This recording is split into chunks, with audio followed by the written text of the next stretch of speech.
Da da da da da da da. Da da da da da da da da. Blah da ba da da da da da.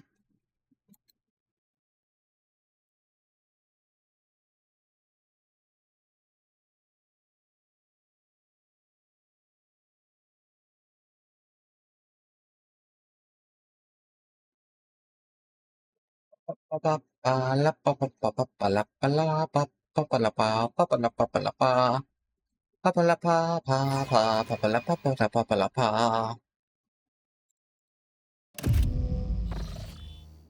There we go. Oh, okay. Was wondering what that thing above my head was. I was like, I don't think I have any kind of backpack. Yep, just the servo skull that follows me and announces my presence at all times.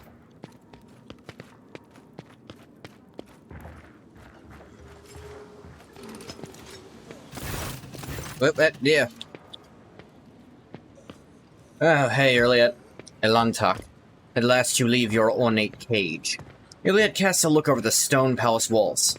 For many a turn have I sought to meet you, and yet, your servant, the one who is like the silver-haired Abelard but twice as young, has no favors to the requests of a child of Asayan.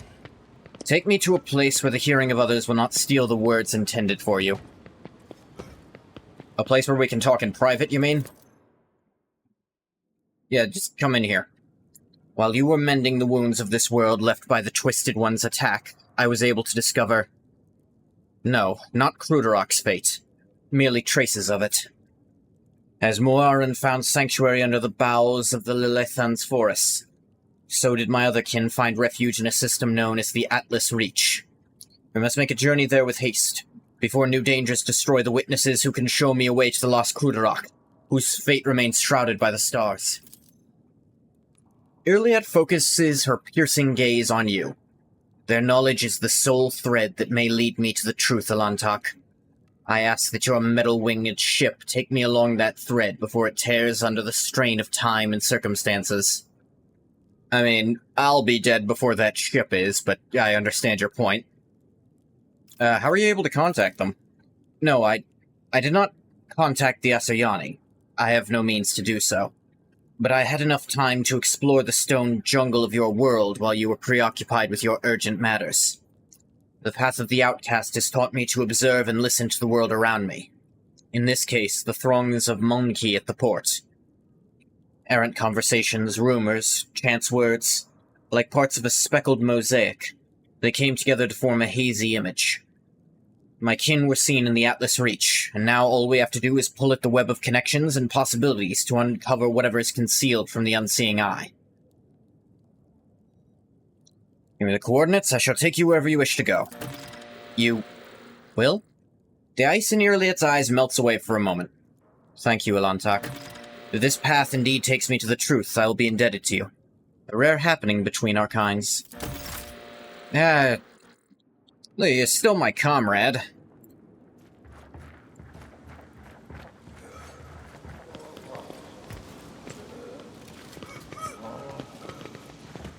We have a very vast difference in opinion on some things, but not generally into murder for the sake of it. And I think we can agree on that much, at least. Heinrichs. Lack of observers on this world has led your nobles to become extremely complacent. Alright. Hey, Achilles. How you feeling? Nothing new? Alright.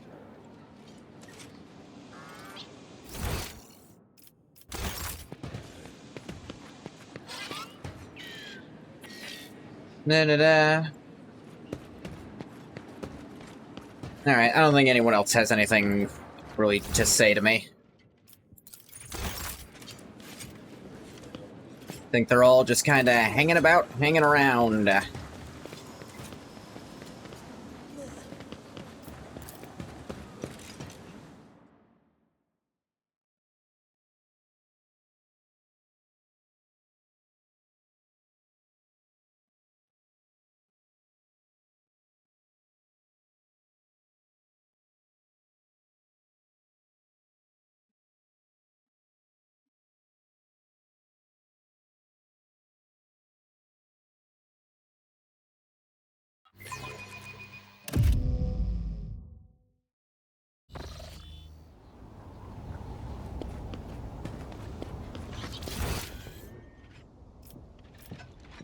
Never liked that there's this gold tinge here, implying there's something that's supposed to be there.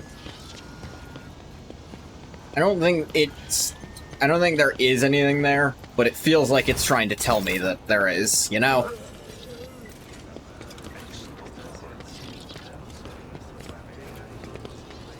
Argenta's just getting her prayers out.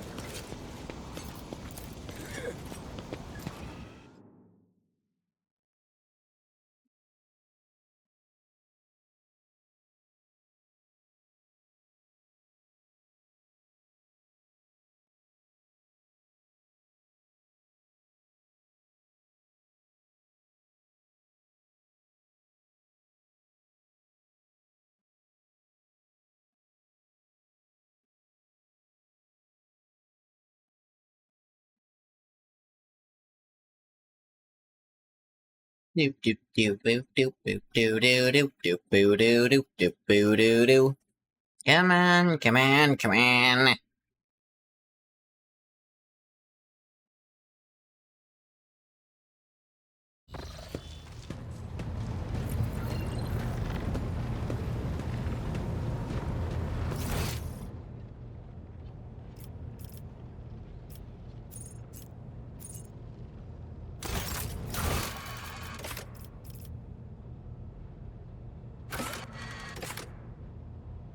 Troubling developments. Wait for news from the Von Valencia spies, sure enough.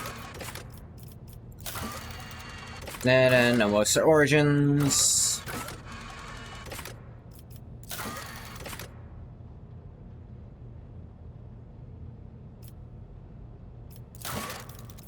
Contracts.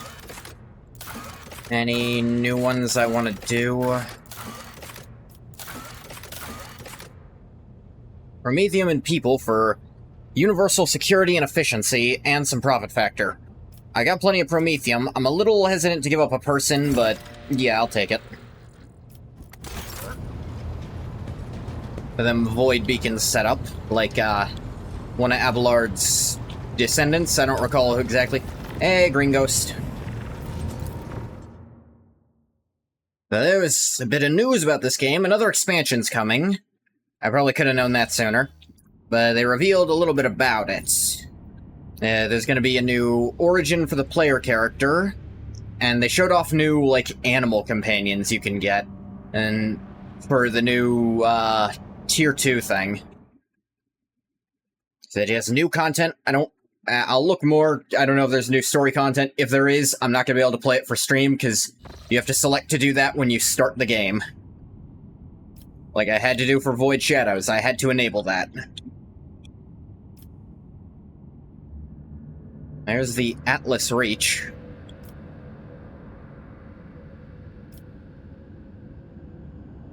No connection to these still.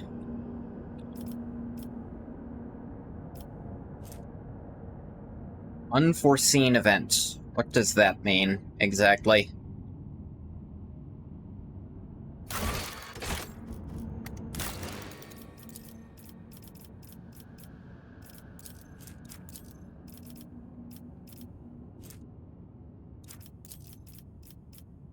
One more mechanism and I could do this, but I can do this right away if I so desire.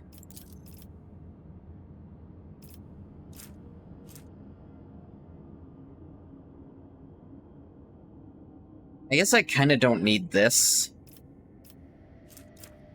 That cost a lot of people, too.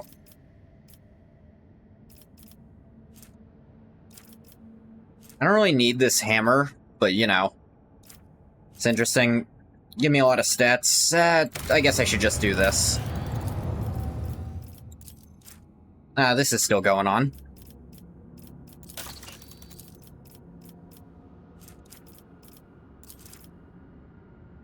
Or Explorer rep, and I could do that. Give up a bunch of people for this. That doesn't seem worth it, frankly. Rep for this stuff. Something active here.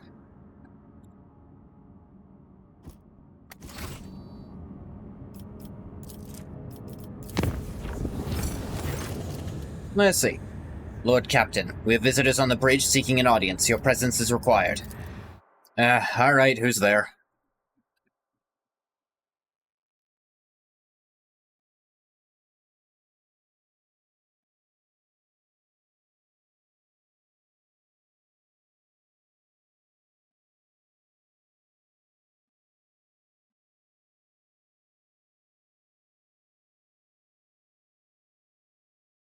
Come on, you can load up any day now.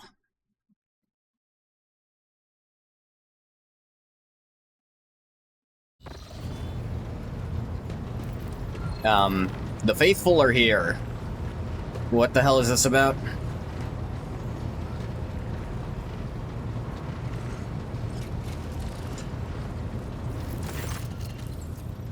A high factotum bows to you.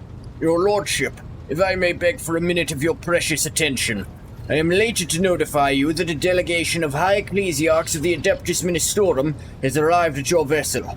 The holiest of his servants have come to proclaim their veneration before the rogue trader, faithful to his word and fearful of his wrath. Long may the von Valancius name be praised in the annals of the Imperium. May the God Emperor protect this dynasty from peril and adversity. Noble Ingolf von Valancius, word of your righteousness and diligence in serving him has spread to the farmost corners of the Coronis expanse. It would be folly to let a paragon such as you travel among the stars without firm spiritual support. We are here to correct this egregious oversight. From this day forth, this ship will be consecrated daily and nightly by the servants of the ecclesiarchy, given to you for toils eternal. So that his light in these halls may never fade, the ecclesiarchy grants you a holy relic, a banner of Saint Cognatius obtained in the conquest of the expanse.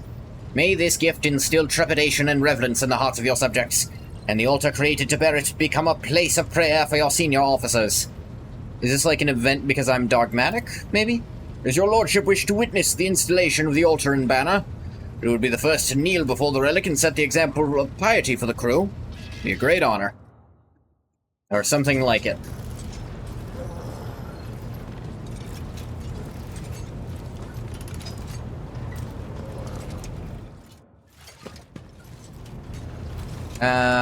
Thought begets heresy, heresy begets retribution.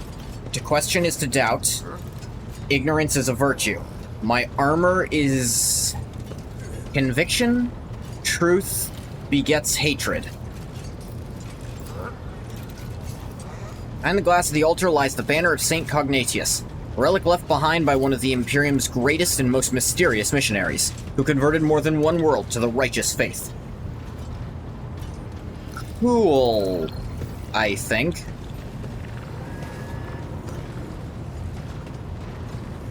Now this is chapter 3, maybe I should talk to some of my peeps. See if anyone's got anything to say. I feel like they would have come to me, but, you know, only Earliette did, so. Greetings. Nothing from Argenta. How about you, Cassia? Words cannot describe how boring the bridge is without our stimulating conversations. It's unfortunate you have nothing new to say. I have enjoyed... Found a really good song with a really funny name. Okay. I suppose don't leave me hanging.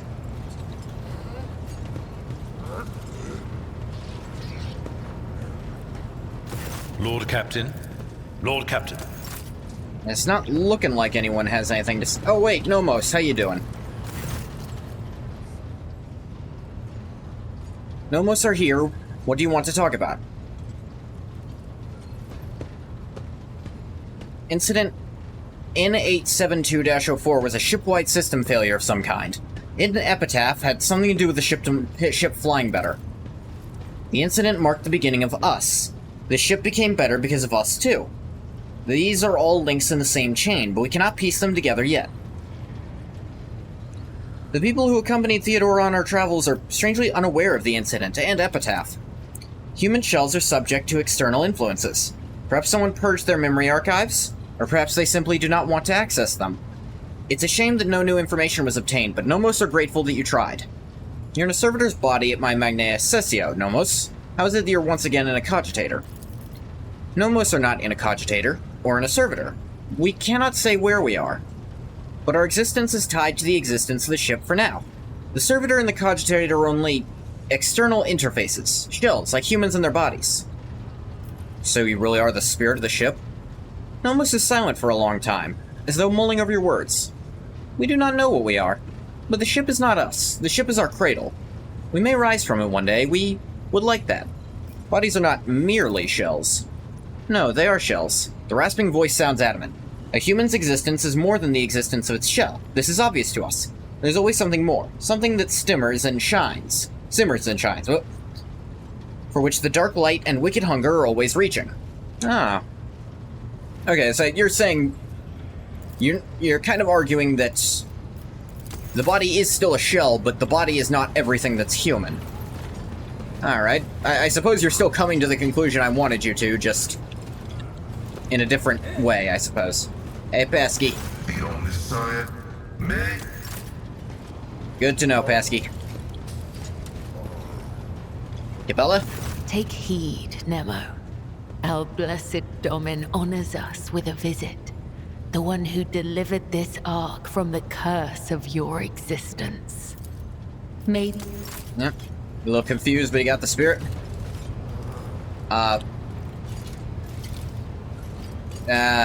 Redirect our strength to fight against his enemies, for martyrdom is the only way to redeem his sacrifice and his wounds. Iliad, I can ask the guy to leave if this is weird. Because it's weird to me. Yeah, I'm not gonna lie, it's really fucking weird that he's just right here. It looks like he's worshipping you, which is probably the worst part of this.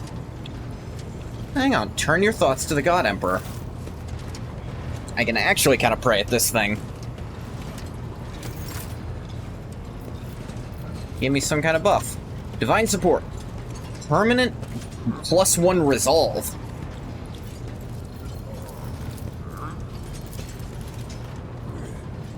I just always produce more super meter forever? That's awesome. It's only 1 extra point, but 1 extra point every single time it's my turn will stack up. Now, I don't take a lot of extra turns personally, but still, cool.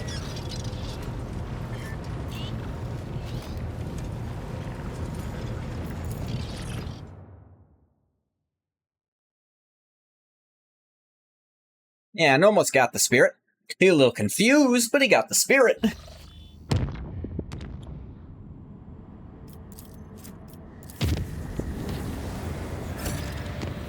Colony Foulstone has begun a new stage of development. An incredible find has been made on Foulstone, Lord Captain. A lost volume of Saint Keith's diary has been discovered during the restoration of his crypt. By following the saint's words, the Order of the Hammer was able to find a crypto-ark containing a tech relic of Saint Cognatius, the Crucible. Keith's writings on it are vague. It is called the Sculptor and Transformer, granting life and grace.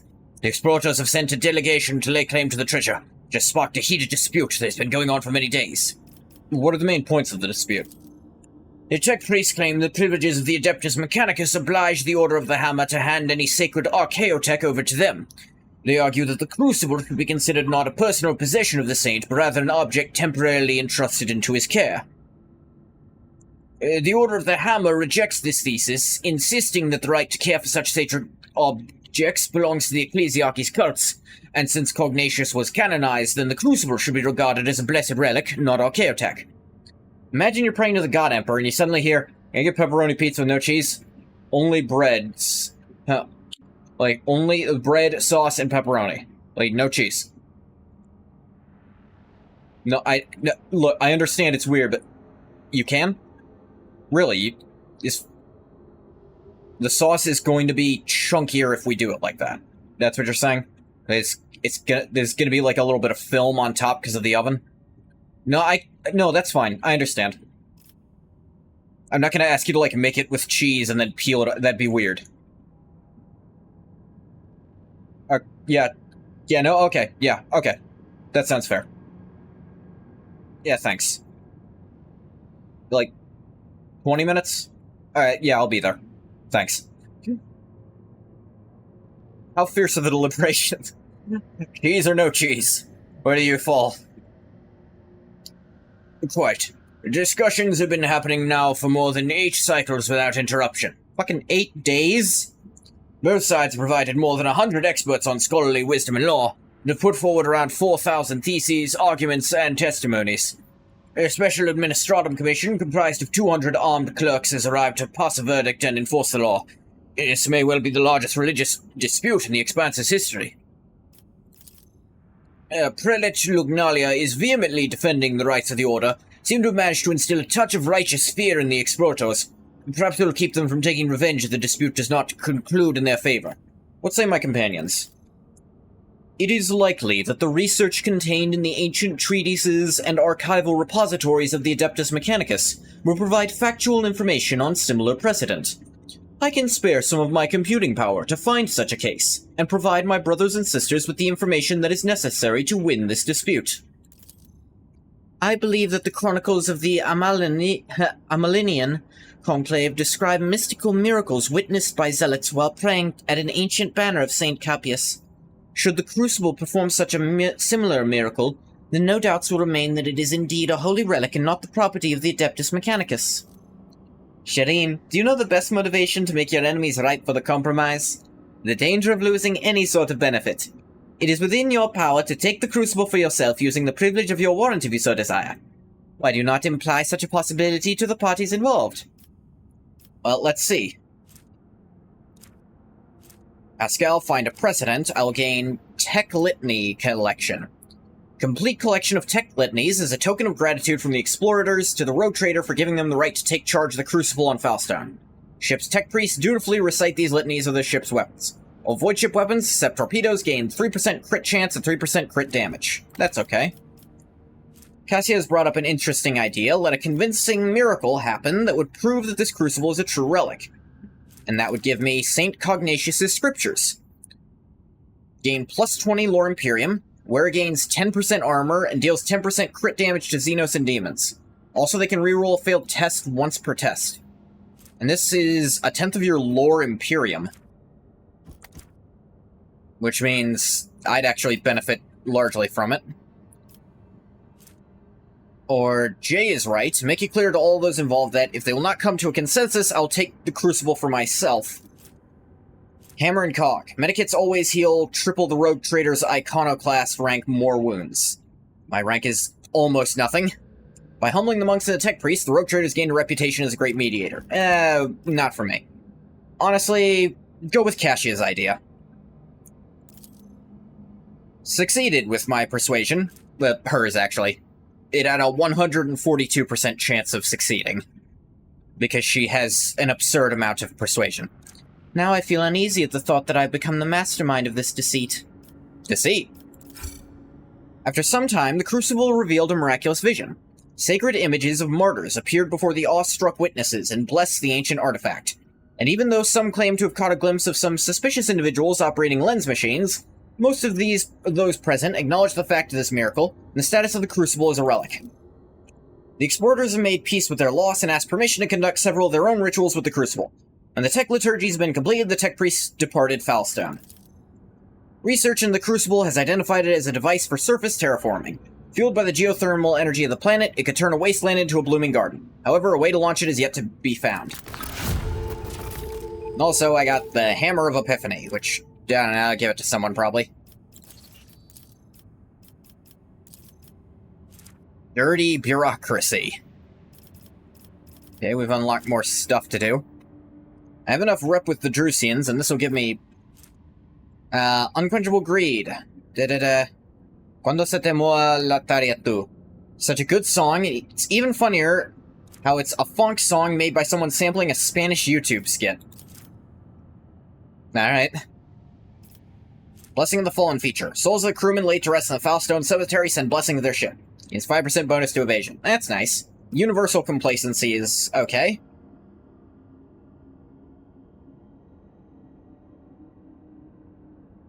Increases profit factor, and decreases how fast they do shit. That's pretty nice, and more rep with the Druze. See? Cemetery of the Faithful. Yeah, I get to work on it. Janice completed the eyes, got me the Eyes of Joyus. Psi rating increased by 1 against demons for each rank of Dogmatic. I don't have Psi rating. Though, Heinrich does.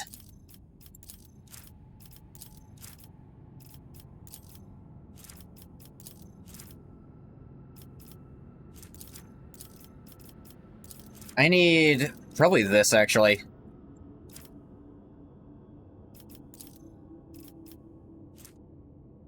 That would not be bad if we've got, we got our boy Pascal on it.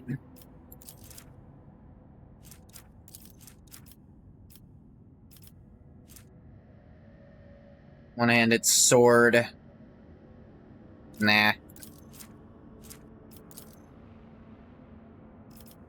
Honestly, going for that and getting the 5% damage on Xenos together. Getting some Casbalica. Explorers for this would be nice. I just don't want to do this, frankly. This just seems bad.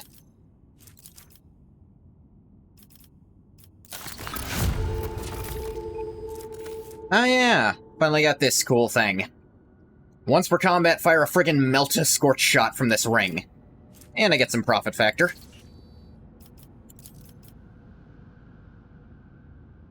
That seems to be all I can do here, though.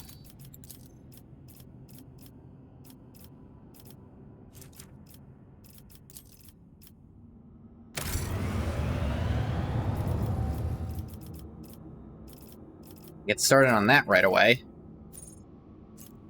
Ah, they completed instantly. Sweet. I have a boatload of profit factor now. Probably get even more items.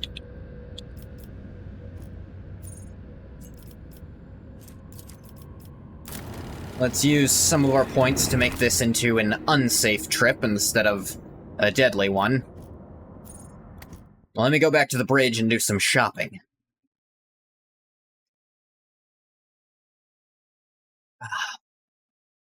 Give stuff to either the Explorers or the Drusians. Which one do I want more, frankly? Alright, or the Casbalica, I mean. I think I'm kind of capped out on what I need from the Drusians.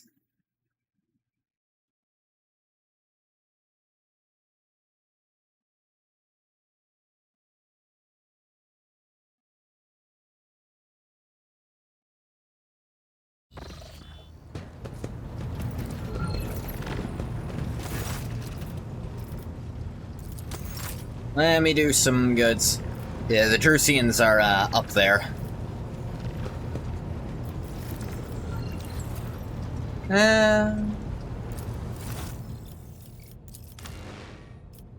Can start taking this stuff, though. Where spends 10 stacks of tactical advantage to gain a resolve until the end of combat. I don't really need that. Meso-pattern Hex Rifle. Drakari weapon. I mean, I'll take it. Anatomus Amulet. Burning or toxic effect target gets an additional 2 stacks of effect. Yeah, probably give that to Pasky Baby. Take the Drakari Glaive. Outcast Visor. Eldari thing. Kills the target with a single range attack for the first time in combat. Immediately gains an additional attack this round. Yeah, Irliet wants that. I'd love to have it on, but Irliet's the one who can equip it.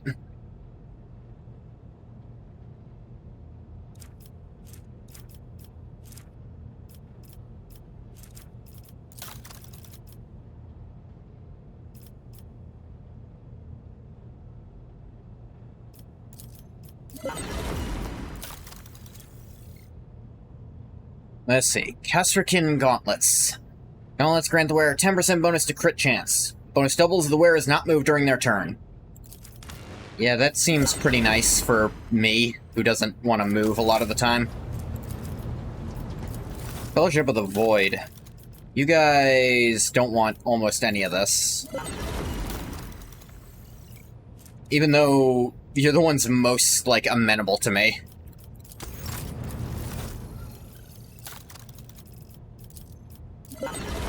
Bunch of stuff I can give you guys, though. And now I can pick up a bunch of ship upgrades.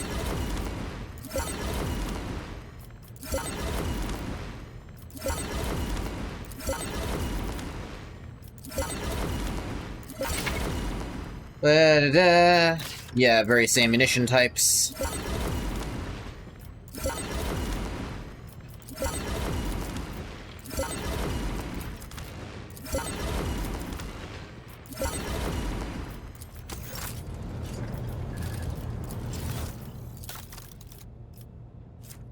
And then...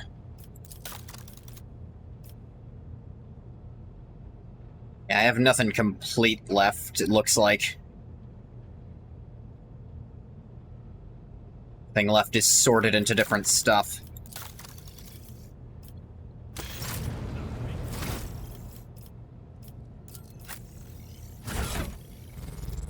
Their current thing, Ranger's Visor, which is just bonus to ballistics.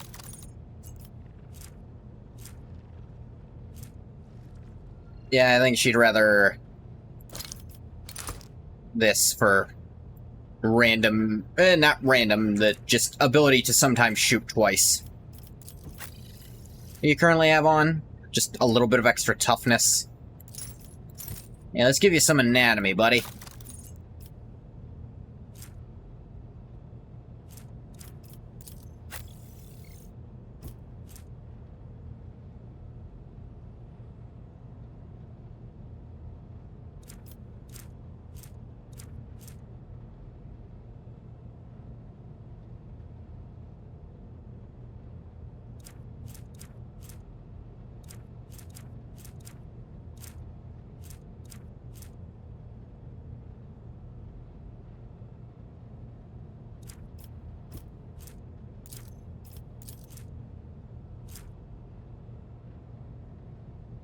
Let's see.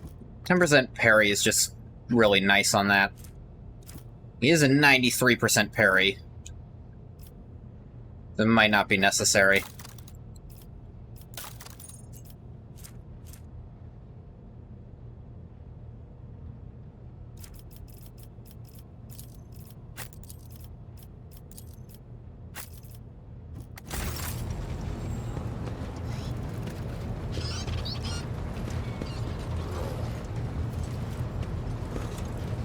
Alright then.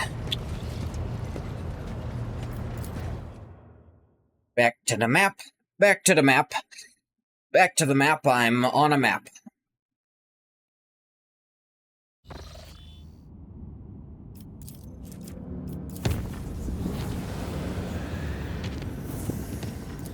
See about any charting? Yeah, nothing here. I don't like how close we are to this eyeball. Or how close we are to this clearly an orc head.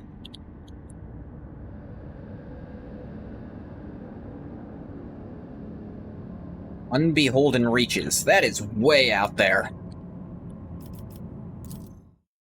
The Atlas Reach System. Lord Captain, according to our telemetry, we have arrived at the coordinates you specified. The augurs do not register any activity on the surface of the local planets, biological or otherwise. Maybe the Xenos are using their arcane technology to conceal their presence. Despite this, the augur crew managed to locate a faint signal at the system's edge. According to their data, it's coming from an unidentified vessel drifting in the orbit of a local gas giant. My kin could have been faced with a new threat, scavengers like pirates or something worse, if they were taken prisoner. Iliad's voice is trembling with something that could be either anger or fear. I'm begging you, Alantok, let us go to the shuttle. I can feel that the thread of fate is frayed and is about to snap. I cannot miss what may be the only chance to solve the mystery behind the disappearance of my home. Alright. We'll definitely go. Let me just scan about it a little, you know? Abandoned Tech Priest base. I don't really need plasteel, but I've got so many extractiums, there's no reason not to pick it up.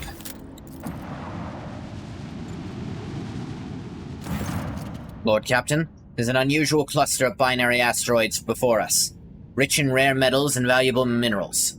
And moving in a fairly stable orbit suggests the possibility of constructing a mining station inside the drift. Cool.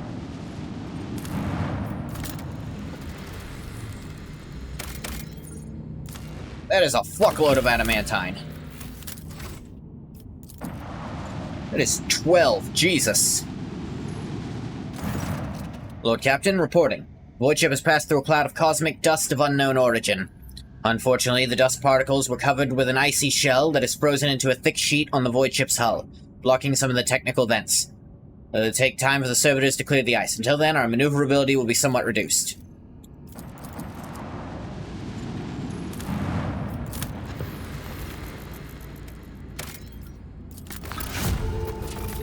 Found some plasma batteries. Cool, I guess. Alright, this Chartist vessel. Have to bring Iliet, but this setup leaves me without a dedicated tank. But Heinrichs is kind of falling off on that matter anyway, so...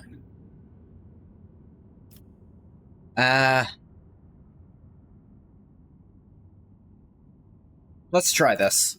Let's try without a tank, see how it goes.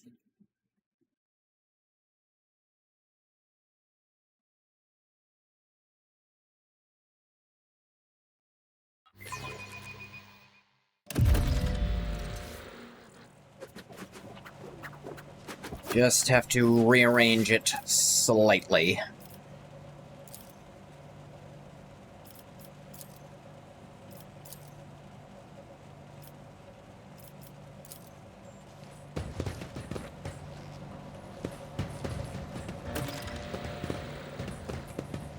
Those are humans.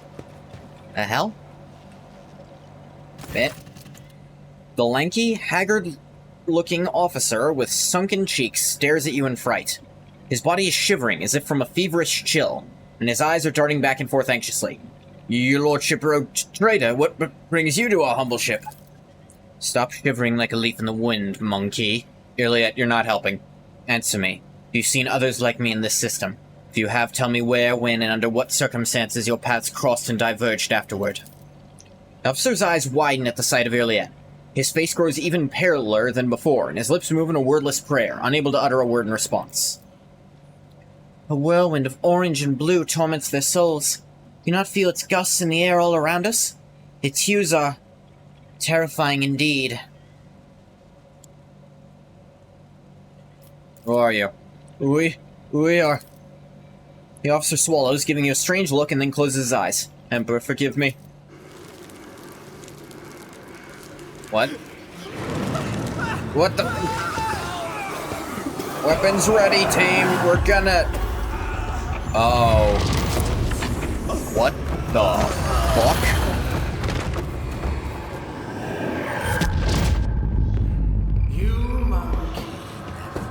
Oh, son of a bitch.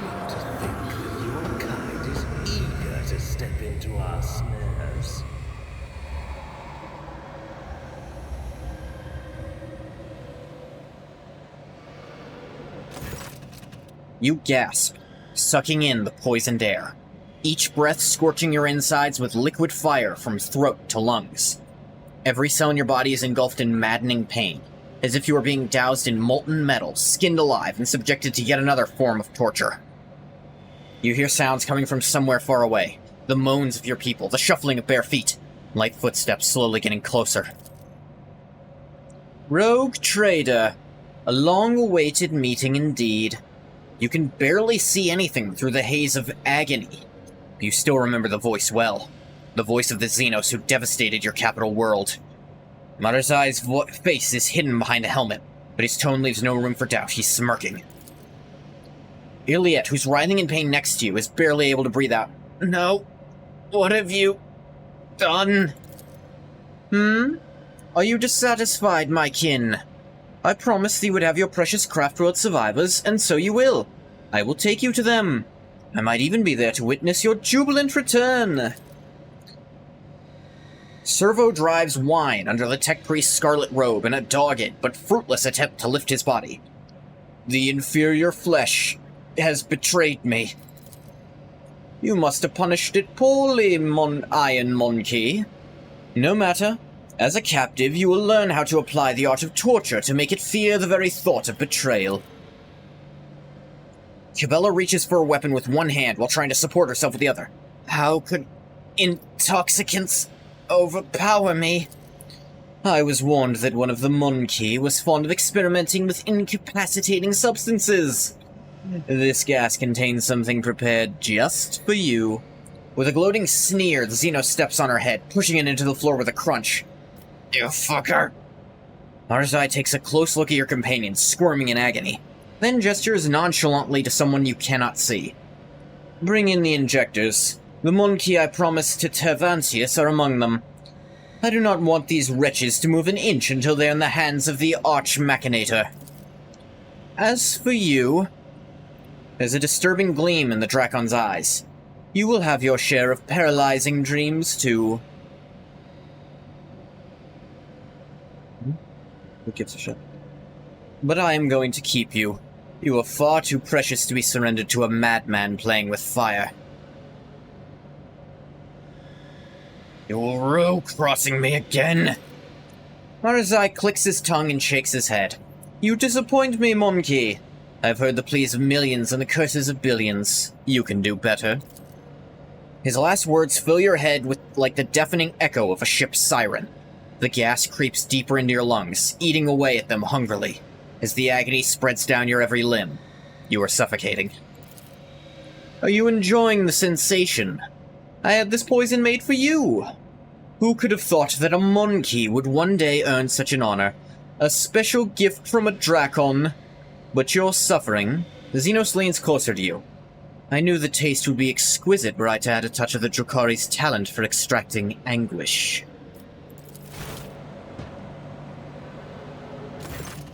However, there will be time for that later. No matter how I wish to play with you all, one after another, I need you for a purpose, rogue trader. Comorragh awaits you, all of you. Mandrakes, take them. Leave none behind.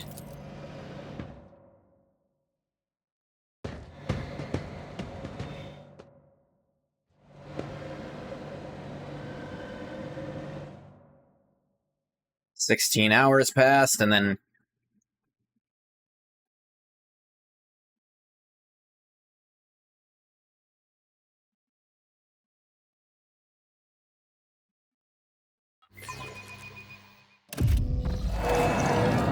Whoa.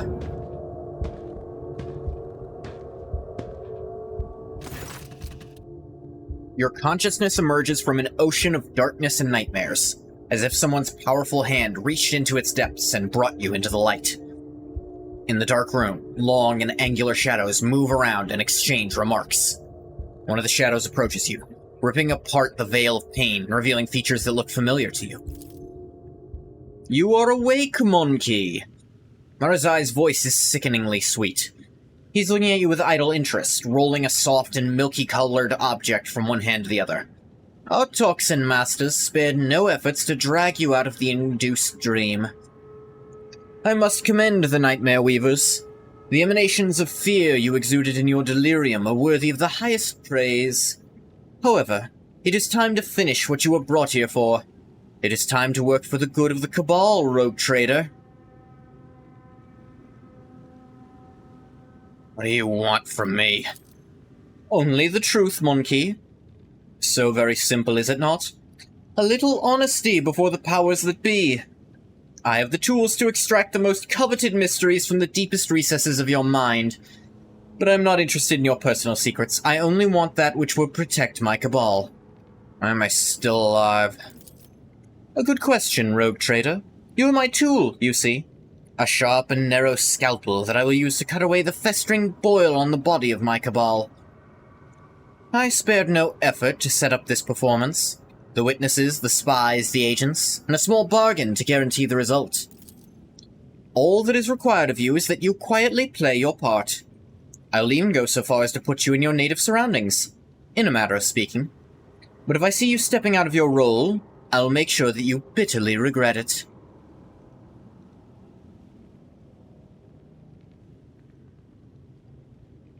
I might be able to play my role better if I actually knew what it was. Marazai is silent for a few moments, playing with the mysterious object in his hand. You, Monkey, hate creatures alien to your kind. And this hatred is fueled by primal fear and awareness of your insignificance. To us, you are cattle that exist to be butchered and to entertain us. Sometimes we use you in our little games, but to involve you filthy brutes in the politics of Comorragh, let alone in feuds between the Cabals. There are few worse ways to bring dishonor to oneself and one's Cabal. From the first day I saw you, I knew you were being controlled by another hand, far too experienced and flexible to belong to another Monkey. You stayed ahead of me and Tazara, anticipated our moves, fought back with a surprising skill, and I can guess... No, I know exactly how you were able to know so much. Only one creature was sufficiently aware of our tactics and raid plans. You will help me expose her, and restore the Reaving Tempest to its former favor. Very low chance of this working, not gonna risk it. Oh, I make do without rules and posturing. Still chance to strike a deal? Or as I laughs caustically. You're trying to hold your own even in the face of overwhelming force. How touching!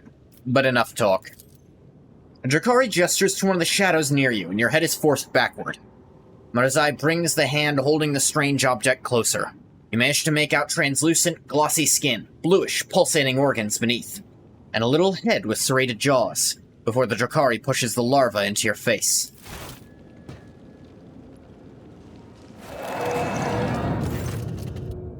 Carouse test failed. No one builds Carouse in this game.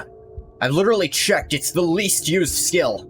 Sensing warmth, the creature springs into motion a moment later. As it blindly pokes at your skin, it discovers your nostril, and rushes forward, stretching the skin and tearing through the mucous membrane. Unbearable pain overwhelms you as the larva begins to force its way through the soft tissue and cartilage, each of its movements causing a crunching noise to reverberate through your skull.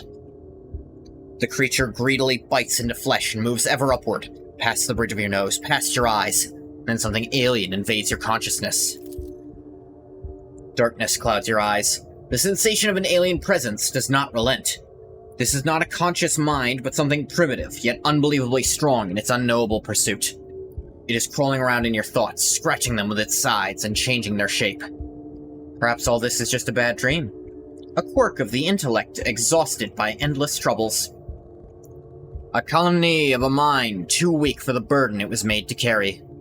A stray light dawns at the edge of your perception.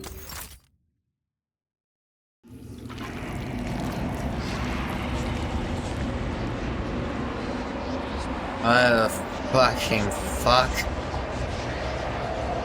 You have disappointed us, rogue trader von Valancius. Is this the reverse of what Irliet helped me do earlier? Fucking damn it if so.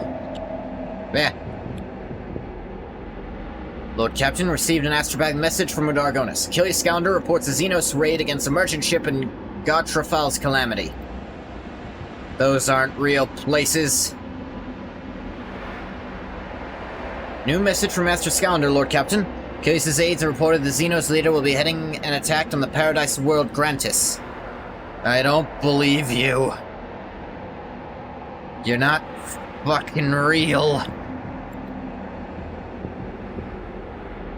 I've identified the breed of Xenos that pose this threat. The Eldari, humanity's ancient and insidious foes. Oh, that was Scout. Humanity's ancient and insidious foes. You were the only soul managed to escape the trap on Rykad and Minoris. How much truth is there to the rumors the heretic Conrad Voidvatir is spreading about you?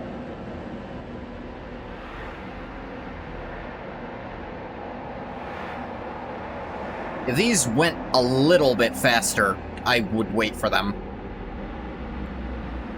I'm going to ignore any minor liberties that you, esteemed rogue trader, may have afforded yourself. Is it that they go when you start moving?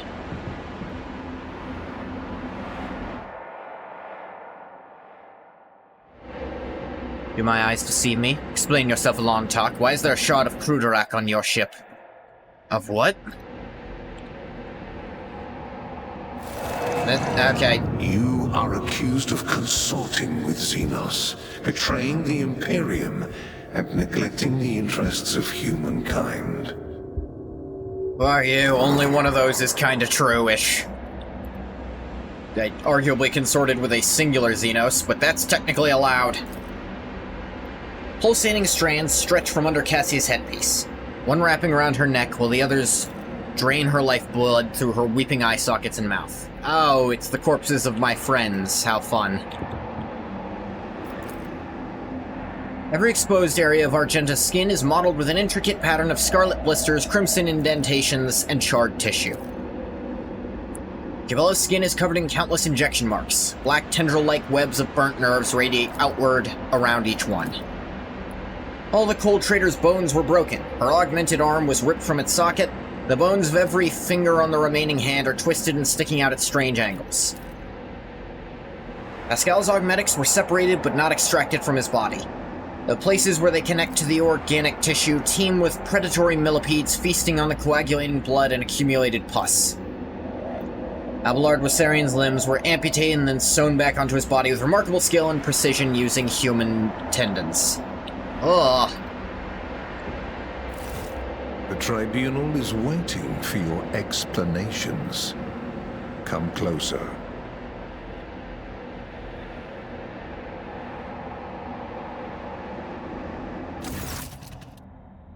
And here comes our principal witness, the rogue trader himself.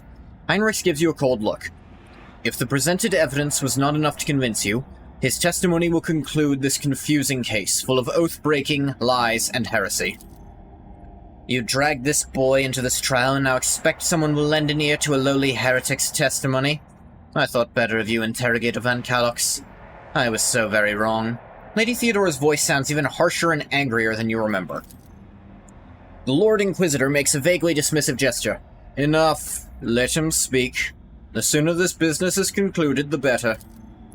Then let us continue. Shielded by the powers of the warrant of trade granted by the Imperium, Theodora von Valancius more than once allowed herself to openly collaborate with Xenos. Never seen such a contemptuous grimace on the interrogator's face. She plunged her entire protectorate into apostasy and heresy, including the current rogue trader, went out of her way to prevent the Inquisition and me personally from maintaining order inside the Expanse. Does the rogue trader admit to fraternizing with the Xenos, serving them as a puppet, and rejecting the God Emperor's blessed light for the sake of his heretical desires and base profit? You served the Xenos. You rejected his light. You reveled in your heretical desires and craved base profit.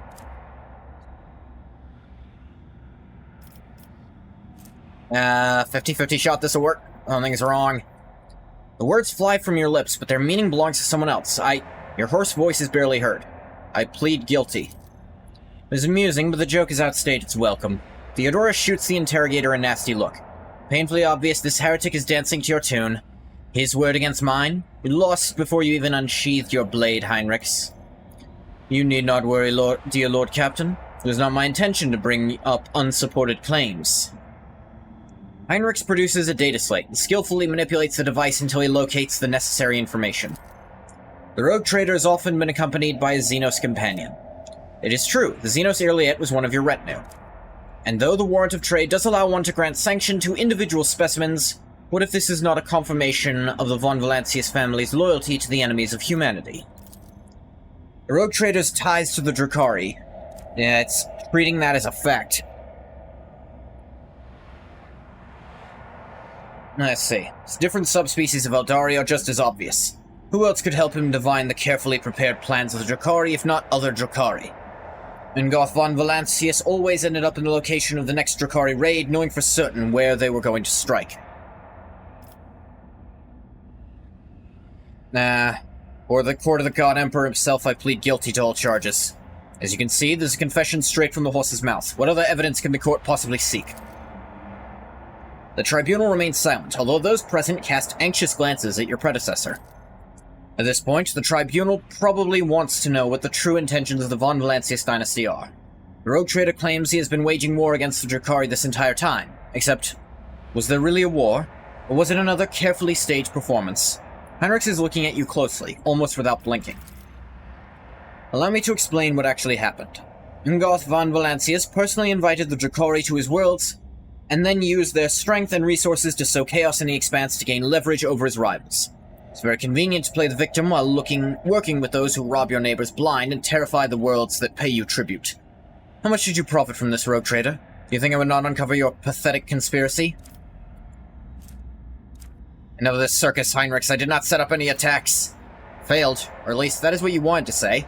However, the alien will makes you say something else entirely. It was originally Lady Theodora's plan. Her servants always let me know where the next Drukhari attack would take place. What? Your pathetic attempts to paint me as a heretic are like a blunted rapier, tedious and useless. Theodora's gaze is not directed at you. She is addressing Heinrichs, and she's also phasing in and out of Theodoraness. I do not think so. Another witness to your atrocities will arrive alongside the rogue trader. Irliet silently takes a graceful step forward. If the court so desires, my speech will run like a river and wash away your doubts. I found a shard of my home in the rogue trader's chambers. An entire craft world vanished among the stars, the only clue to its fate resting in the hands of this monkey. That was when I began to suspect he had something to do with the misfortune that had befallen my Comorragh. Do not be deceived by his breed. There's a cunning predator lurking behind the fluttering of fragile butterfly wings. The monkey before you is a bizarre amalgamation of qualities not usually inherent in his feeble species. He's mastered the mystery of many of this world's cultures, the secrets of the universe and ancient artifacts, the fine art of war, the intricacies of deceit. All are embodied in a single monkey, however hard it may be to believe. However, the thread that bound our paths broke the moment I realized the monkey's involvement in the disappearance of my home. To flee the rogue trader, I tracked down and eliminated his chief tracker, who has pursued our kin in this part of the galaxy for many years, thus earned clemency before this court. So Achilles did not simply vanish. You helped him disappear. Heinrich nods curtly. I say he only had himself to blame. An agent who cannot recognize an impending threat is useless. No, this is wrong. I have crazy lore Imperium, but this is incredibly difficult, but I still got through it. No court in the Imperium would ever admit the testimony of a Xenos. You're only allowed to speak when questioned. Since the rogue trader is so eager to make his voice heard, by all means do. The court is curious to know what you gleaned from this interrogation.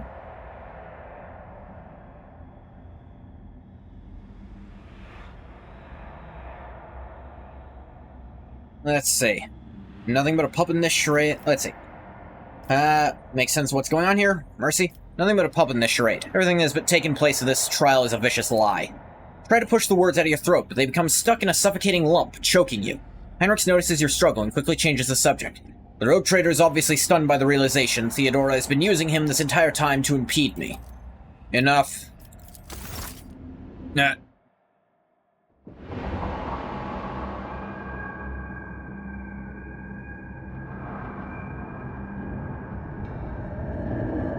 No, gross.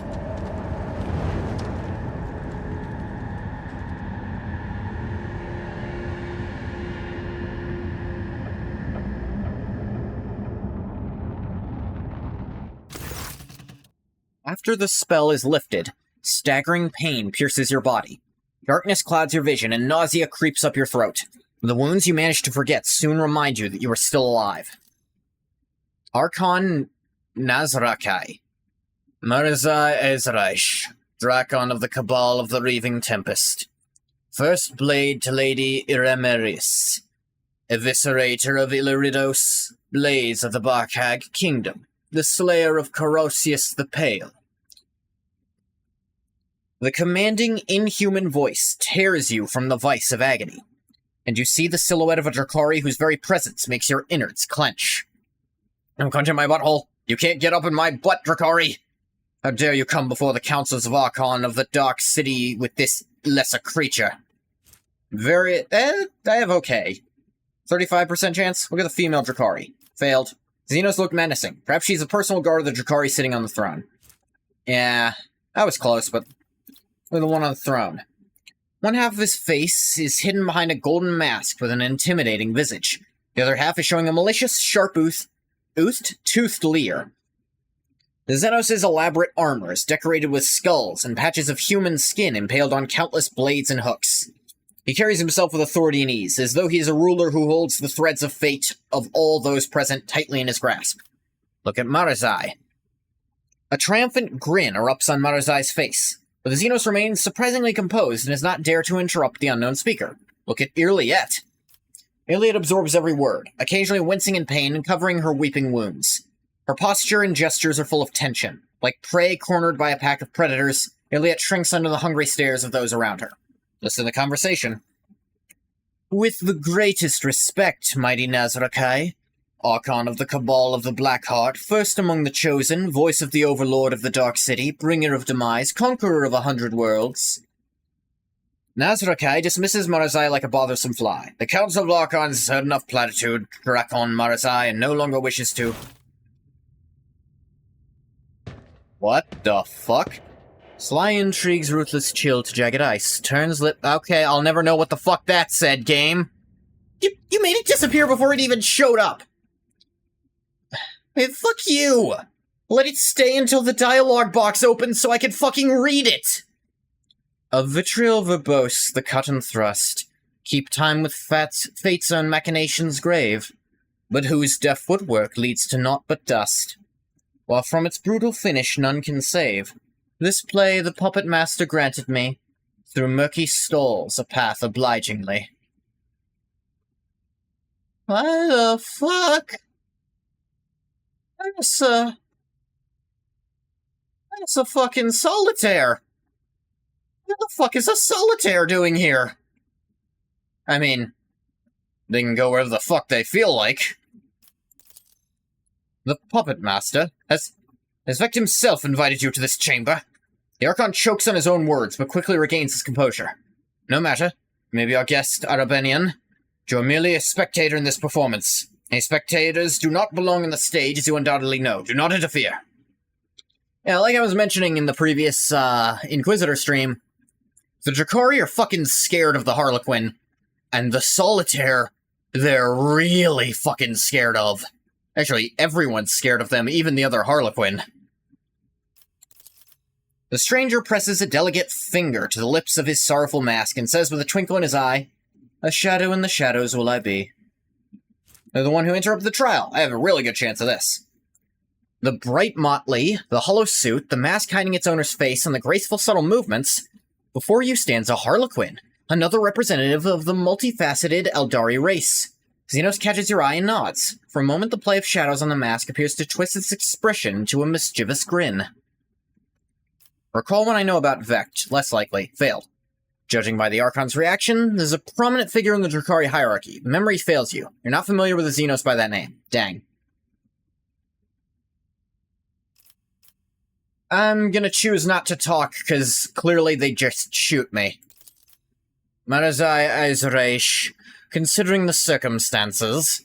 The Archon looks around the room and rests his troubled gaze on the Xenos in bright armor who interrupted him. The Council finds Archon Iremiris guilty.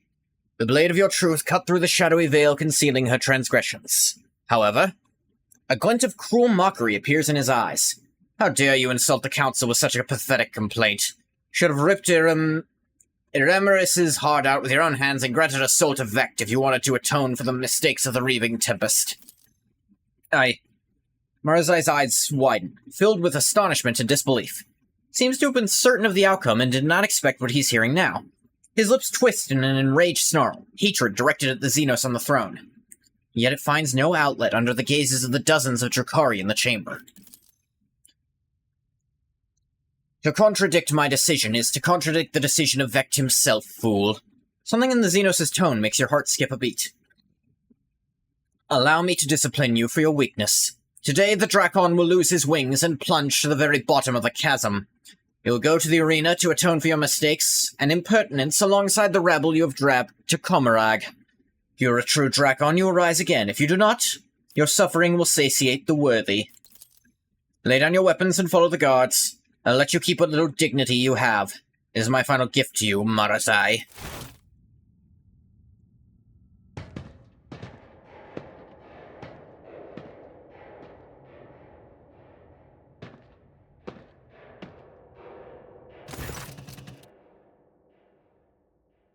The Archon nods in satisfaction and makes an unfamiliar gesture. The guards draw closer to you. Let us return to you, Iremiris. The Harlequin's laughter interrupts the Archon and echoes under the vaults of the chamber in a astounding baritone. And all the masks upon their marks now stand. The slave of vanity the spire ascends. The thief and traitor cast downward by her hand. Unbeknownst to all, their fate depends upon a lead unseen, a player green. The Harlequin leans forward and eyes you with genuine interest. Player green. Wait, is he talking to me in real life? The Harlequin fucking do that shit sometimes. They'll break the fourth wall. It's really funny, because they'll call people side characters in some of the books. And they'll refer to some character. It's like, nah, this person can't go here for the story. This person can't die here for the story. Like, that's a main character we know survives this. It's weird shit. Is this how you treat the hospitality of Comorragh, Arabenian? The Archon angrily balls his fist, the shadow of his wrath hanging over the Eldari interloper like a thundercloud. Thought your words were worth more. You insulted me by interrupting the trial again. Zeno sweeps into a theatrical bow without taking his eyes off Nazrakai's face. You, Archon, speak a just rebuke, in truth. Fate's melodies and snarls fantastic have entrapped me here, and when I heard them play, I could not keep my lips from grinning wide. Here comes the hour for shadows to retreat, to where the curtain waits to rise, the laugh, with no beginning, now sends forth the call. Laugh with no beginning now sends forth the call. Saying Kegarax sent you here to do this shit. Ah, fuck, I didn't say anything. Why me?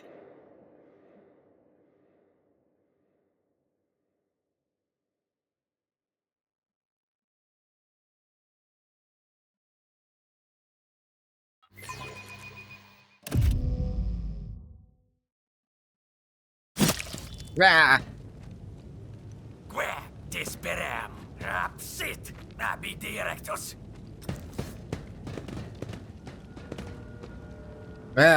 French. Champagne has always been celebrated for its excellence. The world is an impenetrable haze of warm pain. You lie motionless. No, you rest, in the murky gloom, slowly dissolving into nothingness. Sometimes your repose is troubled by unpleasant and persistent tremors coming from the place where your legs used to be. You do your best to ignore them. Place where my legs used to be. Away, you vulture, this is not your prey. Vaguely familiar voice reaches you through the curtain of darkness. But your disobedient thoughts refuse to reveal where and when you have heard it before. Was it just recently or 100 lifetimes ago? The trembling coming from your legs is replaced with a violent jerking motion, and then it finally stops. From this phantasmagoria retreat, and deftly seize my merchant vagabond. The puppet master's strings left dangling. Again rise up to take your place and dance.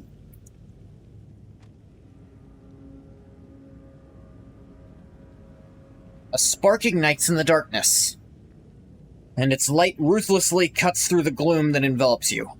An ugly image of the reality around you assaults your retina. You can feel your body again and realize it is filled with pain. Your shoulders sore from an injection. Till I get a cup of recap, my vital status is yet to be determined. Alas, the bliss of death will save you not. The whirling waltz of chance and gloom you'll dance.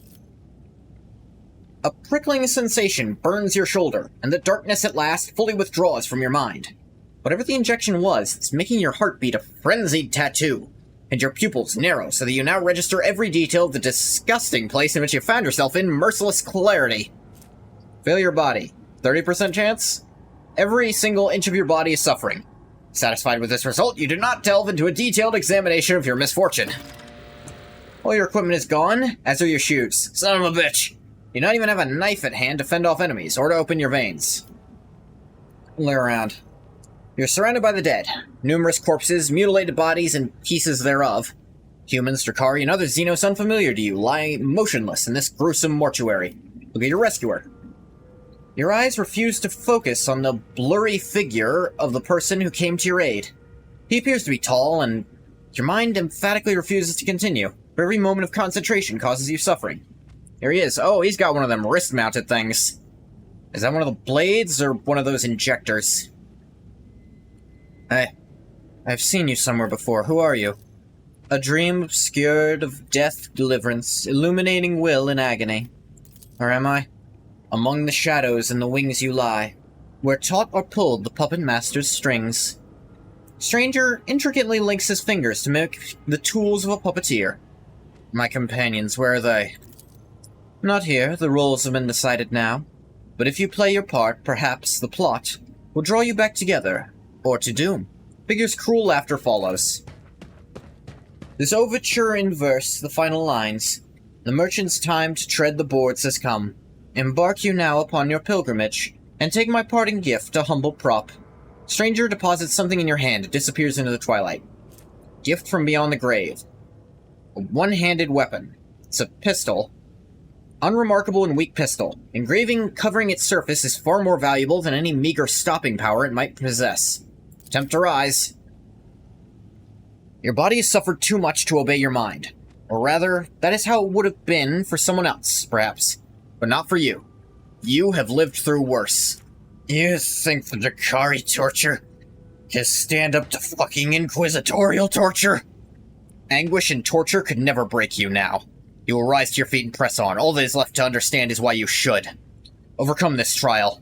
In the Emperor's name, for your service to him is not yet ended. Your cracked lips work in tandem with your burning lungs to expel the familiar words of prayer. Each uttered line fills your body with his light, giving you strength and driving away the pain, as if the Emperor himself is commanding you to rise. You make another attempt. Gain the plasteel discipline effect. I have +2 deflection? Passively? Oh my god. You get up. Yes, your body aches and rebels against you, but your tempered mind is stronger than mortal flesh.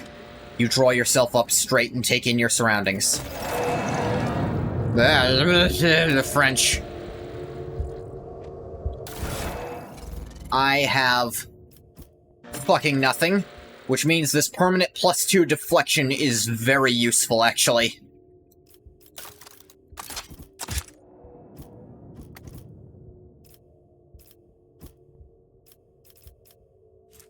"100 wounds.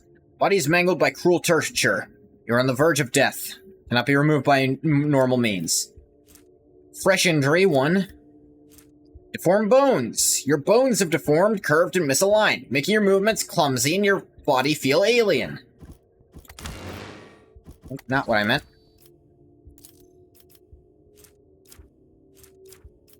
Darkened eye. Feel something crawling inside your eye. You've lost most of the vision in it. I have -29 strength, -30 toughness, -25 agility, -30 perception, -5 carouse. I never had that much to begin with.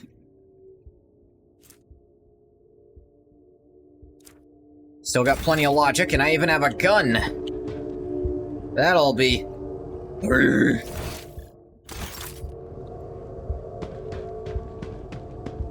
a decent chance of this. Find nothing that could be of use to you. Fuck! Doesn't even tell me if it was a fucking... Doesn't even tell me if I failed a check. It just says you find nothing.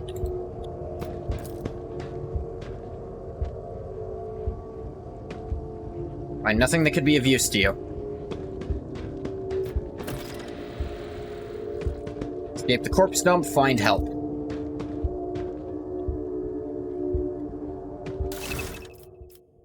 A melt-a-charge? Lost contact with the flagship. Moment, it's impossible to remove trophies from cargo since communication with the flagship hasn't been established. Found a melt-a-charge, at least. But, you surrender the cough and lie down, it'll be easier to breathe and your lungs will stop burning. Who said that?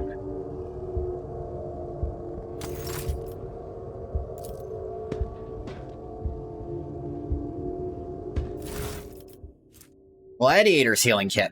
Stores 30 wounds, removes bleeding, burning, and toxin, heals a fresh injury, one old injury upon a successful Medicae test. Character has the combat Medicae or field Medicae talents. The amount restored wounds will be increased by the bonuses provided by these talents. What is that, 30? 12 plus a third, plus my Lore Xenos divided by 3, so that is a lot, actually.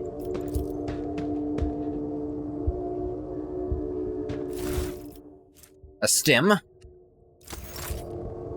Contents of the injector bubble playfully, as if urging you to find out whether the liquid inside is poison or medicine. They're probably both. Blasted Void Vatir. He killed your people, tore down your banner, and replaced it with his heretical flag. What? Whatever the dead have, I take it. Just beggar. Ugly beggar. It is nigh impossible to identify this horrendous spawn dressed in rags as a human being. Or rather, a genetic anathema descended from human beings. Mutant's hideous appearance is complemented by brutal scars and a partially flayed face. You seem to have made an equally poor impression on the wretched beggar. He sizes you up and rasps. "You look like a grog spot. Oh, you're still breathing with wounds like that." As you take a better look at the beggar, you notice a certain detail that is at odds with the rest of his appearance, namely his boots.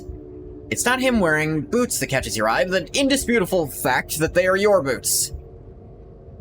Hey, those boots are mine. Mutant casts a thoughtful look at his feet, spits on the ground, and says with confidence, "Don't think so."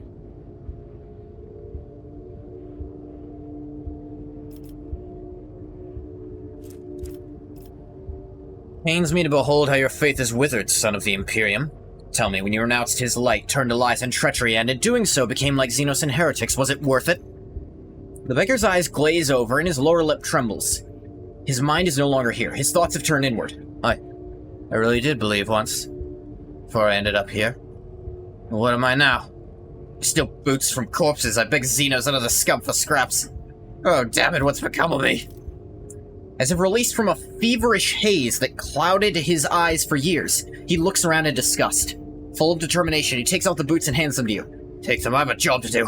Too long have I suffered the mockery of those pale-faced beasts. Time I paid them back for snuffing out my humanity. So long. With an expression of grim resolve on his face, the beggar limps away from you. Got my adrenaline war boots. Give me some more fucking dodge to make up for my lack of fucking armor. At the start of my turn, I just get a flat 20% dodge until the end of the round. And that just... the sooner in the initiative I am, the better that is. Means my dodge is closer to 70%.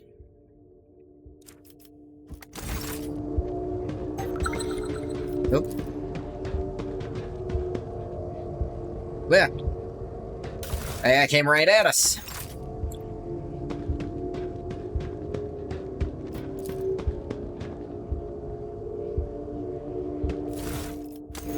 Another stim. Wounds barely hurt at all, and your body feels surprisingly light.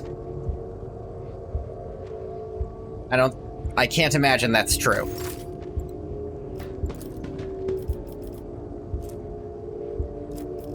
Yeah, looking at me, I don't think that's even... Look at this shit.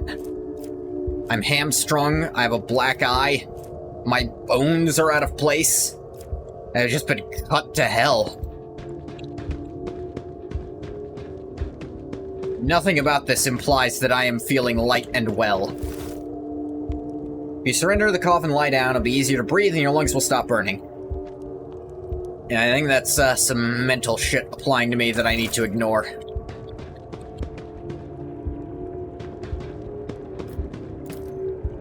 So many dead people around. How? Must be Voidvatir. Damn him for what he's done to your crew. Not on my goddamn ship. Pleasant voice. The strange device invites you to put your hand in its depths and press the activation button. Not fucking doing that. Enormous eye steers you through the glowing portal. Rather, the portal is the eye of something enormous, and its maw patiently waiting for you to step inside. And I'm not falling for that shit. Don't hurt me, I got nothing for you to take. I believe you.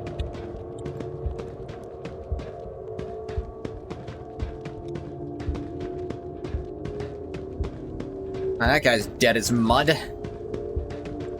think he tripped up here and just slid down. Or, I don't know, maybe these two killed him. Fool. They have a death wish? That's why they came here, to gut people like us. Still gonna try to sneak past. Maybe they won't take any notice. Oh, Jesus Christ, that was loud. Told you not to let them see you. They're hunters, damn butchers. Gotta creep along, stick to the shadows, go around. The chasm, you can get in anywhere. Is this game honestly suggesting I try to be stealthy in a game with no stealth mechanics? Well, let's save to see if I fucking can.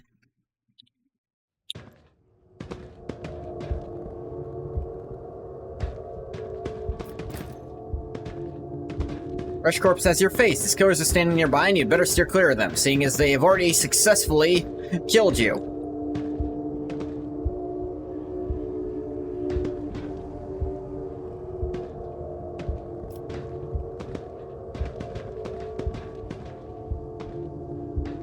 Let's try not to get seen.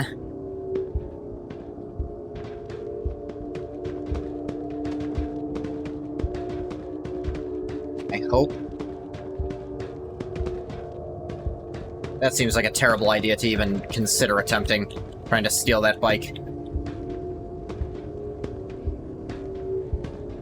Oh dear. Yeah, that's to be expected. Alright, I'll get behind cover. I can't imagine this will go well for me. Fucking ow!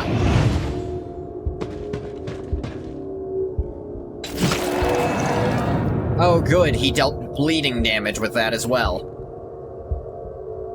Yeah, my stats are basically nothing.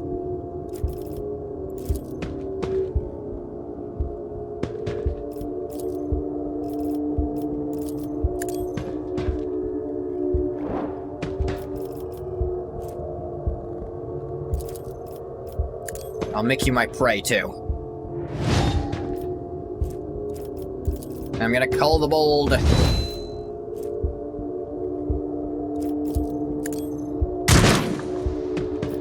I shoot you. Hell, I shoot you twice. Let me educate you on the art. Yep, now, I'm fucked. Yeah, that was to be expected. Yeah, what the fuck do you think was gonna happen, game? This is not a game with fucking stealth mechanics. The mechanic is don't get seen.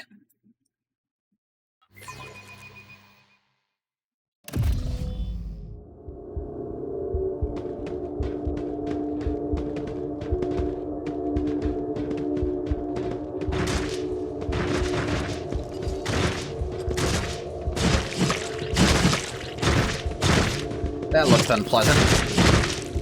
Surrender the cough and light. No, I'm not doing that. That's starting to get annoying, game. I'm gonna level with you.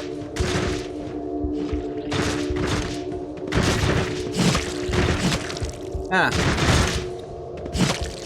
They don't seem like they're enjoying themselves too much. Or maybe they're enjoying themselves immensely. Brave enforcers spend their every waking moment training. After all, appointments here can return any moment. Try to take over your ship again. Motherfucker. Marking of weapon discharges becomes Theodora's disapproving grumble. You consider that to be the face of a rogue trader. Fuck you, Theodora.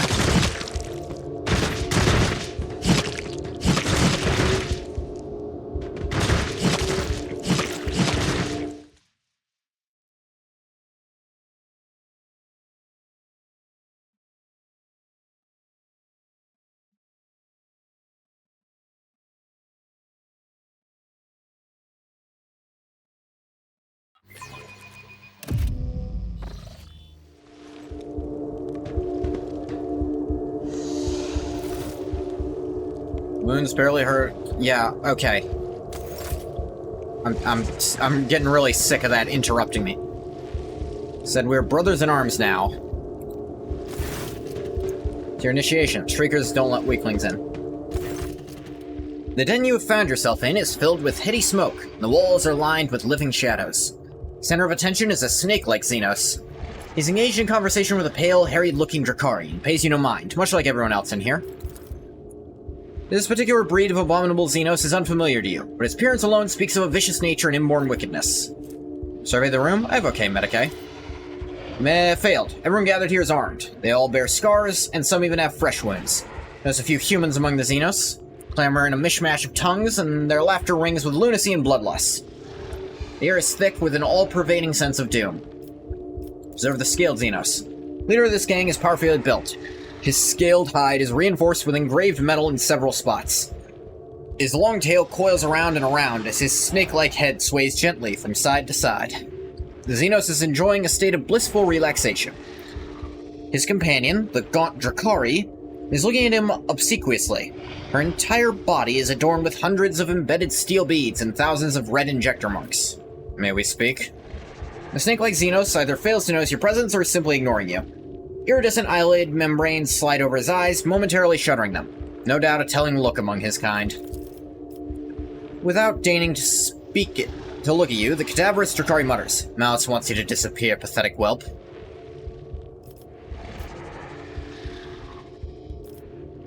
Alright. Back the fuck off, then.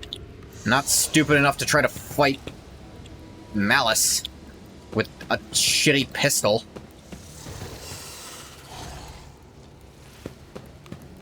Try to fix the mechanism. I have good tech use. Omnicized power is such that its tech litany subdue even the twisted spirit of this Xeno machine and force it to operate.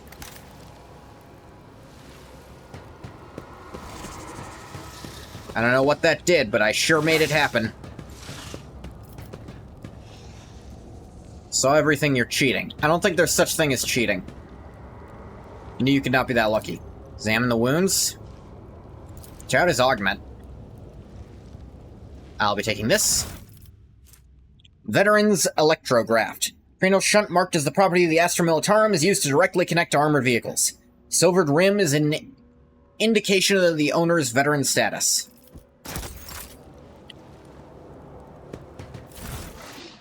He also has some fucking armor. And a stub revolver that's somehow even worse than the one I have on me. But hey, actual fucking armor. My dodge is shit, but I'll take it. What? I'll take something resembling not dead.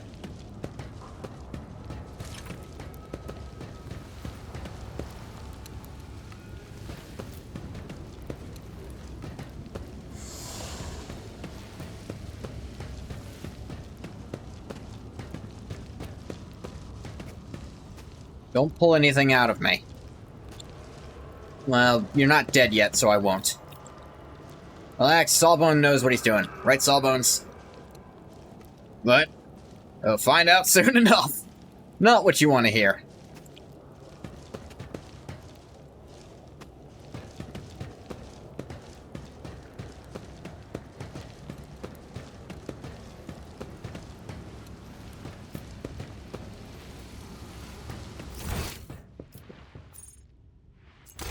I think that Malice guy is the only person here actually worth talking to.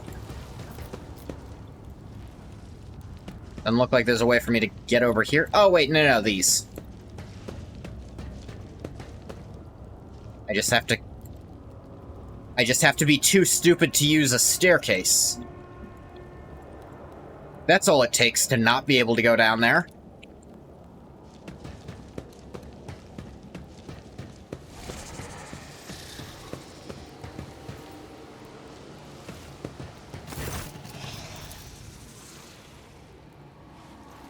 Xenos is clearly more comfortable now. Sleepy torpor induced by the low temperature has been replaced with the languid ease of an undisputed leader in his element. You're Malice, I take it? His serpentine head turns to you with inhuman fluidity, his forked tongue tasting the air. I am Malice. You're an inconvenience. Get lost, you'll find out how Malice deals with inconveniences, humanling. Convector has been repaired. Help me. Why should I? Convector's fixed already. What's the point in me helping you? The little strength you had left in your body has run out. You collapse to the floor, and the darkness that nearly extinguished your mind permanently envelops your vision once more. Through the drumbeat of your heart, you hear Malice's voice from somewhere far away. Fine, patch up the humanling. Proven to be more useful than the rest of you put together.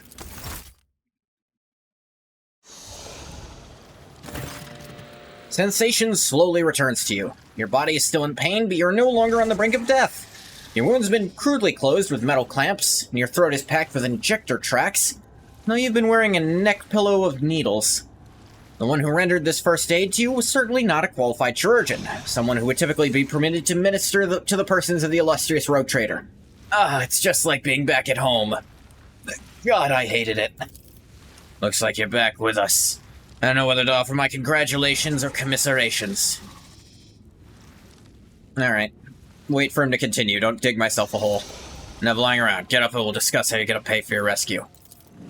As soon as you stand up, you're seized by a strange sense of unreality. It's as if you're still there in the wicked darkness, and everything around you is merely a twisted mirage. Doubt seeps into your mind like a poison, sundering its contact with your body. You have to make a deliberate effort to hold on to the thought that you are you. Well, is your mind maggot giving you trouble? Saw it latch onto your spinal cord when you were being patched up. Fat, well-fed grub it was, with lots of teeth. It's dying now, they have a short lifespan. That means its poison is especially toxic. You lose touch with the reality from time to time. When the mind maggot dies, the final dose of poison will make you think your body's not your body at all.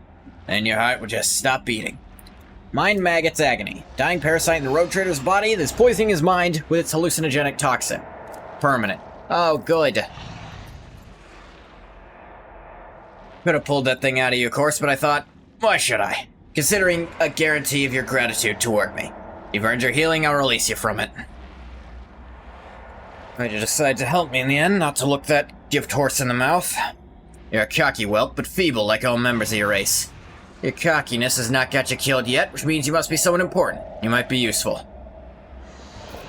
Where the fuck am I? Snake-like Xenos hisses in satisfaction. Comorragh. Fucking course I am.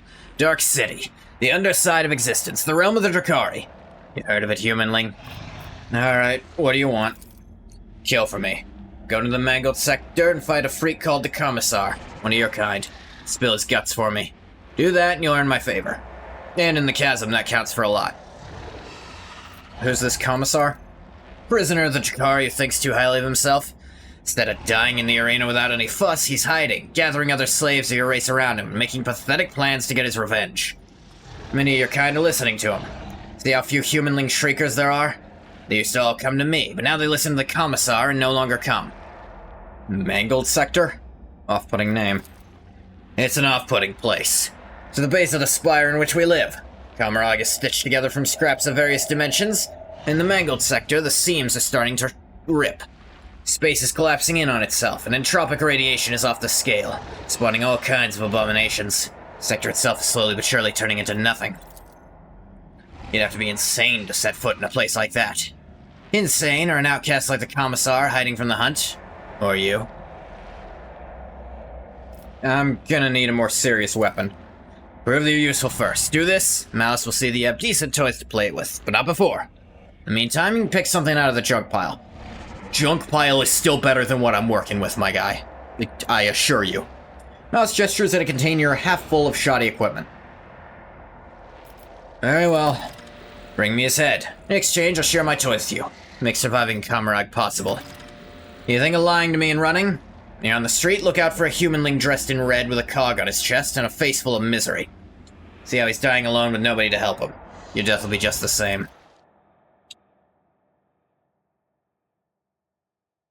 Now keep it in mind. Oh look, a level up. How very useful. How are my stats? Not as horrible. Wild Hunt, another upgrade to this.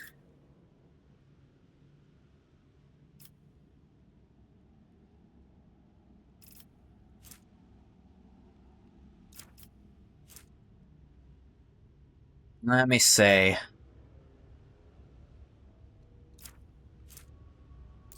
Yeah, penalty to armor. I don't end up using that ability very much on me, but still worth having, I suppose.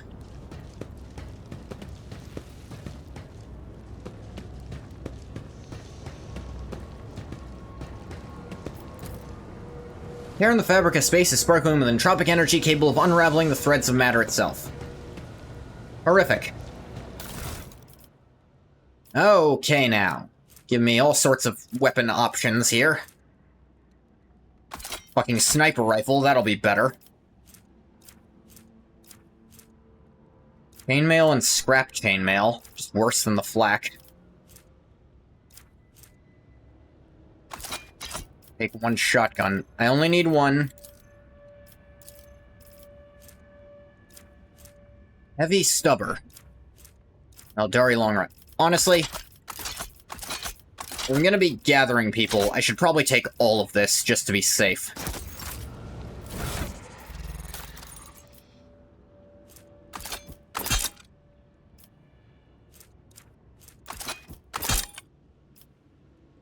In case I gotta defend myself from shit.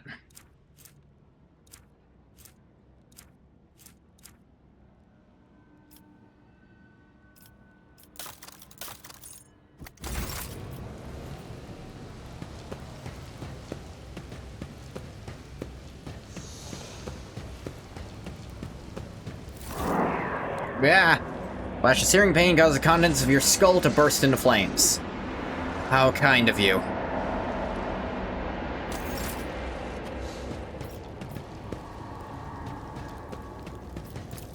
I feel like this setup here, you could start a game on this setup. You're a slave in Comorragh. You're not even a slave, actually. You're just fucked in Comorragh.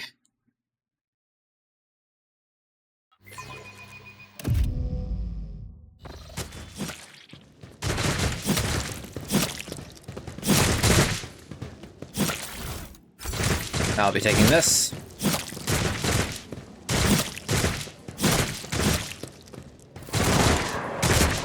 Familiar sense of unreality rolls in, breaking the connection between body and mind. Yeah, okay. These aren't like the cool, like, oh no, panic moments. They're the, oh, you're not letting me play for another few seconds moments. Iliad. The Eldari runs a hand over her face before turning to you. Her pale skin is tightly stretched over the bones of her skull. Her eyes have lost their glimmer, and her neck is stooped under an unseen burden. Yet you still recognize her. Iliad Lanevis, your former companion and the reason for your imprisonment within these dark walls.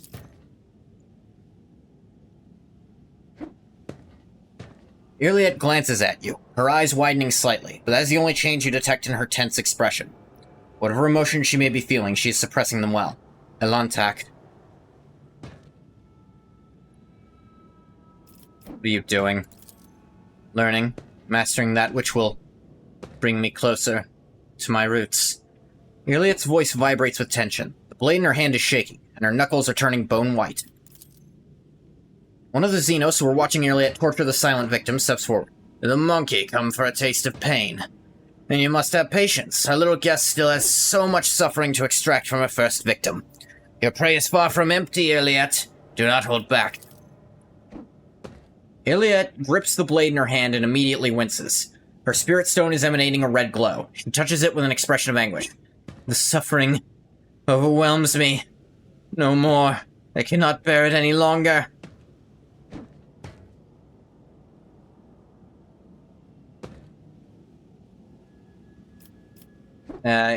Jesus.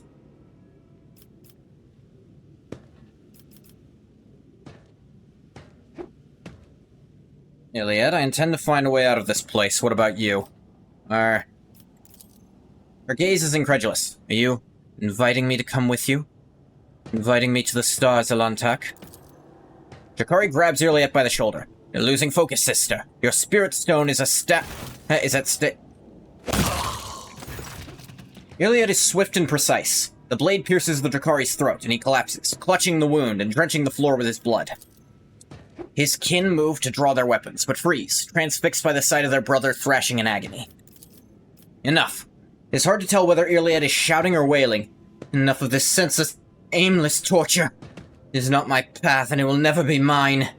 She turns to you with a faint glimmer of hope on her gaunt face. First I must ask Elantak, after what I did, drive away the night of my blindness with the morning rays of clarity. You truly found the strength to forgive me?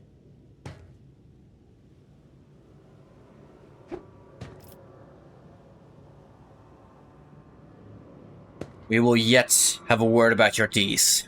Now, however, it is time to leave. Iliad nods warily. You're right. Explanations and understanding are now ours to pursue, and yet your willingness to take me back astounds me, Elantak, and it frightens me in equal part. Asayan, heed my word. I will not fail your faith in me again. Spirit stone in her breast flashes and slowly dims. Now let us walk away from the nightmares that sink their stings in the darkest recess of my ravaged soul. Cool, we're double sniper. Goddamn Drakari gear. Alright, Iliad.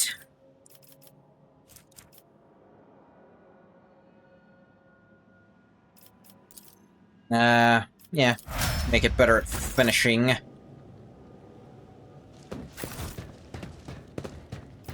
Oh, you didn't get tortured as much as I did. That just means you're gonna be way more useful in a fight. Oh, hey, that guy died.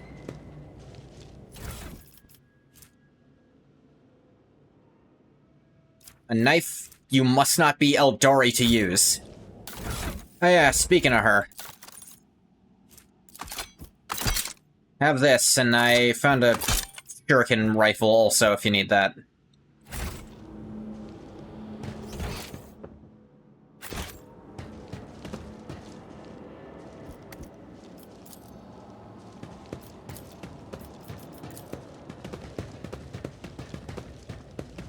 Lore warp, neither of us have that.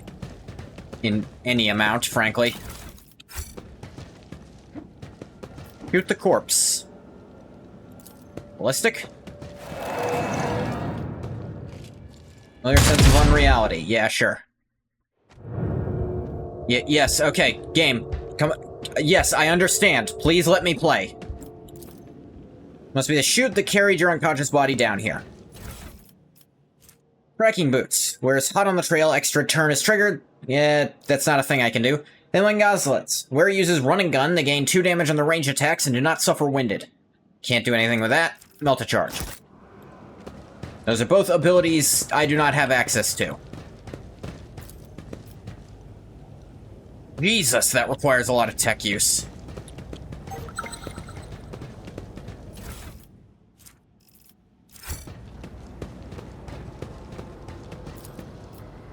Right? Hey, it worked. It's just some cargo, though, so... wouldn't have mattered if I'd missed it. But I'd always be curious.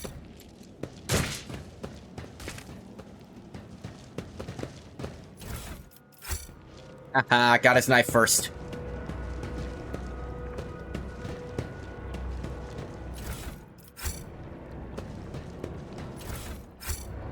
I'm just better at stealing shit than all these guys are. That's the way to the mangled sector.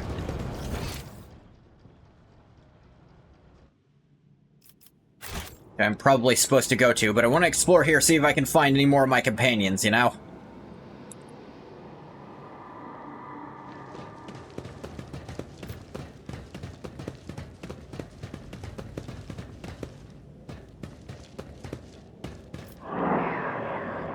Yep, flash of searing pain. You're really just interrupting my ability to play this game.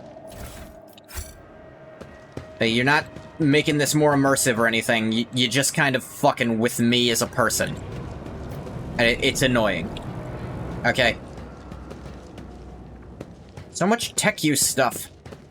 Don't have Pascal with me.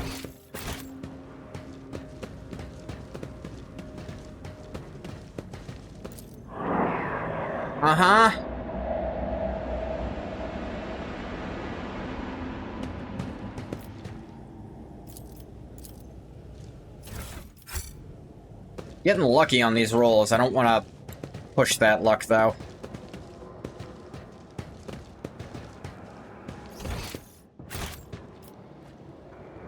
Anatomical opera. Sounds unpleasant. Okay, yeah.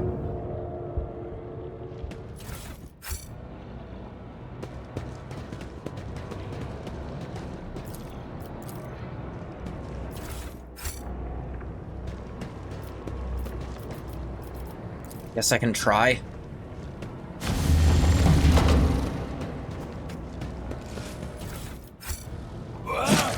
It's really just getting me cargo and basically nothing else. Resistance fighters are dead. They have flak armor, which is better than the chain. Civitas pattern auto guns. It's best I be putting basically everything that's not just cargo crap into my inventory.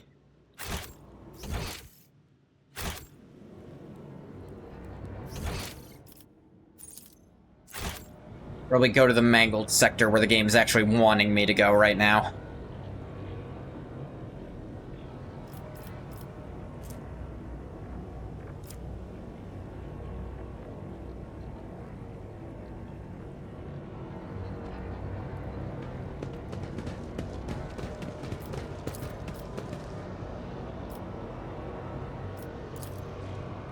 Profane device is designed to set the elevator into motion only when wretched victims die inside the device. That's fucked up. Ugh. The Drakari are just fucked.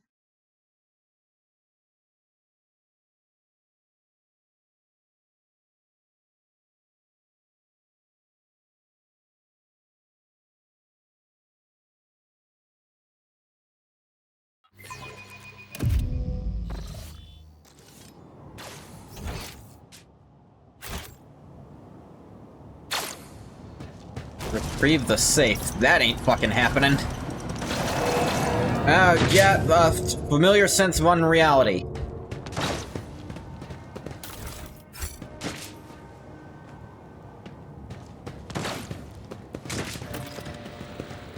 Reunion. Return. Argenta! Rogue traitor. Argenta greets you with a glowing gaze and a confident smile. The God Emperor did not forsake his chosen one. I prayed that our paths would cross once again. Argenta's expression changes drastically when she sees Iliad. Rogue traitor. Why is that creature standing beside you? Why has the treacherous Xenos not yet suffered retribution for her trickery? Remember what her accursed kin said when we stepped into that trap? Do you, Ungoth? Have you forgotten that she betrayed us? Iliad was deceived, as we all were. Her actions can hardly be called trickery. Deceived by whom? Her own kinsman? You honestly call anything here kin to Iliad? Do you honestly believe that, Ungoth? That worthless tale spun by an enemy of humanity, a tale that could only convince a senseless child? Iliad gazes at her from beneath a veneer of cold aloofness. Your judgments have no weight before the Alantok's will. Do not waste your breath on attempts to intimidate or insult me. Your words are like picked leaves that the wind throws against the cliffs. You truly aren't worth the breath I have wasted on words. Argenta pointedly turns away from her. Argenta gestures at everyone around her. Your arrival is timely indeed. The Emperor's chosen on our side. We can come out of hiding and exact vengeance upon the enemies of humanity. I shouldn't take up your time. Speak instead to the Commissar, the one who leads these valiant souls. He'll tell you everything you need to know. What happened to you after we ran into that trap? My memory betrays me. I lost consciousness soon after they dragged us into the shadows. I came into a filthy arena. They had set some clawed beast against me. When I slew it, they sent another. I killed them all, one after another, and the unseen spectators demanded more and more. At last I had an opportunity. One of the beasts I fought damaged the enclosure, and I managed to escape the arena. You should have seen how quickly the scum who whooped and cheered from the stands set off after me. I forged a path with sword and bolter, and wandered for a long time in darkness. And then I wound up here, where a loyal servant of the Emperor found me and gave me a chance to serve him again. Who's this Commissar you speak of? The loyal servant of the Emperor has not lost the will to fight even in this impenetrable gloom. He has mustered a resistance, everyone who can hold a weapon and refuses to accept the fate of a toy in the clutches of vile Xenos. The dwellers of these dungeons are myriad, and most are lacking in soul, courage, or willpower. Commissar and his associates seek out the true champions of the Imperium among them. Prepare those people for the battle against the Xenos. Providence itself has brought me here. I assisted the Commissar in his search in hopes of finding you among the captives. I devoted myself to helping the faithful yet frail pluck up their strength and guiding the able yet desperate toward hope. My efforts have already borne fruit. 2 squads have gone on a scouting mission to discover safe passage out of Comorragh. There is no safe way out of Comorragh. You're lying to yourself and to these poor people. Wherever you send them, the Dark City holds only death and misery for Monkey. Your poisonous words cannot break my spirit and my faith, Xenos. I'd rather die fighting evil than surrender. Who are these people? I found them. Subjects of the Imperium who were taken to this den of misery and despair, scattered across this vast chasm. They were condemned to suffer for the amusement of humanity, for the amusement of enemies of humanity. But the beasts were wrong in thinking we would simply resign ourselves to our fate. I share my faith in the future with them, the future that we will claim with his name upon our lips. You'll join me, will you not? Regina looks at the people around her and nods. Serve the resistance for as long as I could. My duty to these people is done. It is high time I joined you and pursued my original mission. But first, allow me to offer a few final words of guidance to my flock. Argenta turns to her audience, and her voice fills with zealous fire. Servants of the Emperor, children of humanity, be strong in your resolve and pure in your faith, for our deliverance is at hand. Steel your hearts, for a great trial lies ahead of us all. But the reward for passing it is freedom. No, not that. I want to fucking... Alright, what? Argenta has no weapons. None at all. And she doesn't have enough strength for this heavy stubber. Unfortunate. At least give her some armor. And, autogun, I guess.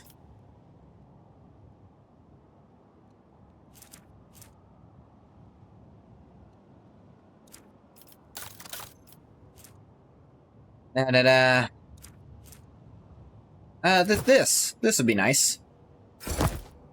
Correct arm. There we go. These gloves will work on her.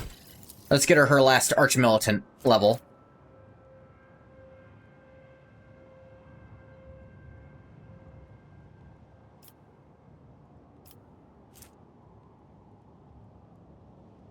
Ah, this would be nice. To the end of combat, every attack grants a stacking 2% bonus to crit chance.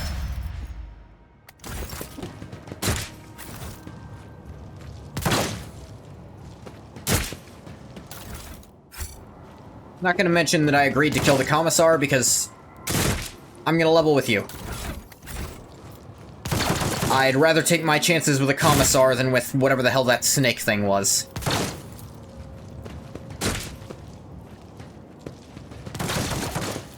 We have melta charges. That exploded. Uh-huh.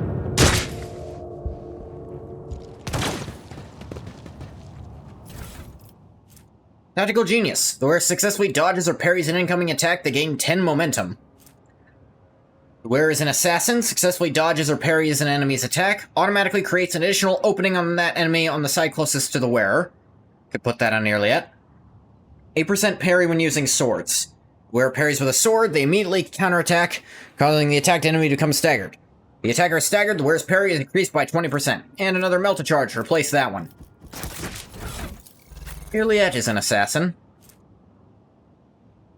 He has 115% dodge. Just by default, so she'll be dodging stuff, sure. And hell, every time she dodges better.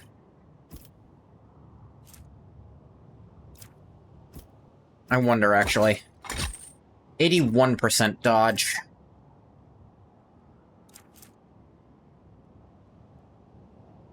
What is locomotion system? Yeah, that's probably better than armor, actually. That level of dodge. Blowing this up from this side is way less likely.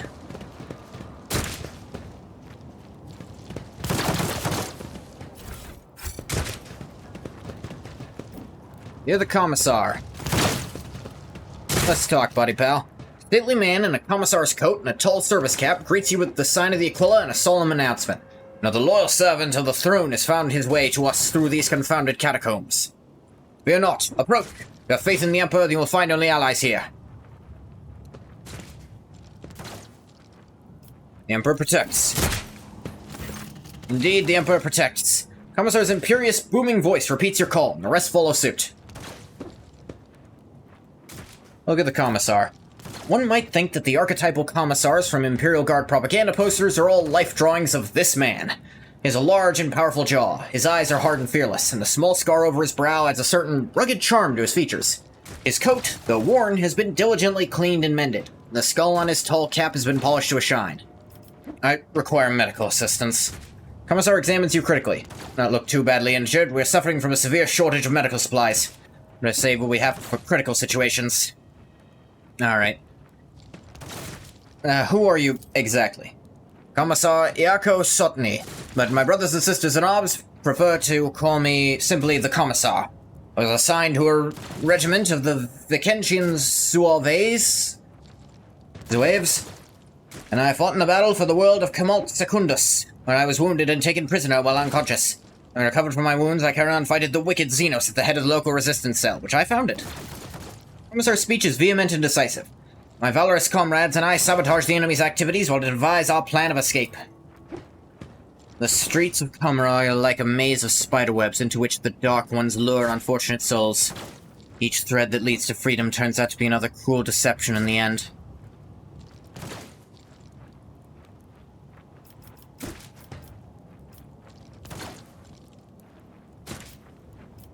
Let's see. Wonder why I've not been killed yet. Most suspicious. They've tried, oh how they've tried, but every time the Emperor protected his servant. Commissar smiles fearlessly.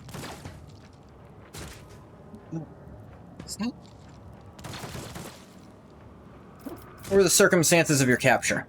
We engaged the enemy on the world of Comorragh Secundus in the Marcane marshes of the Calixis sector. Loathsome foes of humanity were known to launch raids in the area, so we received orders to defend the good subjects of the Imperium. When the profaners descended upon us, we gave them no quarter. The enemy was routed, and my unit drove them back to their ships. Our counterattack drove a wedge into their advancing horde and thwarted the invasion. But it also meant that we were cut off on both flanks and surrounded.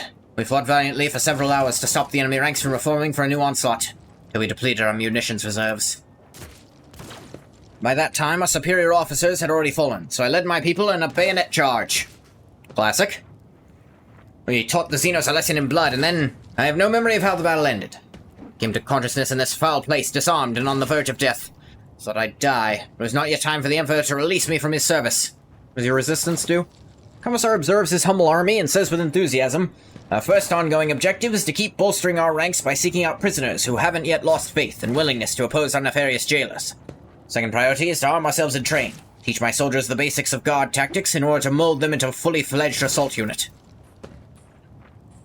Most importantly, we gather information and plot our escape. The day when we pave the road to freedom with the corpses of detestable Xenos is nigh." Commissar's rallying shout makes his people square their shoulders, proudly straighten their backs, and respond with a fierce war cry. "Now send me here for your head, however I have no desire to cause you harm." Commissar lets out a contemptuous laugh and nods approvingly at you. "That scared miscreant has long since wanted me dead. Craves my soldiers. He forced us from our base to this perilous place. It'll pay for his scheme soon, once my plan is set in motion. It's a disgrace to serve one such as he. You ought to join our ranks instead. Together we'll break out of this accursed city." What is your escape plan? Commissar's speech is brisk and energetic. Some of our own have captured a small Xeno ship that was moored for repairs at a remote, unused dock. Eliminated the crew quietly, but left the pilot alive to sail the ship back to real space, and get to the dock through a dimensional portal located at our old base. Was it Sergeant Vigasti's squad that was tasked with capturing the ship? Did he survive? The Emperor protected him. He did not fail the Emperor. Vigastis is in good health and waiting for us to arrive. The monkey have managed to capture the vessel. They were permitted to do so. If they were permitted to do so, Iliad casts you a meaningful look. Plan is doomed to fail. Regrettably, Malice and his Shriekers drove us out and took over the base. The first order of business will be to confront him there. Suppose you take him by surprise and deliver the first strike. Support the attack from the outside. Logic test succeeded. Every step in the Commissar's plan, when taken separately, seems viable enough. When combined together, however, the chances of success become so ludicrously slim that only a complete madman would agree to this strategy. How have you managed to accomplish so much? Every morsel of intelligence we have acquired and every step of progress we have made was paid for in blood and pain. The information about the dying cabal that dreads entering the docks of its enemies and instead moors in an abandoned area was forced out of captive Xenos. Knowledge of the portal was bought in exchange for 1/2 of all the weapons we had stockpiled. And taking that ship cost us several lives, each of which was worth more than this whole blasted city. Are the people under your command? Core of my unit is composed of prisoners from various Astra Militarum regiments and a number of planetary guards. They form the assault squad that went on the special operations under Sergeant Vigastis' command. The rest are common people who had the misfortune of being captured by Xenos. Serfs, nobility, administratum clerks, technomats, void workers, monks, anyone who found the courage to take up arms. The only kind you won't find here are heretics, lawbreakers, and cowards. Trust me, Ngoth, these people can be relied upon. In their darkest hour, they found a source of resolve and faith, and each among them is ready to give their life for their righteous cause. Many already have. I shall join you. Commissar laughs and exclaims approvingly. My brothers and sisters in arms, a new fighter has joined our ranks. The Emperor's grace is with us.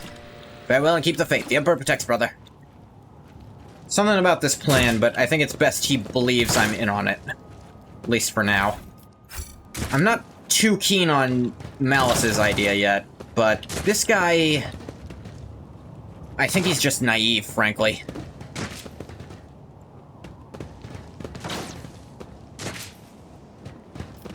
Hell is that? Low vibration that permeates this space is the death throes of atoms becoming nothing. Oh, is that all?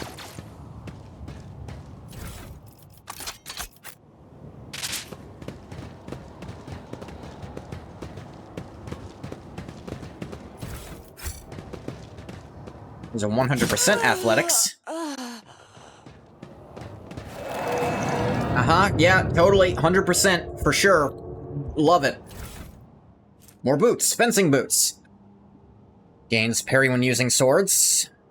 Oh wait, no, that's in my inventory. I'm dumb. Vaulting puddle of ichor that reeks of suffering, barely make out what remains of the bones of some unfortunate soul that appears to have been digested and regurgitated. Fucked up. Indicated by the bloody trail, body was recently dragged through here. Also fucked up.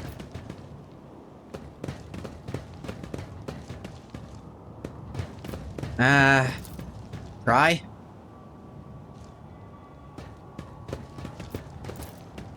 Try again?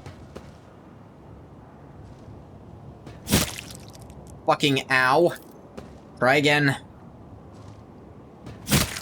Fucking ow. Try again. There we go. Jesus Christ.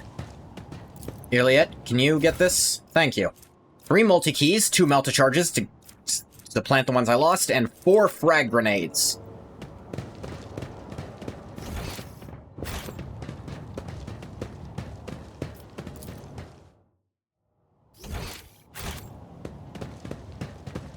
Oh yeah, another dead beggar.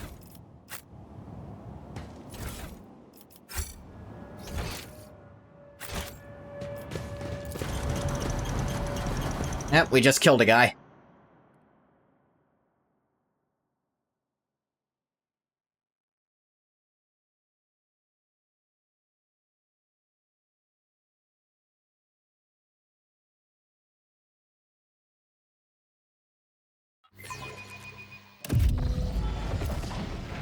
That is it? What the fuck did I just see? Examine the fresh corpse. Victim was killed by a series of precise cuts in vulnerable spots. Throat, eyes, and tendon. Her must have been aiming to swing the outcome of the fight with the first few blows. Oh, look, it's the ugly beggar.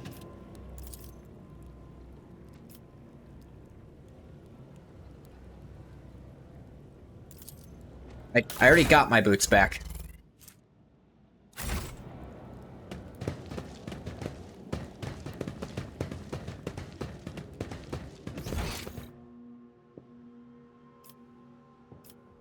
Guess I should go to the anatomical opera.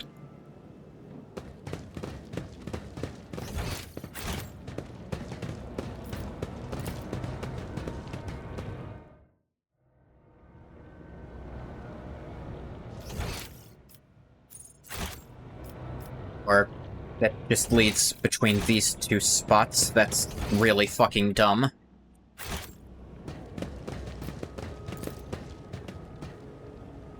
Not this way, meat. Shut your fucking mouth. You're meat.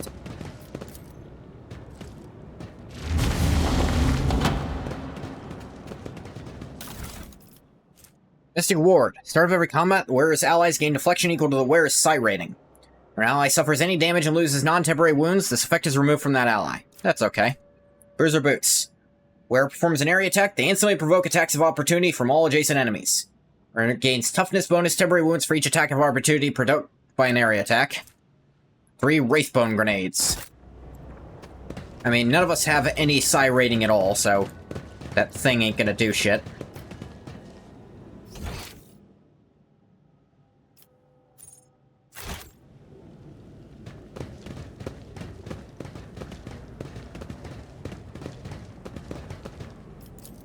Let me try the tech use. That worked. Transport adorned with massive blades would make for a deadly weapon on the battlefield. Incubus Clave. Aldari Ranger Sight. Where's Deadshot critical hits trigger exposed weakness against the affected enemy until the end of combat. I could use that, though I tend to want to kill things. Melee attack damage is increased by a number. What number is that? Triple your psi rating.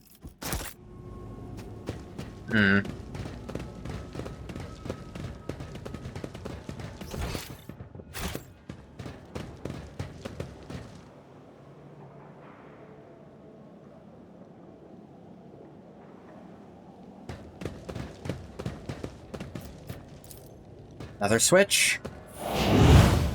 That failed. Try again.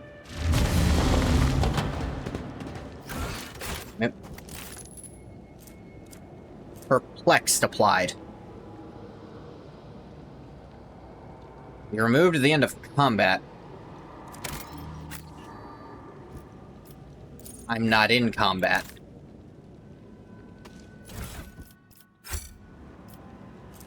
Genta's got... Oh yeah, from those bombs. Right, right.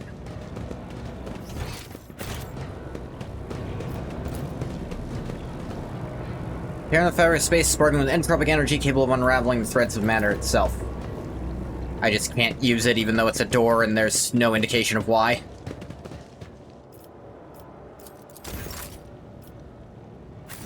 There's 2 stacks of perplexion. Kinda mean I can't be doing any more tech use stuff.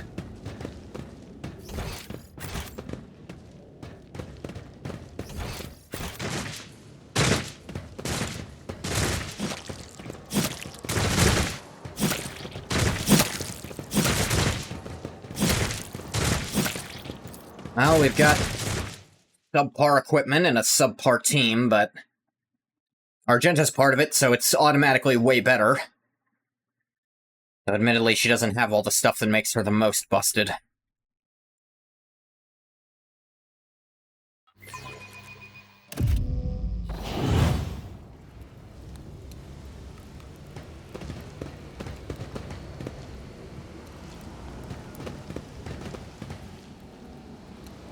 Is there a Cabal warrior here? 2 at that?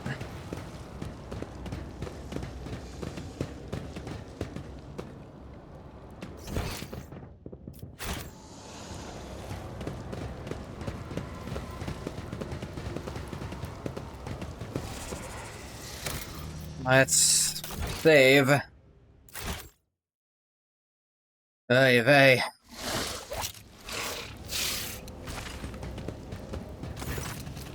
Humanling, relax with us. Take a stimulant and enjoy yourself.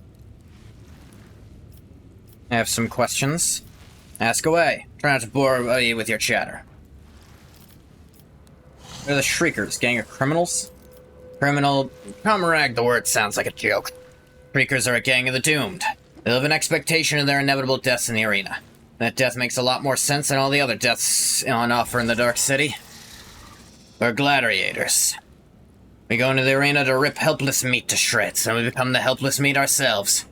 The end is predetermined, and in the Spires it's always predetermined. You start to see death in more simple terms. Stop being afraid of it and you learn to enjoy life. A gang of people who enjoy life.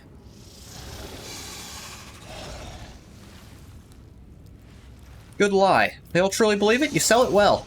Snake laughs and leans toward you. They believe every word of it. Fucking dumbasses. As long as there are enough believers, the homunculus' servants won't drag me off to the arena. Hey, they go to the effort of catching meat for the arena when it's all here waiting for them. Why are you called Malice? Weren't you retconned? Name is an accurate reflection of my nature, more or less. It was given to me by Geperal, Archon of the Cabal of the Sheared Tongue. He's a competent master and he knew his servants well. Which is why he didn't trust any of them and gave me the honor of guarding him. The Archon liked to watch me savage the assassins sent to kill him. He named me Malice.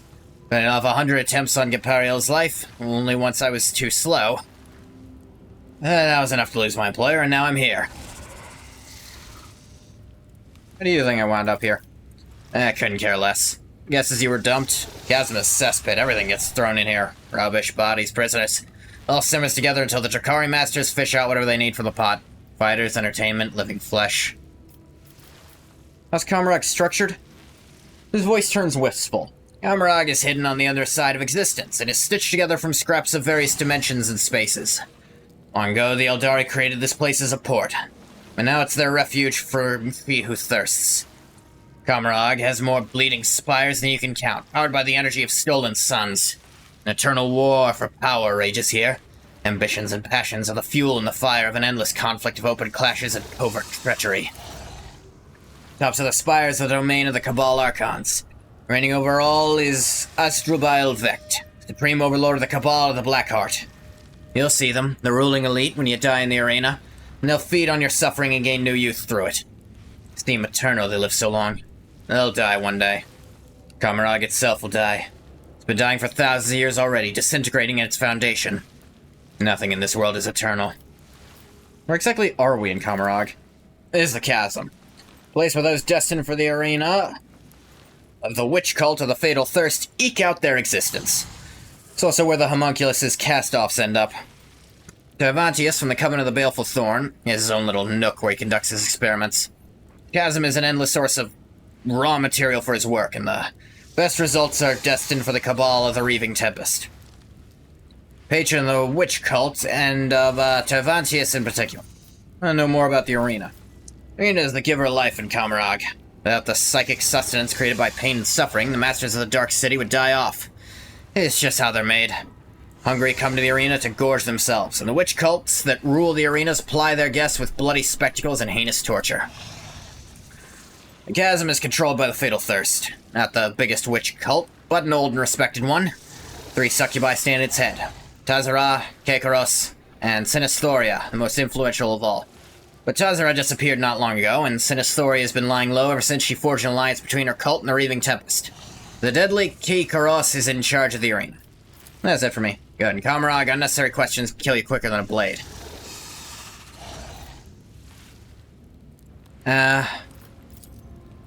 Damn, they really just make you pick. Like, honestly, I feel like even if I think his plan's less likely to work, I'd still work with a fucking commissar over this thing. The 2 humanlings applied against me. How predictable. Shriekers kill the humanling slowly. I want to enjoy his torment. It's unfortunate how close I have to be for this.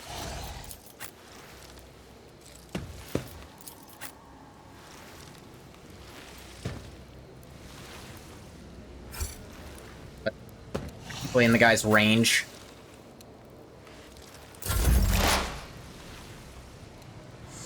At least the enemies here aren't full power. You're getting to your perfect spot, Iliot.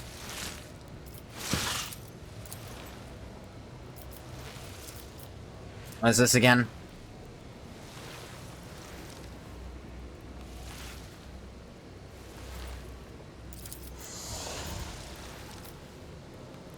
Let me see. Additional damage increased by twice the percentage of that target's missing wounds. And this has no cost. Expanding attack. Next single target will have a 50% armor penalty, plus 10 lethality. It's a range attack. Target's forced to move to the closest cell, 3 cell range, no adjacent cover, facing toward the assess. Yeah.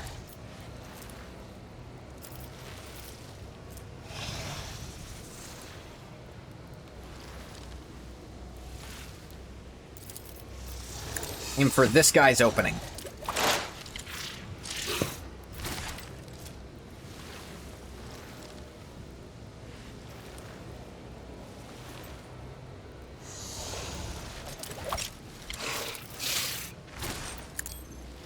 Get this guy.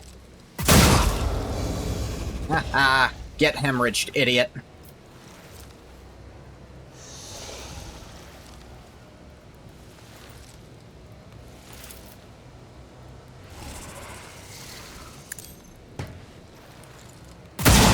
Your last stroke of luck. That counts as a normal attack. Unfortunate, I wasn't done setting up.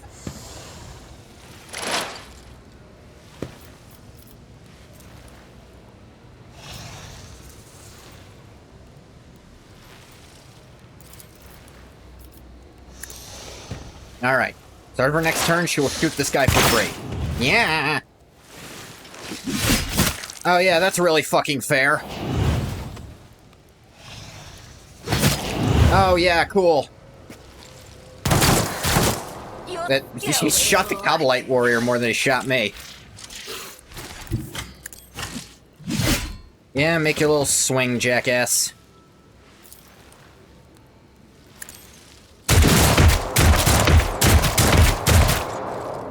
Okay.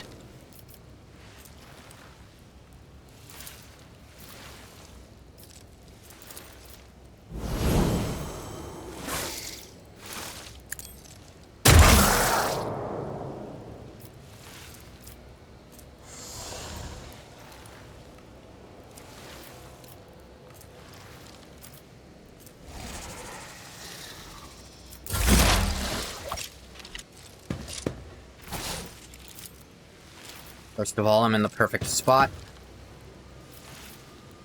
This might hit Argento, which would suck, but I don't have a lot of choices on that front. Gonna call the bold. Gonna mark you as prey. Gonna analyze this enemy.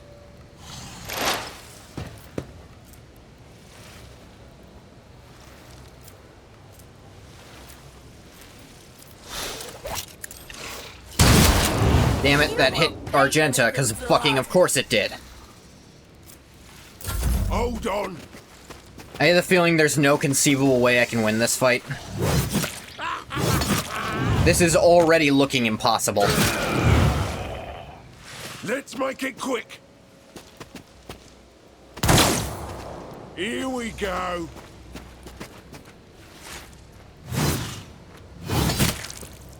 Jesus fuck. Yeah. Yeah. My mastery is unsurpassed. Oh, come on. Oh, god damn it. I'll return the pain tenfold.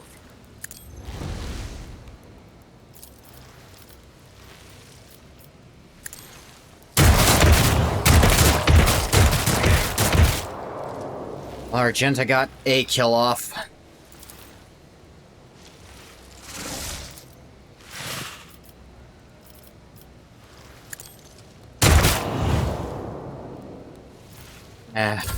He's just gonna... Yeah, that was never going to work. And we can't fight the bastard.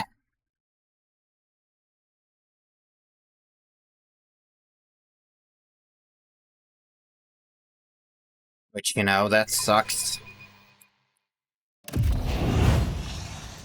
Sure as fuck can't beat him.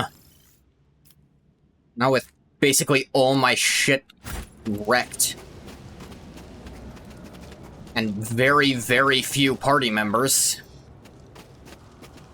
But I don't think beating the Commissar would be easier.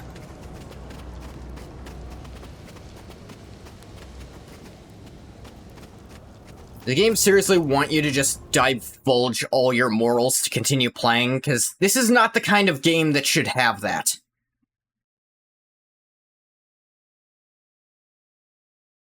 Like, you have no equipment, basically none of your party members. Here's an enemy that's really tough to beat, even if you were fully equipped.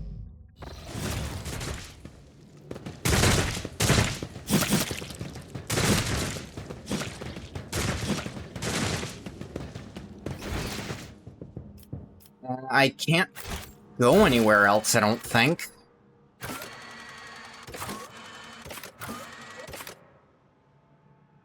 Bring Malice to Commissar's head or kill Malice. Find Pascal on the streets of Comorragh. I have no fucking clue where that might be, but sure, I'll look for him. Every person I add to this group makes this a little easier, in theory. Oh yeah, I'm confused for fucking ever because that won't wear off for some reason. Da-da-da.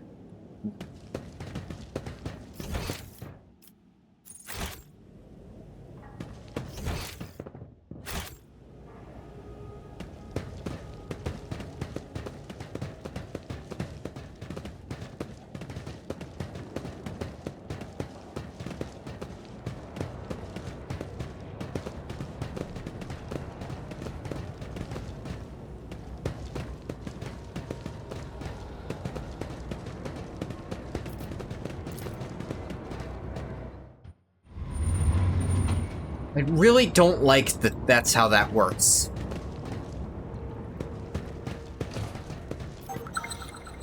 Oh, hey. Just cargo.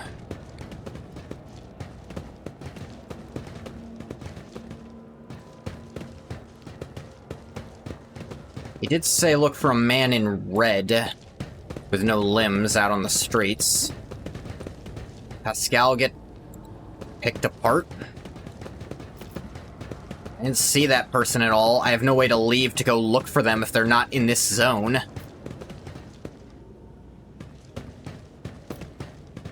But try. Infested with countless mutations, looking at it makes your head throb in pain. Okay.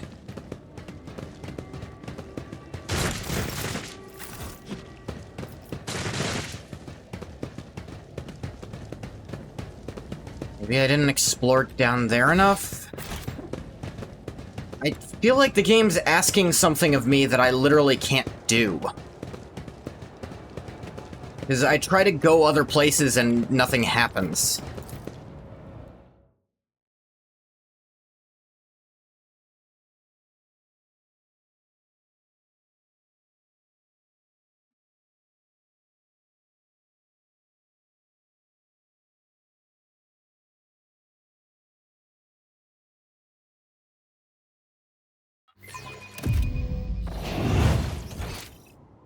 I don't really see anywhere here that... Nowhere here I haven't been yet.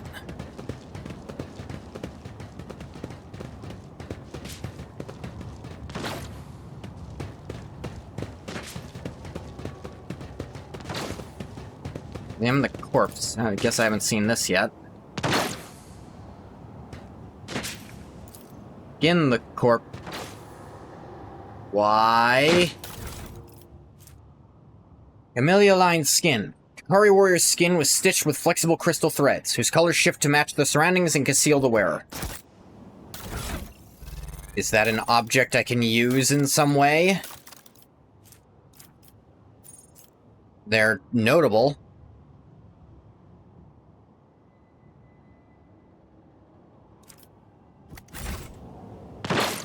They don't seem to fucking do anything, though.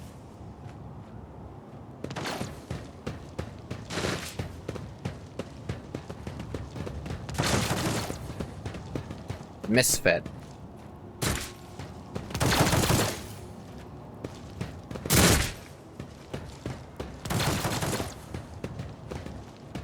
I just...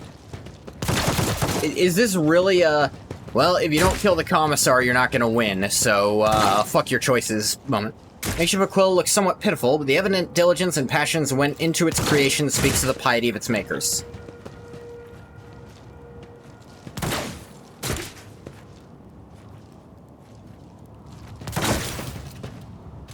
Commissar, it...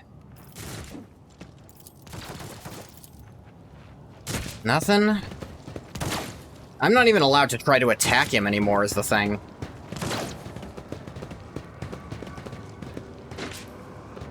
Try to retrieve that safe, Argenta? I'll be damned, it worked. Oh, good. Try... Of fucking course it didn't work. Now no one's allowed to try anymore. That's really fucking fair. Yeah, blow it the fuck up to make it work. Lawbringer.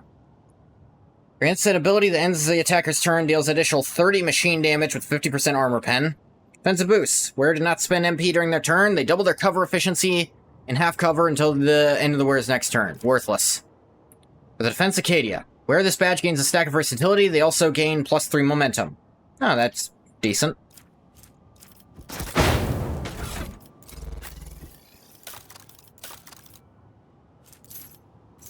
You can get your thing there.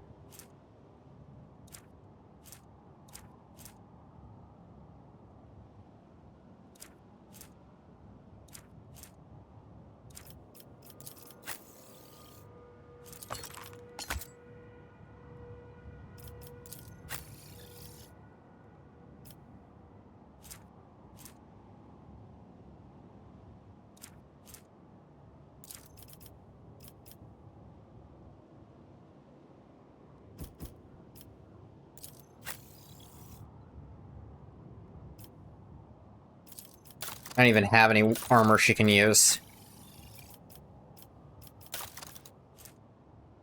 And that's just worse than what she's got.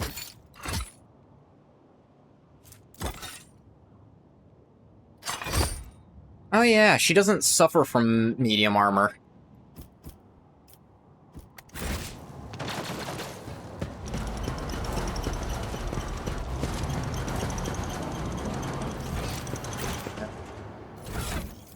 Most I can think of is we just absolutely blast with grenades.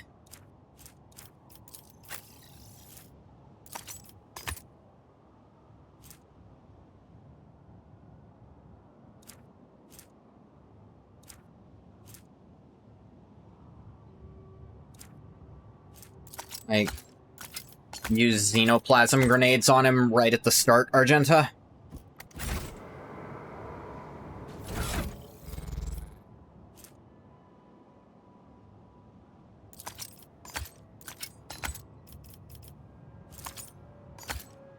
Everyone put on at least a few grenades, maybe. Could try. There's still so many enemies is the thing.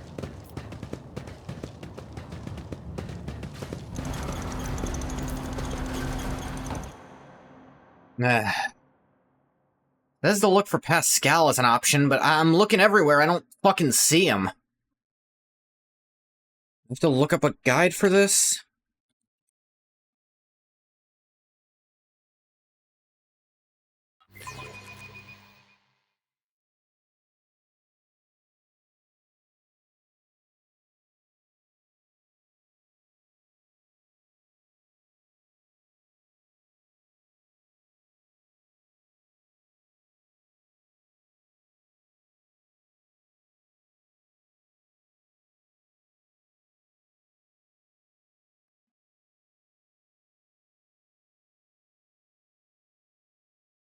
Let's say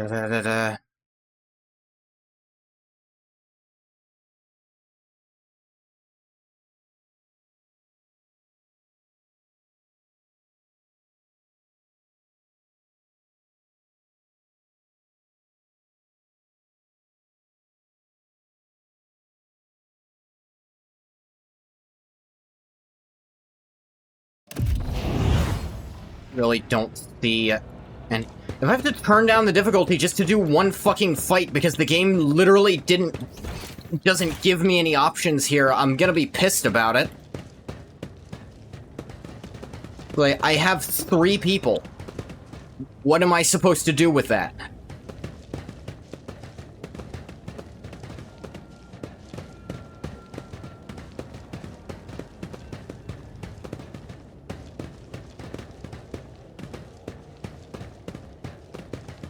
No, fucking... I think they'd figure out the angles on this shit.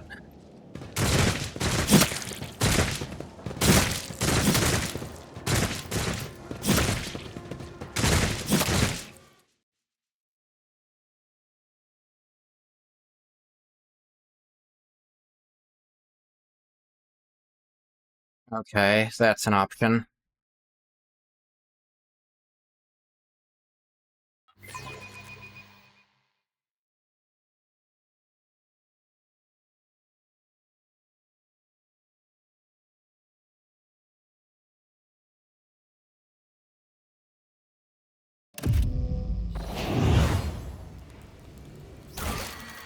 Let me check. Give me a minute. It turns out, literally by design, you're not allowed to bring more than 3 people to this fight. You're just not allowed to. If you... Because I picked up Iliad, that means Pascal has despawned. Because I picked up Argenta, Pascal's despawned. It just can't happen now. That's really stupid, game.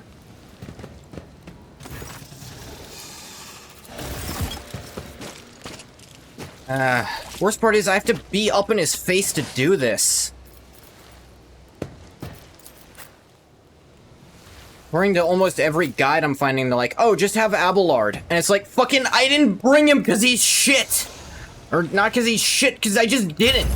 Because I didn't know I was going to be locked into these characters for a fight with no equipment. Because why would I assume I'm not going to have my equipment? I guess because every... Are you fucking with me?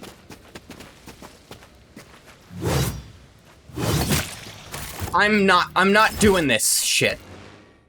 Reloading, I'm turning down the fucking difficulty, because I literally can't win unless I do. I don't like doing it. I don't like doing it. But Owlcat does this shit in their games. where they'll overtune these fights. They'll do something to fuck up the natural flow of how you can play their fucking game that in every other aspect was so wonderful. They'll do, oh, I don't know, here's this long path you have to walk through to progress the story, and, every single, like, step on it, there's an invisible wisp who's going to start the battle by casting lightning bolt on your entire party, and there is nothing you can conceivably do to prevent this.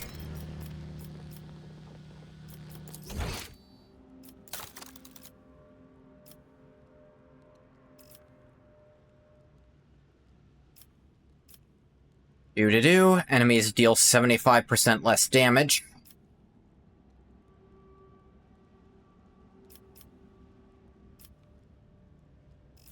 Enemies have 90% less wounds. There.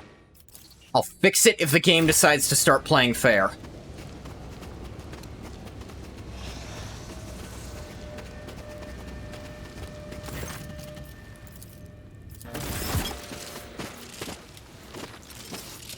Yes, I understand that thing.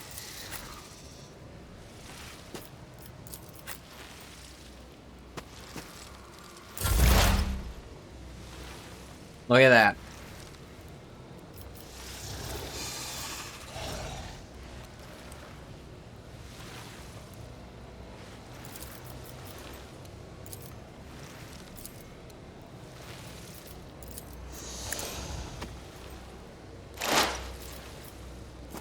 Get in your perfect spot, Iliad. Still not a guarantee to the kill. Aim for the opening. Now try. She is here.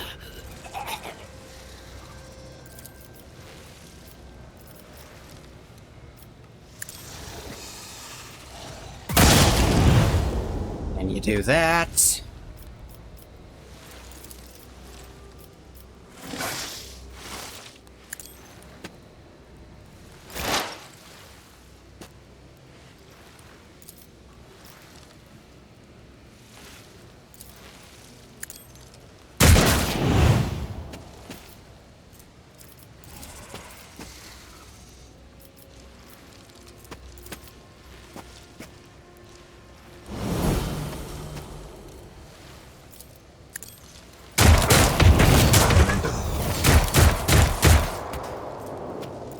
Get out some steady superiority, Argenta.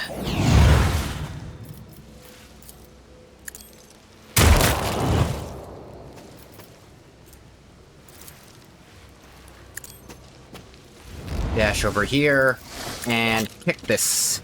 And kick the Xeno. Show you the real pain.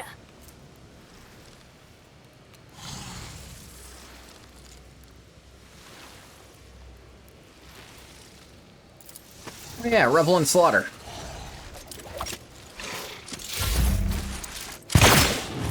Ow. Fully focused on me. It's also really cool that you didn't get pushed.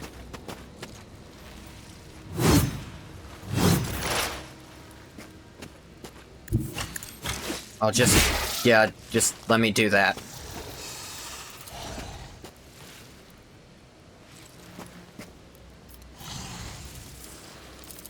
All the bold.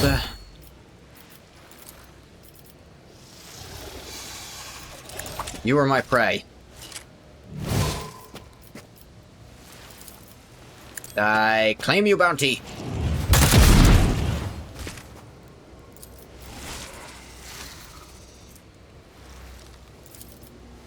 You are also my prey, Malice. And I fucking shoot you.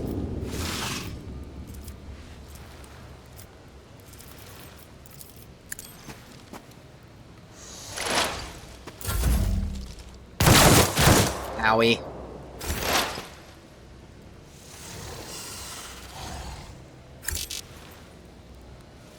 But, oh, of course. And she couldn't take her free shot because they got into melee range, because that's really a cool mechanic. You're not allowed to attack ranged at all if someone is in melee range with you.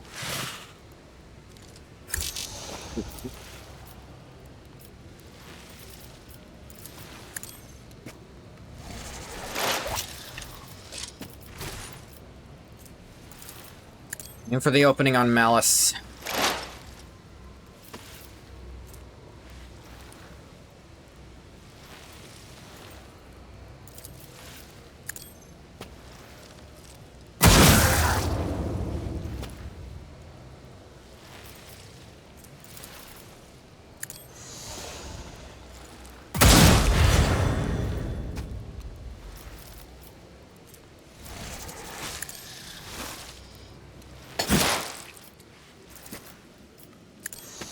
And kick the Counter-Light Warrior.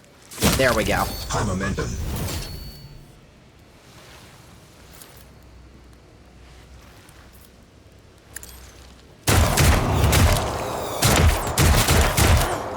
Oh, one of those actually managed to hit that guy.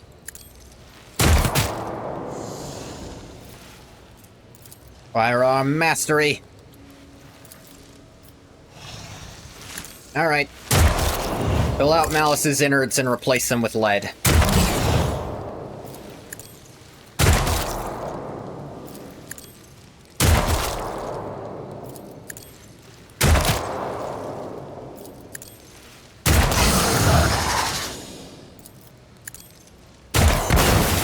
There we go. That was still harder than it should have been. Said we needed to attack sooner. He already won. Jesus. How do you do that? The Commissar's resolve is palpable. Victory, comrades. Duty beckons. Our allies are waiting on the other side of this strange rift, so let us not waste time. You took your time? Sorry, Lordship. I didn't know you were so zealous in the fight against the enemy of humanity. I underestimated you. I'll spill twice as much Xenos blood to atone for my mistake. Exactly waits us on the other side. Lo, comrades, and a stolen escort ship, with its pilot taken hostage. They take us back to real space where, Emperor willing, we'll send out a stress call and be saved. You coming with us?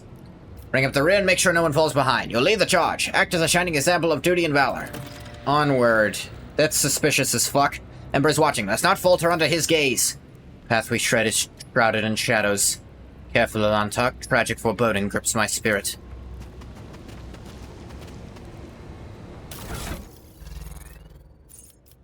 Not gonna fix the difficulty just yet, honestly. Not until I feel like I have my party here.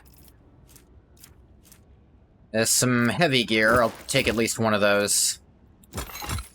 Xeno mesh. You know what? Let's loot before I go. Don't need that. Don't need multiples of that. Trophy las gun, don't need.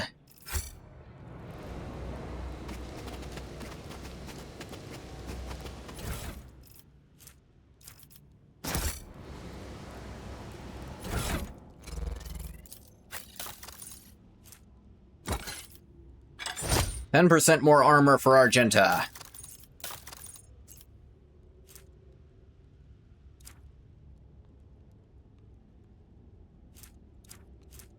It's too bad I can't put this on her.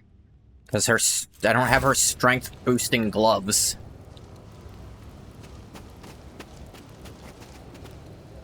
Now, it says badly wounded and unconscious, but his stubborn xenophysiology prevents him from expiring. His leg is oh yeah, his leg is crippled. That's... Yeah, weird snake guy has a crippled leg. Just go through the stupid portal so this can be a trap too. Arena. Oh, how fitting.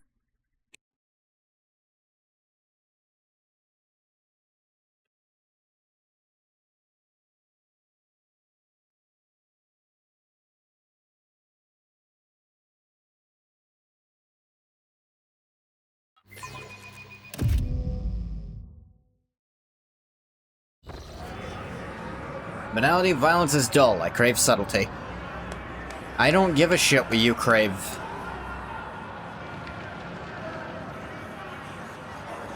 Die gracefully, die passionately. Such tantalizing hints of despair.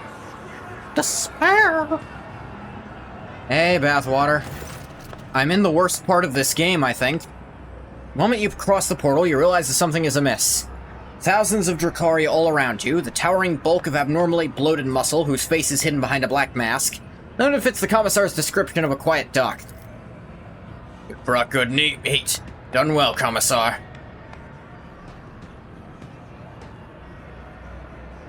Commissar has turned out to be yet another traitor. I believe I'm starting to see how this game is played. Alright, you won't be so gullible next time. Oh wait, there won't be a next time!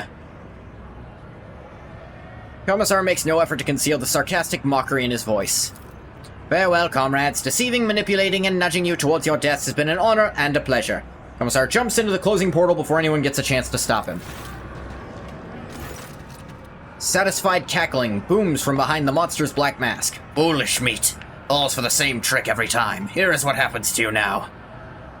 Now, I'm literally not allowed to because, again, this part of the game is very railroady. I picked up 2 companions. I decided not to kill Irliet because, honestly, the game hasn't really told me why the fuck any of this happened, but, you know, no saves, no rolls, no nothing. This just happens because they want it to happen, and then they throw you into encounters way too fucking difficult for my 3 DPS party that, really, you didn't give me a chance to have another option. Hey, here's a fucking fight I don't think I could have easily done with my full party, assuming they were all equipped, because I also don't get any of my fucking gear. This is not cool, game. This is the shit I always hate in Owlcat's games. Alright, now, here's stuff that's way too hard because we don't like our players. That's the only possible reason I can come up with. They're about to unleash fighters and beasts who'll seek to eviscerate you. So try to survive until the end of the fight, meat. No one's expecting more from you. You know what? I bet if I'd sided with the other guy, he would have thrown me through this shit too, so, you know. Should you kill something after all, do it painfully. Unless the Master's craving for death agony is sated, they'll release me into the arena. Release me into the arena. You'll regret that, got it? This abomination says that our death is certain, but even in death there is a choice. Be butchered like cattle or to die for the Imperium. Do not let the Xenos decide your fate. May you leave this life with the Emperor's name on your lips. With a roar, some of the fighters make the sign of the Aquila and ready their grenades. Their pale fingers clutch the pins, they steel themselves for a fight to the inevitable death, intent on taking as many enemies of humanity with them as they can. Pretty words. Hope your death will be pretty enough to match them. Off with you, meat.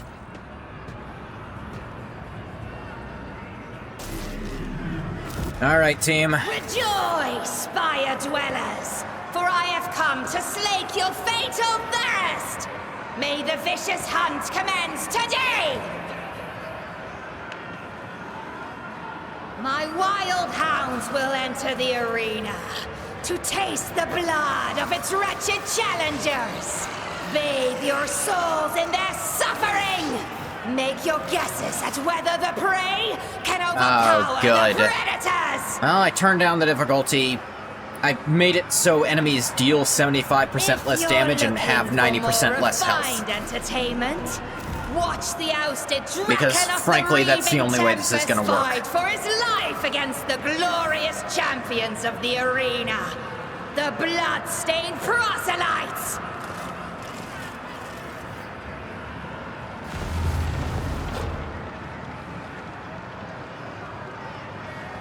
If your soul is so hardened that only the triumph of violence can soften its scars, enjoy the massacre of the fearsome Flesh Gorger!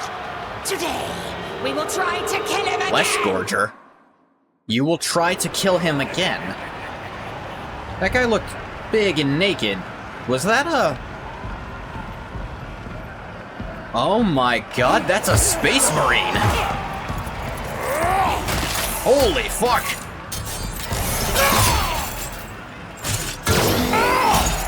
This suddenly become a lot more doable, frankly.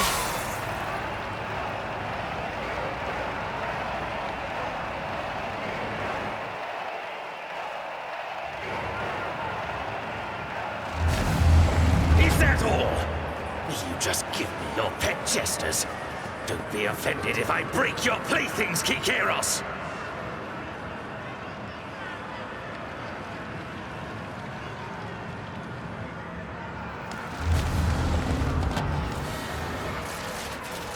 Let the fatal thirst be quenched!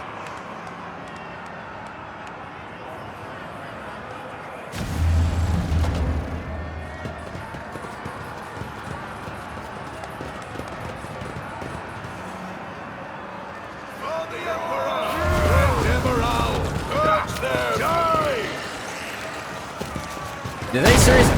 Oh my god. They actually... Oh, wow, they killed one of them. Thank you, dogmatism. World suddenly loses strength and certainty. Everything around you looks like a decoration in a sham. Or constricts your chest. Yeah, I assumed. The sounds join in a terrible loop of self-repetition, mixing with a grinding sound, becoming high and sharp like the teeth of a chained sword, and tearing at your eardrums. Yeah.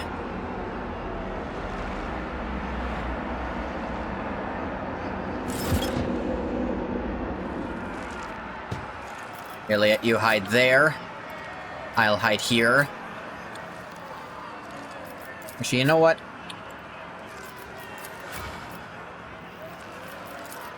Might be smarter we... No, actually, these things are pure melee, so... No, switch to Ngoth. God damn it. Open the game. Alright, its weak side is on this side. Get in your perfect spot, Iliad. So, my character's reason for sparing Iliad is... I need all the help I can get to leave. Now, in terms of actual gameplay, that doesn't work because they don't let you recruit everyone. Even though some of them are already here. They just... fuck you.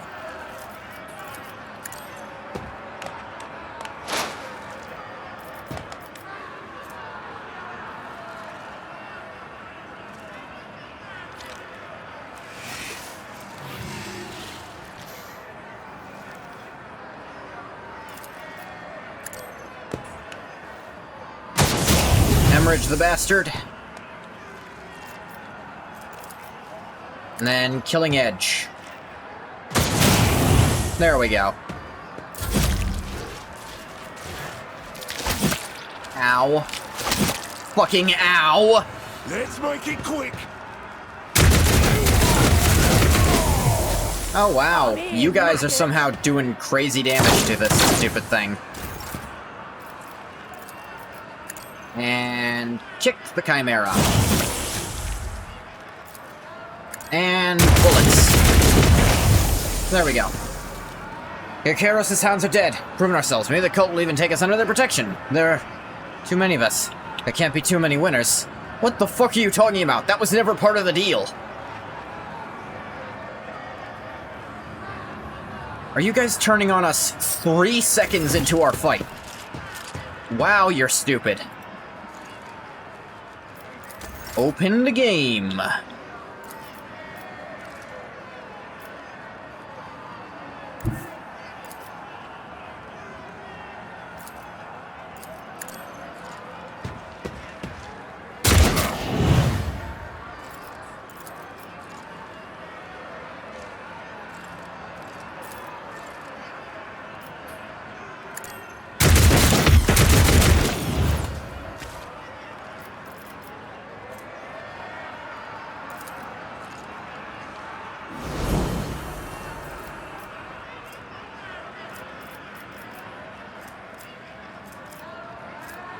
Where is the Reckless Rush?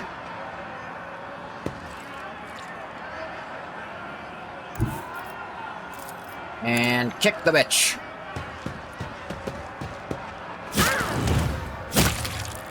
Dead.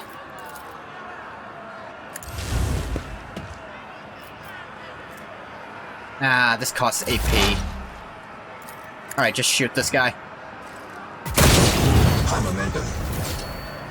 Have you enjoyed it? Are you surprised? The fallen Drakon has defeated the best warriors of the arena. The cult appreciates it. Marajai Aizaresh has been granted the right to join the Bloodstained Proselytes, our circle of champions. Marajai, you shit.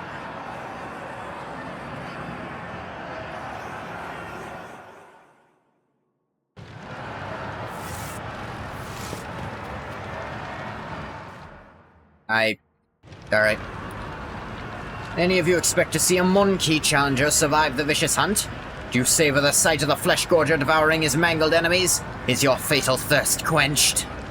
Devouring? He's not a Chaos Marine. Nah, he's not nearly fucked up enough looking to be a Chaos Marine. It is quenched, it is quenched. The quenching.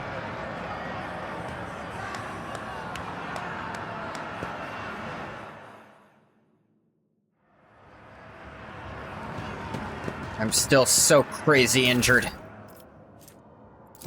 Don't need chainmail. I don't need a fucking las pistol, least of all. Arena Beast's Claws. Alright. Xenomesh, decent middle. The Ripper. Looks... way better armor pen and one more rate of fire, so yeah, actually. Slight upgrade for Argenta with that armor penetration, frankly.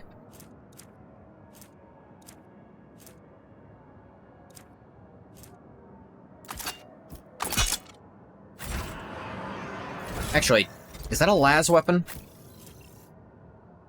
No, it's solid projectile. Just, it's built like a las weapon for some reason. Another The Ripper, but barely needed the one I got.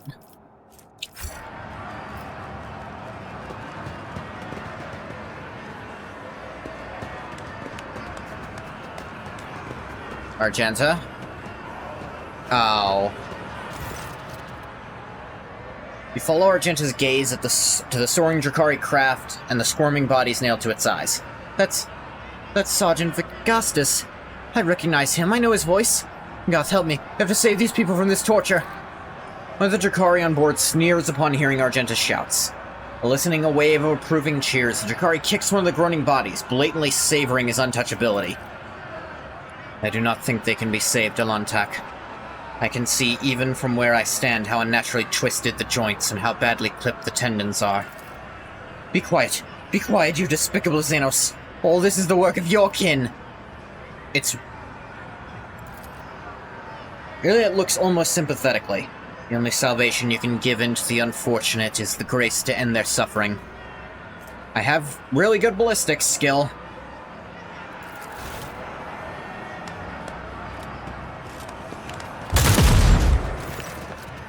A shot rings out. The figure pinned to the side of the ship flinches and stills. Argenta freezes and then turns to face you. Her eyes are brimming with rage, astonishment, and unending sorrow.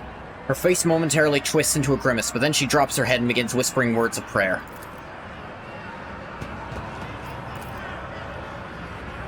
Prisoner appears dead until you notice his eyes, which are filled with pain and following your every move. Begging you finish me.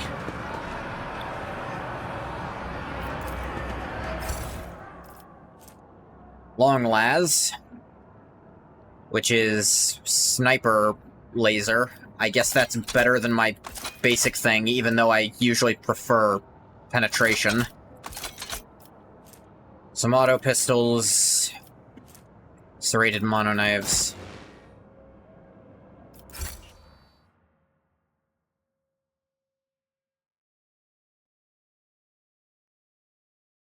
Hey, Pixart King. You're just gonna lurk? That's cool. I'm in the part of CRPGs where they take all your stuff that you were having fun in the game with so that they can make it harder but not more fun. You know, usual. The stranger standing before you brings to mind a motley-colored, long-limbed doll abandoned amid carnage and detritus. The bright colors of his sleek costume seem comical against the unremitting gloom and hostility of this place. Only the sorrowful horn mask that hides his face and the dark hooded cloak he wears pay tribute to the overwhelming air of hopelessness. Every move the Xenos makes sings with theatrical precision and a predator's grace. Cannot decide if this person is an accomplished dancer or a master assassin. Lord Xenos succeeded. Shiver runs down your spine. This is a Harlequin, the deadliest of all Eldari warriors. You've heard of small Harlequin troops taking out entire armies of enemies, whirling in their mesmerizing and terrifying dance of death. This specifically seems to be a solitaire who... There's reports of them handling groups of custodes. That's not something people just do, so yeah, that's fun. This crib of putrid flesh offends your taste. Oblivion comes now. Here its nocturne plays. I am that starlit strain that chills the soul. The piece that doomed throng pitches into dance. You are among them, merchant vagabond. So tread the steps I say, escape fate's grasp. Iliad takes an involuntary step back, her face filled with fear. Arabenian, doom incarnate. Of all the places in the galaxy, you show yourself here. The outcast and the merchant, what a pair. Bereft of blood and hope, without a path. The parent cloaks the cradle once again, and babe is doused in darkness as before. But death is near, Asayan's child. Make haste.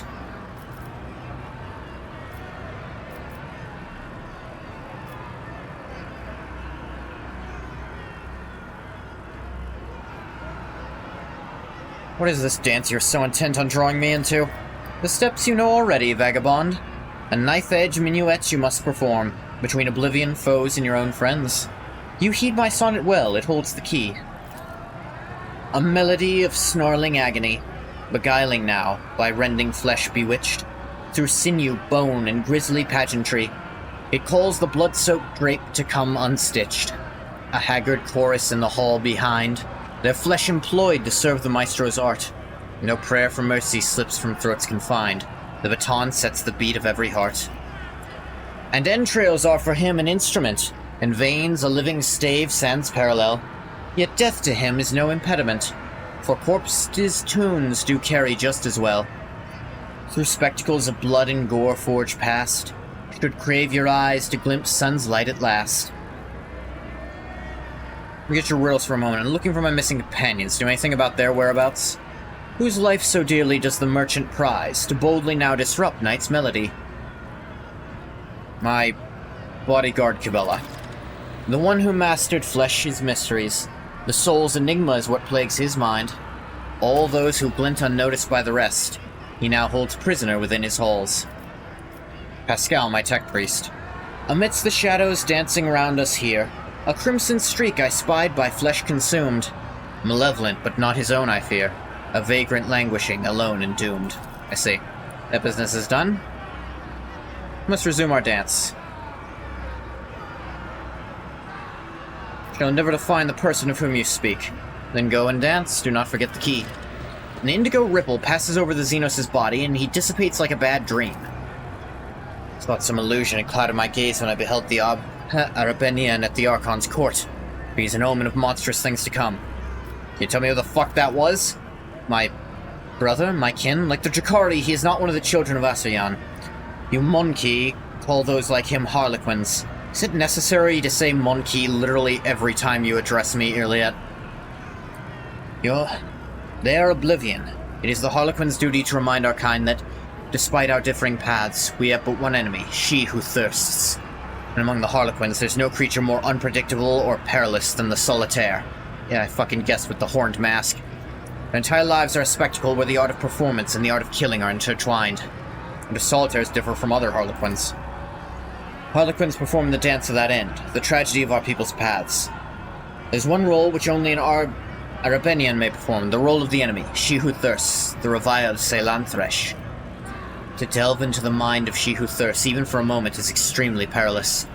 Many have lost their sanity and even their life attempting to portray our kind's greatest enemy upon the stage. Only the Arabenian are capable of such a feat, and for that reason they are respected and feared by all Eldari, from the far series of the Asoyani to the Archons of the Dark City.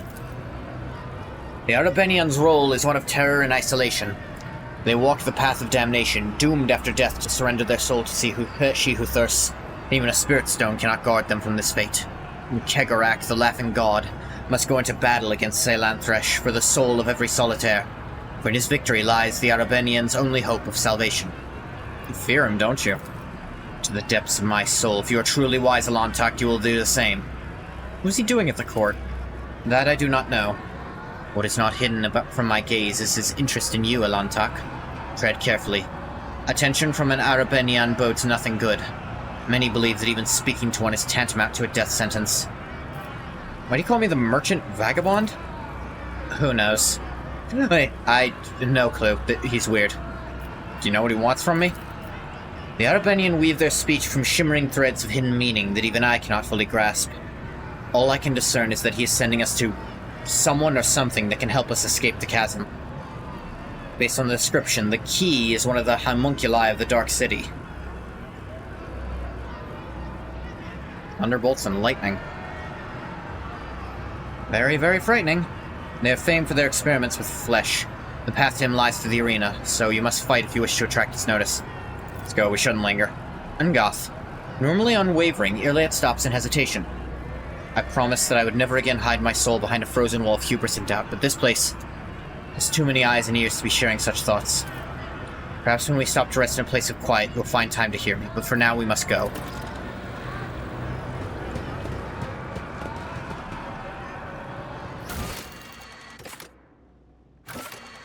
Survivor's Revenge. The rogue trader was tricked into fighting as a gladiator. The one who did this can likely be found in the pit, the den of the Shriekers. That is where the rogue trader should go if he wants to get even. Also to equip himself with decent gear from Malice's stores. Yeah, that's real fucking fun.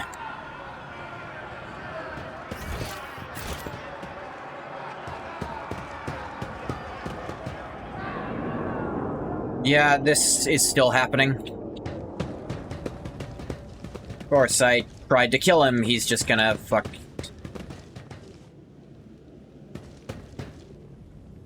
Stranger... Ah, winged weird thing. Ah, gross. Gross and weird. What the fuck? Empty vials lying on the ground. Contained repetropine, a stimulant that heightens one's perception of moving objects, but hinders their ability to see stationary objects. So, like most animals. Really? Not even giving me the 30 seconds of movement.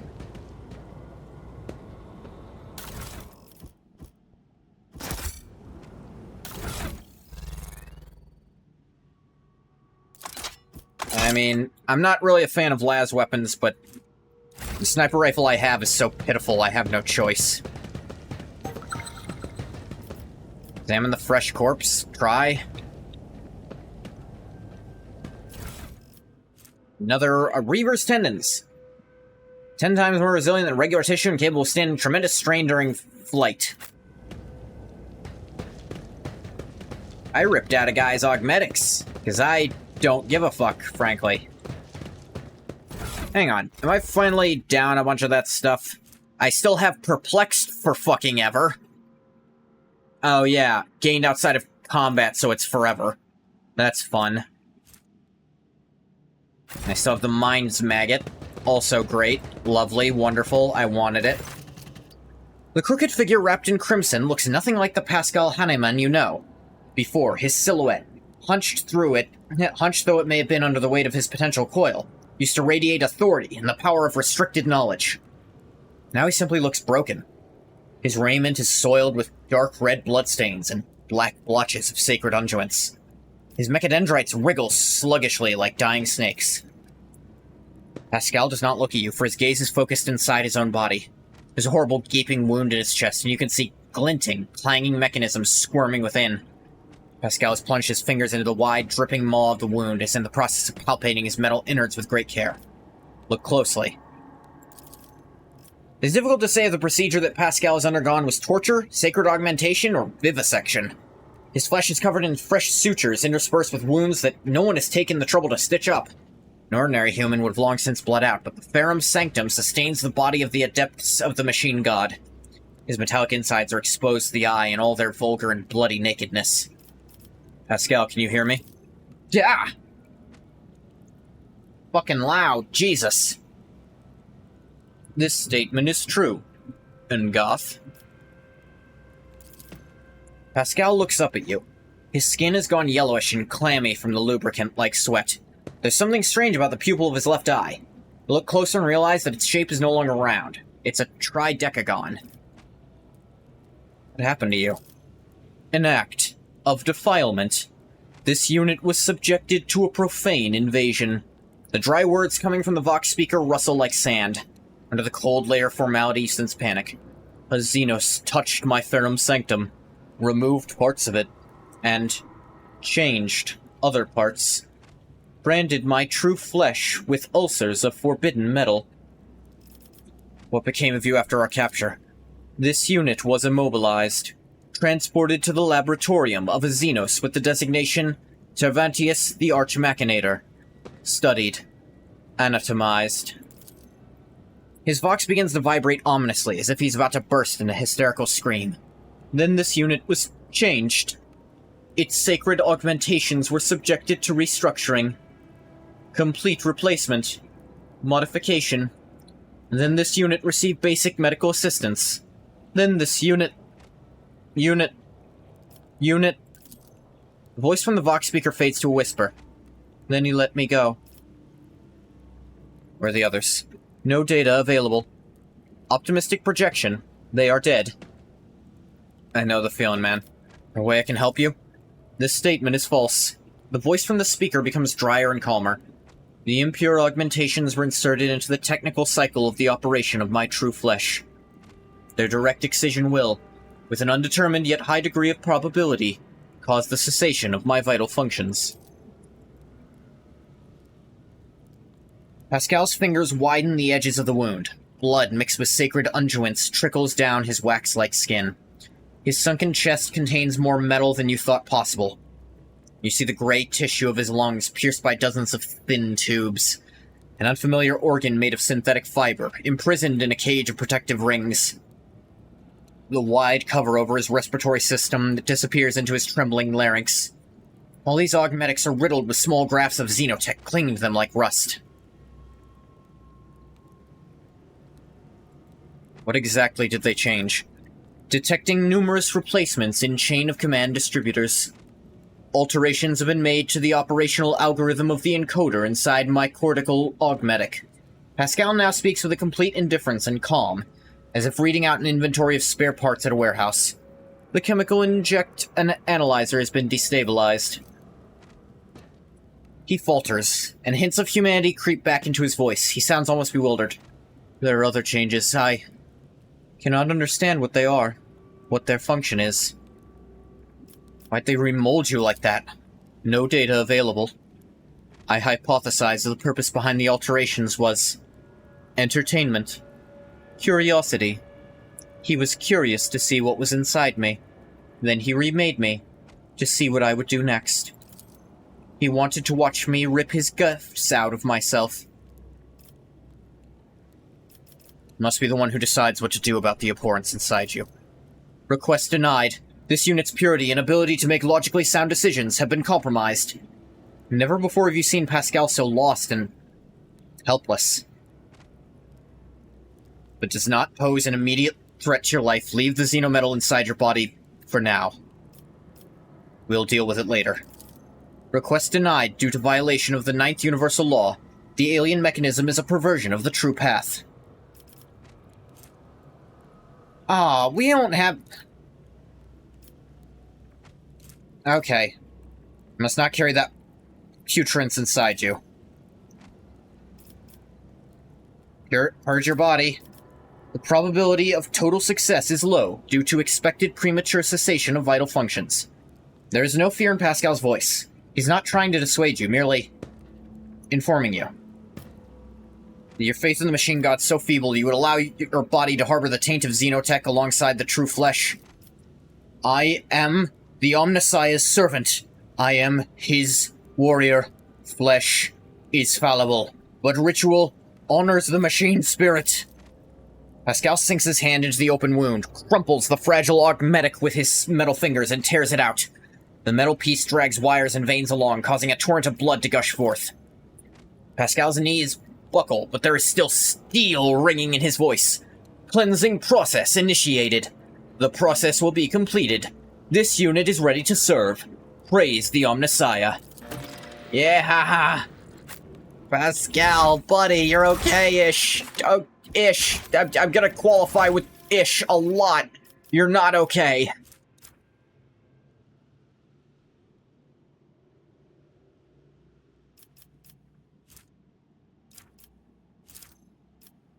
This is okay.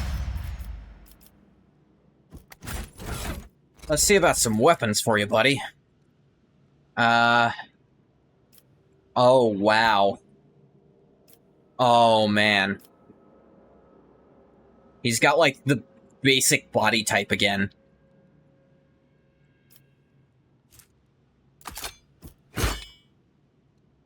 This is a normal axe. I hope you like it.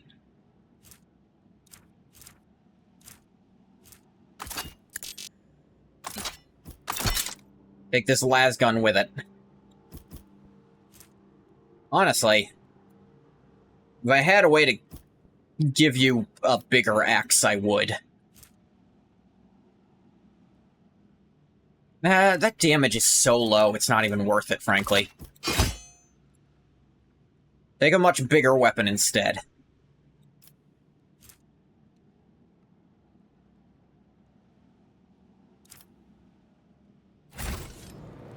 Oh, yeah, actually, let's get you armor, too. You need at least some, my buddy. Old pal of mine.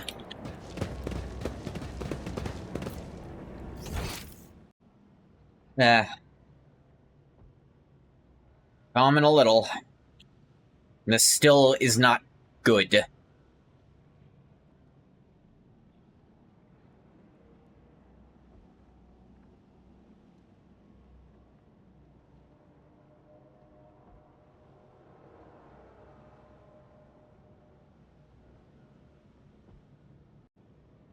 Da-da.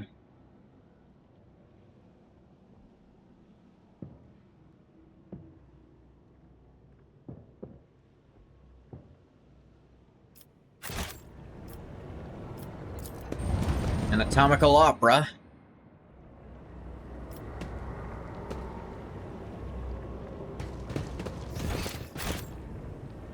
Let's see if I'm allowed in here yet.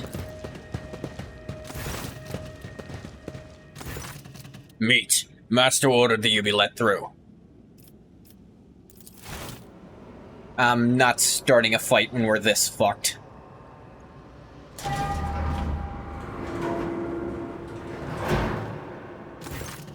Master gave his permission.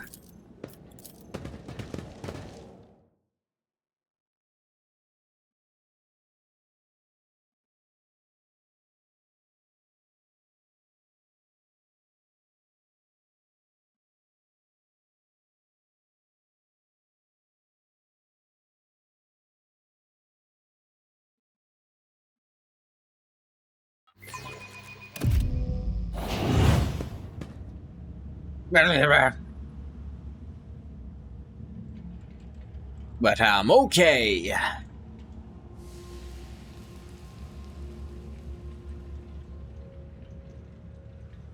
Okay, maybe less so. Lamp emits rays that hound your pupils, burning and biting them like angry snakes made of light. That's not a sane person's description of things. The bars of the grate you are walking on, you see a bottomless abyss. Beckons you to jump in and promises an embrace softer than any featherbed in the world.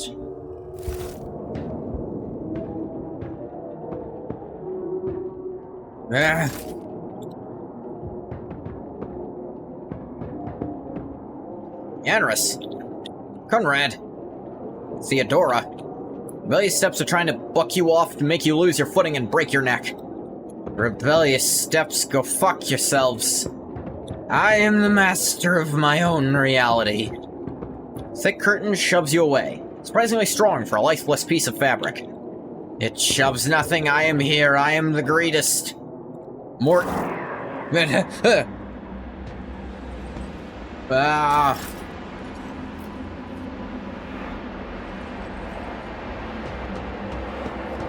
Corpse hanging from the structure turns its flayed face to you with a crack and snickers. Tervantius the Arch Machinator. Creature in front of you is a patchwork of skins, stuffed with darkness, corruption, and sharp objects. Staring at you with its scalpel eyes, it grumpily remarks, "Such a disobedient specimen, you're still not dead. An anomaly." Its foul, corrupt thoughts reach out to you, groping at your face. "I need help. But I see you will soon become a very obedient specimen. Convulsive spasms, hysterical reactions. Come here." Creature pokes you in the chest, its triangular fingernail easily penetrating your skin.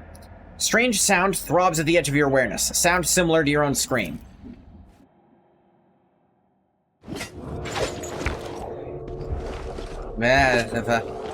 Guys, any of you feel like helping with this? A grotesque, spider-like figure looms over you. Its limbs wave frantically, chittering and clicking as they rip something apart, then stitch it back together. You realize its canvas is your flesh. Xenos' gaze is indifferent, and its low voice echoes through the room. "The sample has been extracted. The specimen is alive. Body and mind expected to function within normal parameters, Monkey." Look at it. There's something fundamentally wrong with the Xenos' silhouette and its twitchy, abrupt movements, and it sets your mind reeling in disgust. Each of its mechanical tool appendages seems designed to be as sickening and horrifying as possible.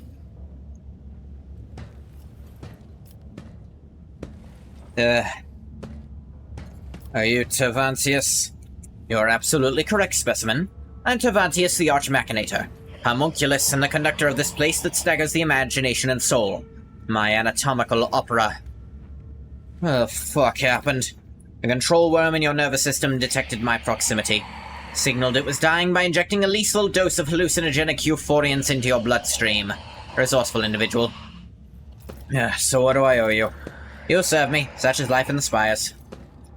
The Arabenian urged me to pay attention to your allegedly extremely gifted self-specimen. Let us see if you make a good tool. Same as you, little moth. The Xenos points a mangled limb toward Iliad. Unless, of course, the darkness of Comorragh burns you as fast as the others. What does this mean, homunculus? Who knows, Asoyani? Who knows? What exactly does this Arapenian tell you about me?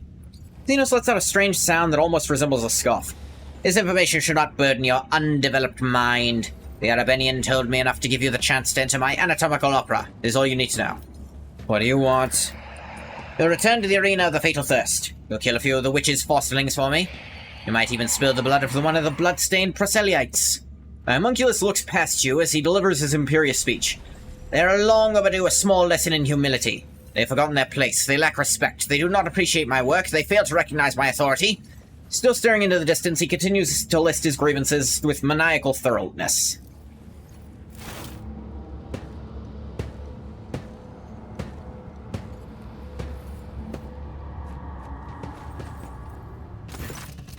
Homunculus makes a snapping sound.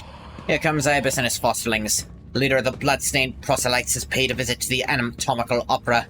Take this opportunity to study them properly. They won't dare touch you here.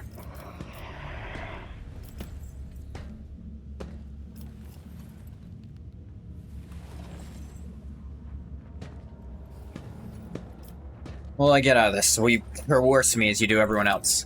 Coercion will be more than enough. If you disobey, I'll turn you into material for my creations and ensure that you feel and are aware of every manipulation performed on your flesh. If you do what I tell you to do, I'll let you live for a while longer. Cooperation will increase your odds of survival. As long as you continue to be of use, I will maintain your organic parts and perhaps even let you play with some of my less significant samples.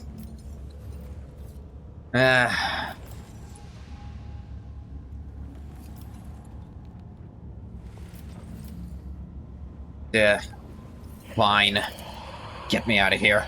Response is acceptable. You behave like a good specimen, Monkey. You may eventually receive my help in escaping Comorragh. He's obviously lying. Fleshmaster is mad enough to help us escape in favor of his own unholy designs. Price Alantak will be unfair and terrible. Oh, it will, which is why I'm definitely going to weasel my way out of this like I do everything else. Obedience will be rewarded. Take your crude gear with you. I abhor such technological banality. Such a creature as undeveloped as you may find it of use. You're one of the joints in Tervantius' arm click. Once you are finished with this, go and look at the ones who will be your executioners when the time comes for you to die. Remember, if you try to deceive me, you will suffer a fate worse than death. I even know which fate specifically. The Pale Monkey, the one who could not stop prating about your pitiful faith, was quite susceptible to my method. Hail?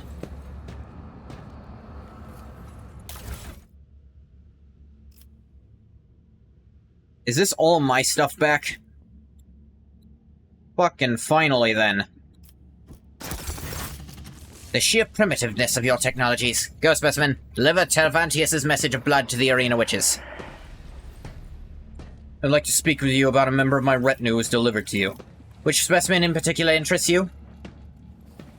My navigator Cassia was with me when we were captured. Where is she now? The female with an exceptionally strong connection to the Veil, as well as a member of rare Monkey mutations, most notably a third eye. I am studying the influence of complete isolation from the Veil and the outside world on the specimen's abilities, sanity, and physical condition. She no longer screams inside her reservoir, but she is certainly still alive. I'm not yet ready to conclude the experiment. Those from my retinue deserve better than me confined by you. Relinquish them. Why would I, specimen?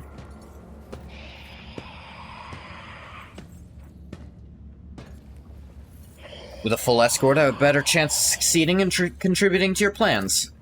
Then find yourself other fighters. The chasm has enough prisoners, mercenaries, and gladiators. My specimens are not yours to waste. Fucking fine then.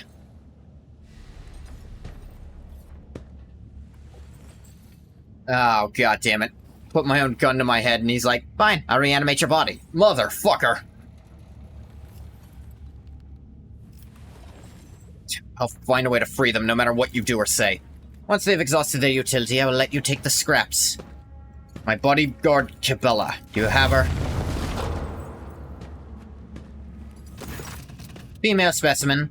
Negligible veil influence. Primitive notions of death. I disproved her views on cessation of existence by way of reanimation and uncomplicated manipulation of the mind. You may take your Monkey servant, or however many of her are left in there. I intend to dispose of them all the same. What the fuck did you do?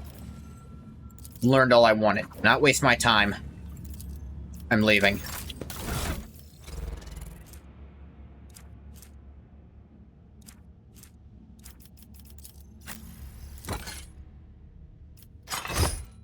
Reject your flesh again, buddy. Oh, it seemed to auto-equip us back with what we used to have on. That's kind. Or at least not as asshole-ish as it could have been.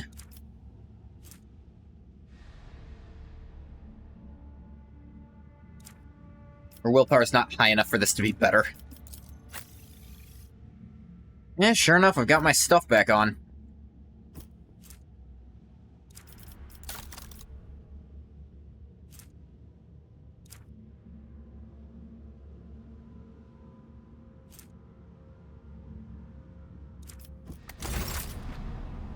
Okay, at least they re-equipped me automatically.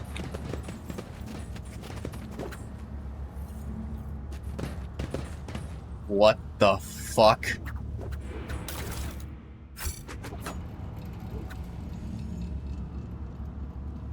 Cabela?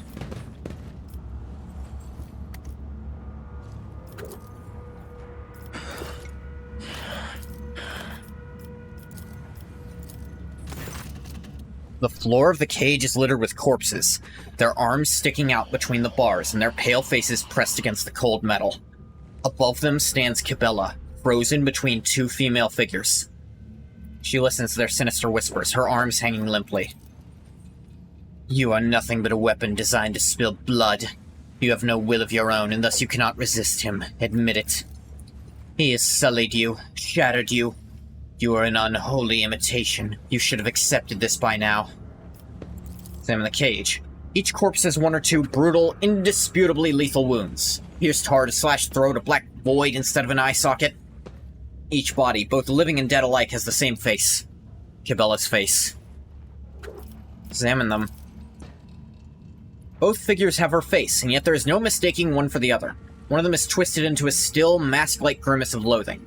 Rasps as if ripping its own throat apart. You were created to serve as a tool. You do not have the capacity to oppose the hand that commands you. That is why sooner or later you will succumb. The other wears a smile, both mocking and pained at once. Like the first figure, this one seems unable to rid itself of its expression. You are ruined. That is why the Undying One refuses to take you away. Now you are prey for the wicked, their plaything. After getting a better look at the doppelgangers, you notice faint scars on their skin left by the scalpel that has transformed their appearance. Subtle as their sculptor's handiwork may be, it does not stand up to your scrutiny.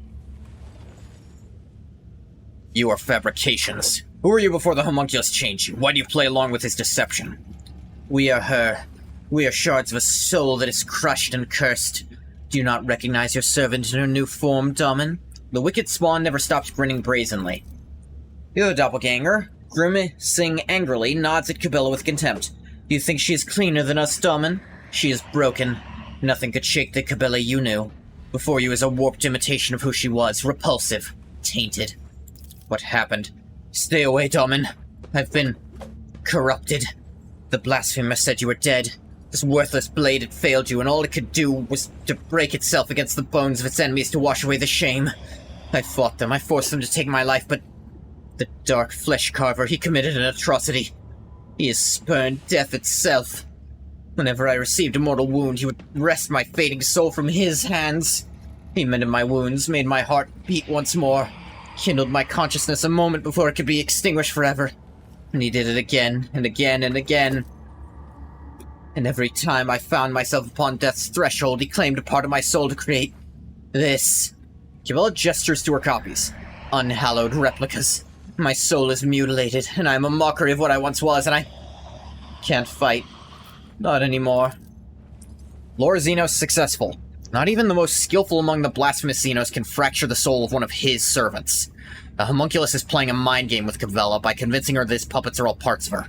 Truth, it's merely an intricate deception. I'm taking you away from here. Before Cabela can say anything, her furious copy hisses. You will not endanger the Domin. You have been in the homunculus's hands for too long. You do not know how much control he has gained over you. What if you turn out to be his instrument and not that of the Domin in a critical moment? What if this is a trap, a poisoned gift? The other double laughs and points at the dead bodies. The true Cabela lies among these corpses. You are just her vestige, her infinitesimal trace defiled by the Xenos. You are unclean, and now you would stain the Domin with your abominable essence. Cabela regards her copies in silence, then shakes her head heavily.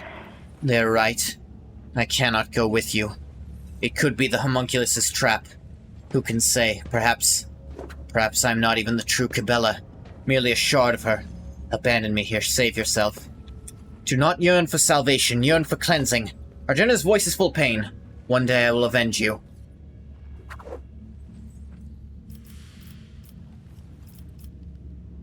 Let's see. Order you to kill these abominations and join me. Gain Shattered World. All characteristics except weapon skill are reduced by 10. Shock Cabela suffered as Terravita's prisoner has left an indelible mark in her mind. Take some time for this horror to fade away. No, not gonna do that one. Let's see. Logic. Pretty difficult. He's toying with your mind. They are his fake creations and your soul is untouched. He wants you to believe that he holds limitless power over you. If you do not stop lying to her, I will show you that I know more about torture than Terravantius. I can see that you're the true Cabela, my devoted ally. That's not gonna work well. Dying One is testing you, and what do? Show doubt and disgrace yourself? I'll just be dogmatic, I think. Dare plead for release from your sacred vow of service? Your duty is not done yet, neither has your penance been paid. Cabela raises her chin and hisses. Do not reproach me, Domin Goth. Not even you have that right. You who know not of the dread of looking into your own face and questioning what you are. She pulls out a dagger and mutters. Enough. If there is no answer, I will carve it into the flesh of existence. I am the second spinner of the blood-spun web. I am Cabela, and I name myself the True One.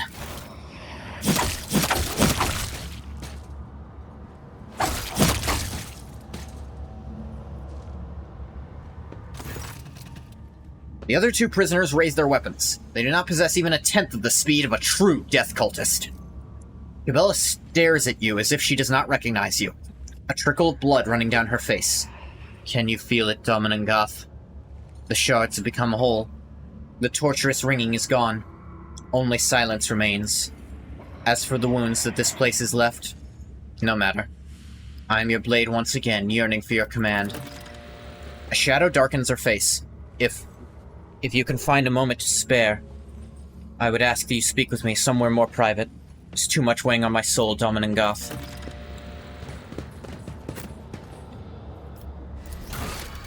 Come on. It's my girl.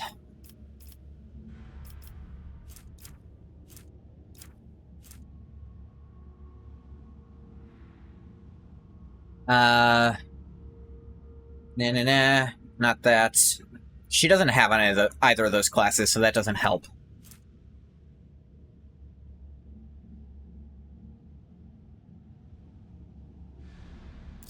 This one.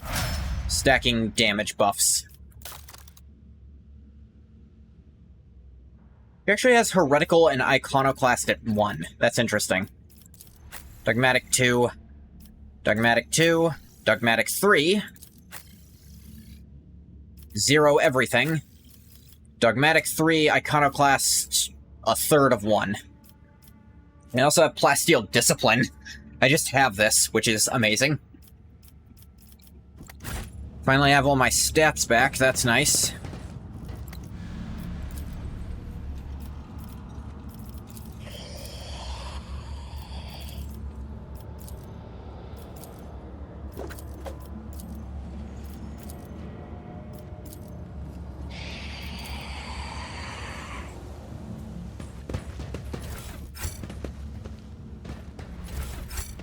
I don't know why they bothered making these if they're empty.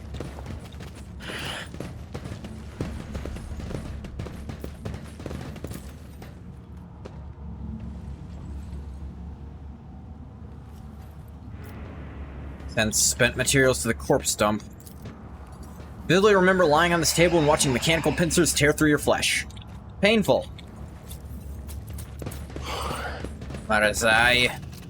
The tall Drakari, whose body is riddled with painful-looking puncture wounds and dotted with metal rings and clamps, lets out a chuckle as you approach and begins speaking in his own language.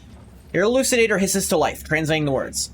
Look, Carrion, is this the Mon key that cost you your place at the Archon's side? Marazai's eyes flare with turquoise fire at the sight of you. An immediate, uncontrollable urge to kill. Drakari seizes the blades hanging from his belt and frees at the shout of the metal-studded Xenos. Careful with the meat for the arena, Marazai. If Sinisauria is short on toys for her fighters, he will be punished again. She seems to enjoy pitting you against Comorragh. Maybe this time she won't deem it necessary to give you back your skin after you slay them all. The motionless Marazai turns his head towards his kin. You notice a thin red stripe on his neck below his ear. Like a fresh stitch. Shaking with barely contained rage, the former Drakon stares at you with dark eyes.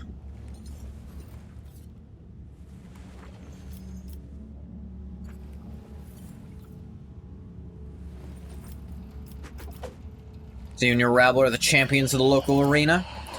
Ebis frowns at the sound of the elucidator and turns away from you dismissively, exchanging a few words with the witch standing next to him. The mocking laughter and haughty looks in your direction leave no doubt about the subject of their conversation.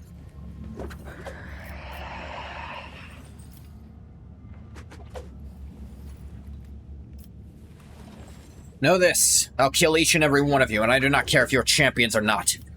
Honestly, he'd have no reason to try to I'd have no reason to try to cavort with Marazai. I know he's a potential ally, because fan art of this game only focuses on him. I'm tired of this noise. I must go, proselytes. Time for our next training session. Yeah, Irliet I could justify. Fucking Marazai, who actively tried to kill my shit. Ah. Bars of the cage is sturdy enough to stop a tank, or the fury of a post-human. Nor to see them cut down. Buzzers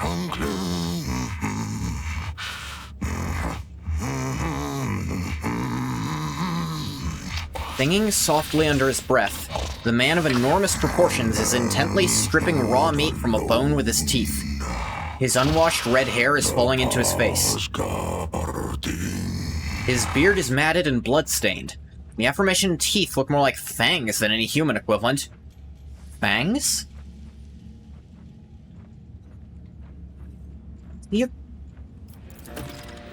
A less knowledgeable person might not recognize this giant humanoid, but you are well aware that this is a space marine, an angel of the Emperor. Though my lore Imperium failed somehow, I had a very good chance, I thought.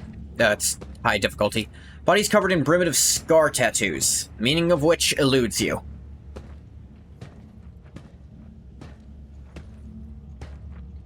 Hail, glory to the Emperor. For us and the All-Father. Us? He is one of the wolves, then. The fangs made me think maybe Russ, for sure. To your surprise, he manages to pronounce this phrase clearly and solemnly, even with a mouthful of raw meat.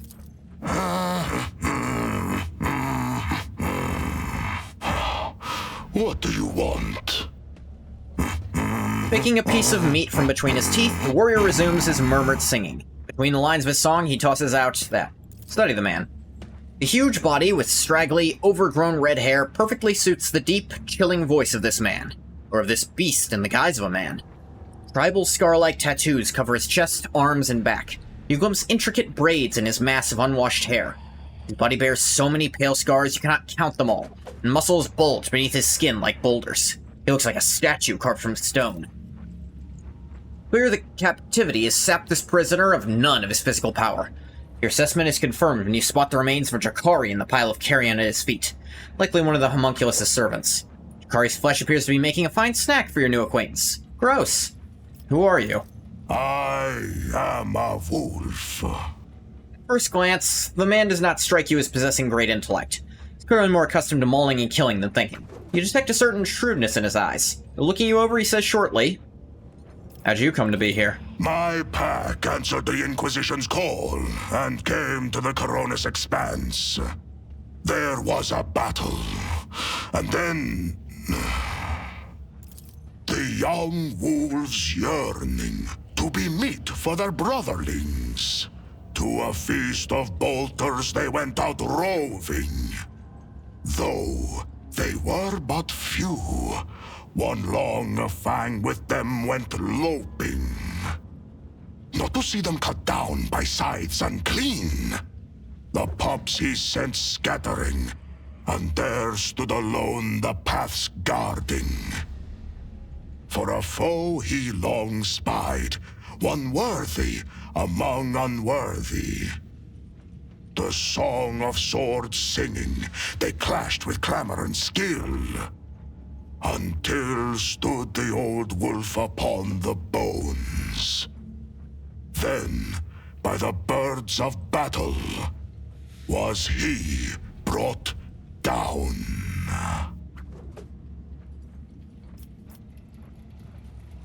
Eat.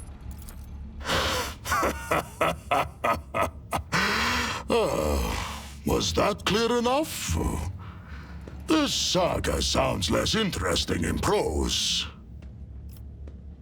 Wish to know more about your brothers. That butcher sent you to spy for him, did he?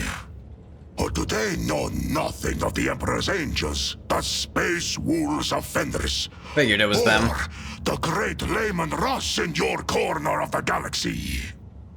Alright, fair enough. Why does the homunculus keep you in a cage? For his own safety. When I am not busy killing inhuman spawn in the arena, the Xenos fear my will. We suffer the same fate. I was also captured by the Xenos, and they forced me to kill for their entertainment. But I sit in a cage while you roam freely around their city. Point taken. They do not fear you. They should. Maybe there is a reason for that. Maybe our fates are not the same at all. You must be planning to escape, yes? And why do you want to know? Alright. Clearly I can't talk you into this, but... Listen closely to the song. You do not know the language. The sounds seem crude and mangled, but not entirely lacking the harsh dignity of a form of Gothic, also sounding similar to the rumble of a landslide. Sharp and choppy, guttural phrases tumbling forth in a harsh rhythm. I have terrible fellowship now. What's this song about? It is about starlight glittering in the blood of heroes. Snow marked by the footsteps of merciless hunters. The Faisalin haze that hangs over corpses torn apart by scavengers. In a word, home. There's something kind of beautiful about that, actually. Of course. The All-Father granted I believe me that's the what they honor of call the tasting Emperor, by the milk way. of the Skjalds. I have composed 1,000 verses for my brothers. Verses of passion and pride, calls to battle. Verses that pierce the heart, and merry ones. Like the laugh of a madman who lost his sanity to a winter storm. Warriors such as you could prove useful to me. To get what you want, you will have to convince two very headstrong individuals. Me and my captor. That claw-handed Xenos. Say I do this little thing for him. He seemed more willing to cooperate after I do. I have not interacted.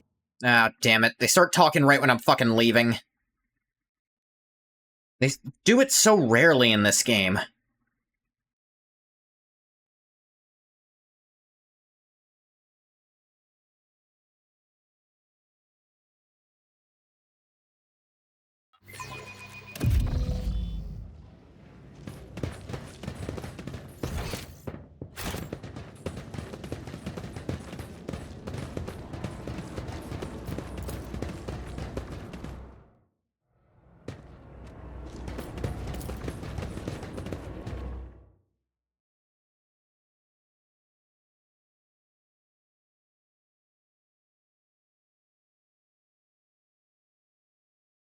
Why am I going here?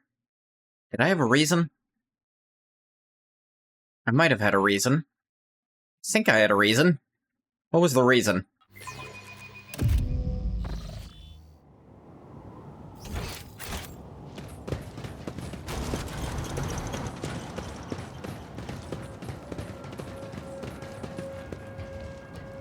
Yeah, I was gonna see if I could find the Commissar and fucking rip him in half. That didn't happen.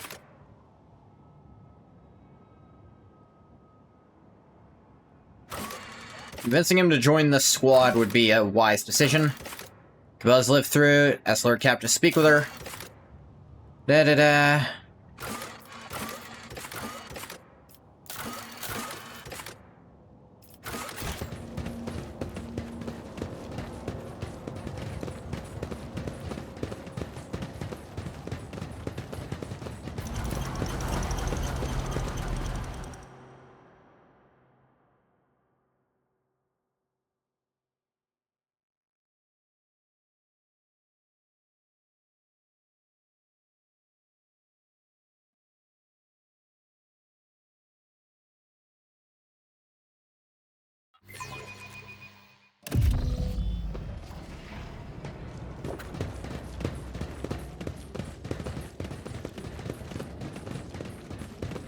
Malice is still alive. Let's check out his bullshit. See if he tries to kill me.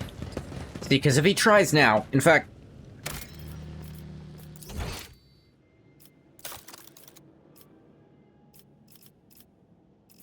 Let's just fix these real quick, because...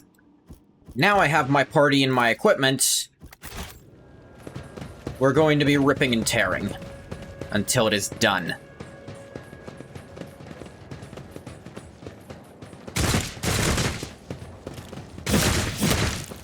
Freakers don't even notice me, huh?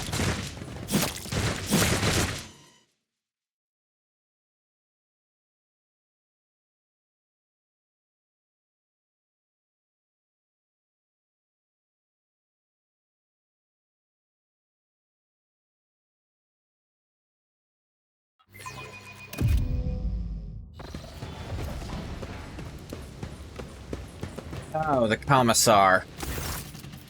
My brothers and sisters, it is time for us to meet our greatest ally. Rogue traitor Engelf von Valentius himself is part of the Resistance. I ask you, how can we fail with someone so mighty fighting by our side? The maleficent Xenos have already tried to kill him in the arena, yet their efforts were for naught. The Empire protects. Commissar gives his inspirational speech while looking you right in the eye without a shred of shame. His words draw smiles of amazement and exultation from the people around him. You've never seen any of them before. Traitor, you condemned them to death. You lied to us, and now I have come to exact retribution. Commissar's smile becomes unpleasant. Sister Argenta, what are these accusations I'm hearing? Could it be that the horrors of combat have rattled you so? Have you been blinded by the ensuing madness? He adds a well-measured dash of pointed suspicion to his voice. Or has your cunning enemy poisoned your mind with some wicked influence?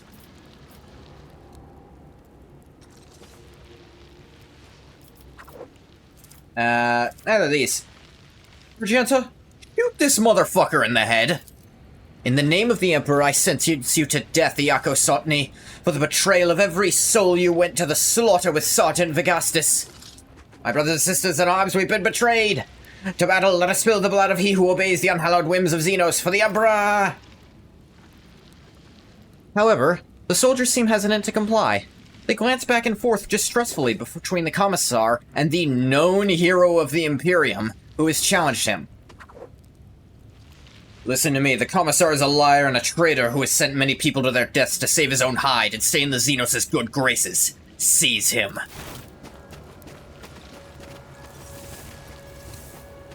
Yeah, get his ass! Oh my god. The soldiers swarm the screaming Commissar, burying him under a pile of bodies, out of which blood-stained fists and gun stocks emerge before sinking back in again. The Commissar's cap, torn from its owner's head, flies out of the crowd and lands at your feet. The only confirmation that his reign of treachery is over. Commissar cap. Grants the wearer plus 10 fellowship. Also grants fellowship bonus % critical hit chance, both to the wearer and their allies. Ooh. That's pretty strong.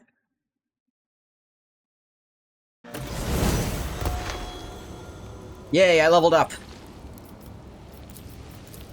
I think that means, yep, Exemplar. And if I'm to understand correctly, Exemplar is for giving you access to all the stuff you didn't get your first time through. And also some new stuff, such as Psychic Awakening. You can become a Psyker. Let's look at some of these Exemplar talents. I don't provide extra turns. Nah. Nope, not that. Line I don't do those. 5% of my dodge. That's actually not bad. First melee attack each round deals plus 2 damage. I don't do melee. Dodge reduction is higher than the enemy's dodge before applying the heavy or medium armor penalty modifier. Character's damage against that enemy is increased by 1% for every 5% difference. Yes, I know. Dodge reduction's only 30, so no. Death Dealer. Every round, if the character kills the first enemy, immediately makes an additional single attack against the closest enemy they can target with the same weapon, if possible. Does 30% base damage, 10% bonus for every difficulty tier of the first killed enemy. The enemy was difficulty tier 1, it deals 40% damage. That's okay. Whenever they deal damage to an enemy suffers plus 1 stack of the degraded defense effect for every 6 damage the character is dealt. Whenever an ally attacks that enemy, they deal additional damage equal to the number of degraded defense stacks. That's not bad. Melee attack? Nah. Targets pushed by the character? Nah. 2 additional action points during turn 1? Nah. Extra turns? No. Damage the character deals increased by 1 for every attack they've made this combat. Does not affect damage over time. Gonna give that to Argenta and Cabela for sure. Because that's just gonna scale absurdly. An extra turn given by the character's ability, nah.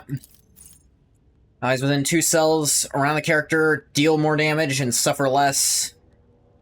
Multiple characters have this talent, it doesn't stack. Restore their wound, they restore 10% of their max wounds. They have less than 20%, they restore 20% instead. Meh. Targets that consider the character a priority deal 40% less damage to the character's allies. Meh. Enemies that have 0 deflection or 0% armor against character's attacks suffer 10% additional damage. If they have both, it stacks. Gain a half your intelligence, 2 plus half your intelligence bonus. % bonus to armor pen, dodge, critical damage, parry chance. Enemies hit by the character in melee, no. Enemy fails in willpower, nah. attacked by an enemy, they gain momentum equal to the difficulty tier. Now, single shot deal damage. They gain +5 ballistic skill until the end of combat. Meh. Deadeye shot deals an additional 12%, which is twice your perception bonus damage. Following ranged attack abilities gain Deadeye shot benefits, 1.5 times range, additional damage from the talent itself. Bounty Hunter, Masterful Technician. Claim the bounty, finish the job, assassin stuff, dismantling attack, and wild hunt. This maybe. Pushes an enemy, don't do that. Bonus their strength, equal to 20% of their max wounds, don't need it. 5 to all characteristics, doubled when they have 25% wounds or less, meh. Ignores 3 of the enemy's deflection, which is equal to half my ballistic skill bonus, rounded down. Armor penetration is higher than their armor, get crit chance. Characters healed, they regain more wounds. Lose wounds, their next melee attack gains +1 damage for every 2 wounds characters lost stacks. Gain extra over-penetration. Over-penetrated attacks cannot be dodged. Ooh. Half my ballistic skill. That's really strong for me, actually. Deflection is doubled against single target. Meh. Dodge reduction and armor penetration increased by 10% of their crit chance. I don't know what my going crit chance is.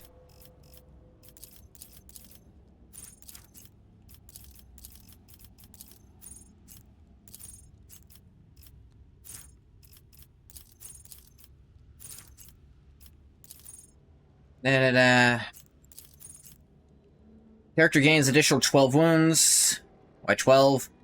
Further increased by toughness, increased by that in the same way as basic wounds. As the character wears light armor, the dodge is increased by 1% for every 3% of the item's armor bonus. That's cool. Gains bonus to all resistance tests equal to 5 times their deflection.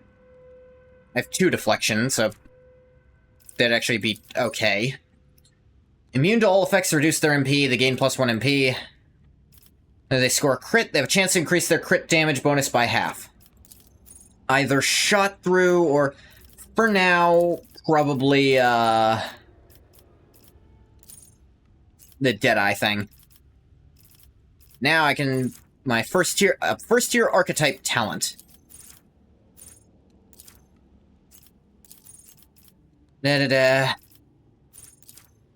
Which I don't feel like I need.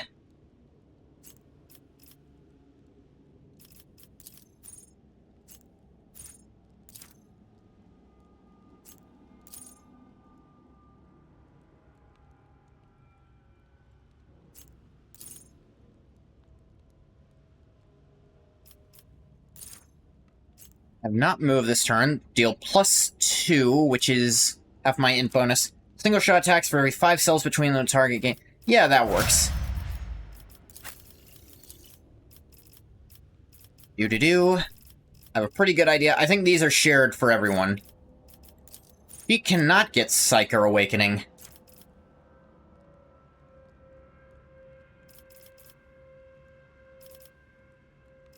Interesting.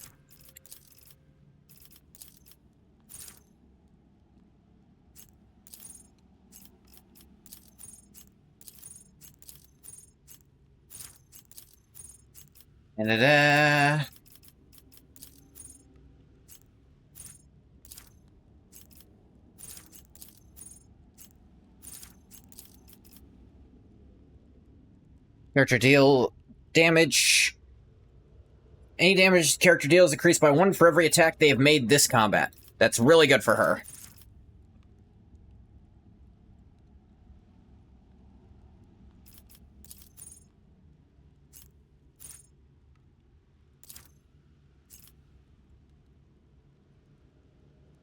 Let me see. Have their stuff reduced by 10. Ability to cost wounds, gain MP in the current turn. Doesn't really need it. This is really strong. Might do this.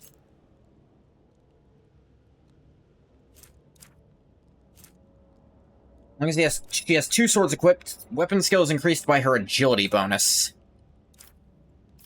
I don't know her agility bonus off the top of my head. Additional damage against enemies armed with a melee weapon. Dodges an attack made by an enemy who attacks them for the first time. Gain a charge of death from above. That's pretty useful, actually.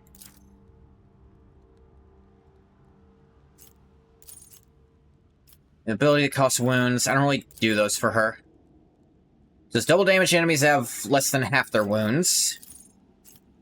All the strikes made as part of Blade Dance are directed against the same target. The last strike deals double damage. That's pretty good.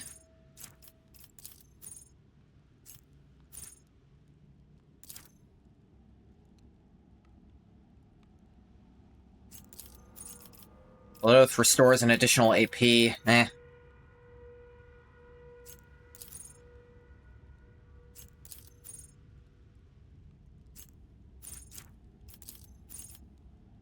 Area is increased by your toughness bonus percent. Melee area attacks cost 1 less AP. That's actually pretty good for her. Yeah, let's her do her sweep for only 1. Pascal, you're tricky.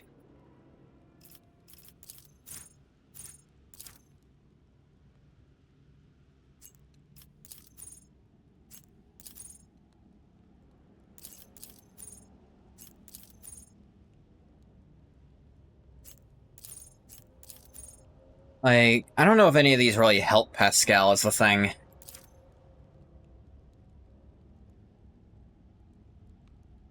Degraded defense. That'll be useful. He's good at setting up for others to fuck him up.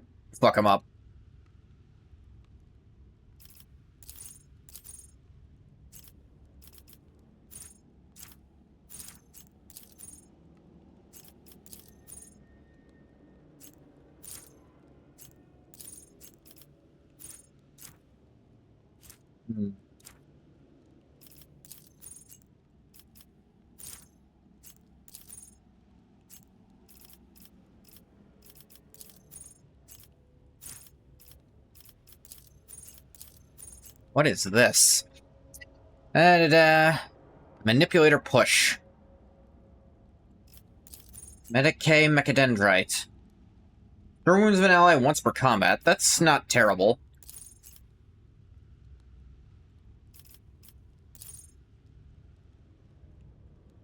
Use plasma or melt weapons first time around, he gains +1 AP. Eh.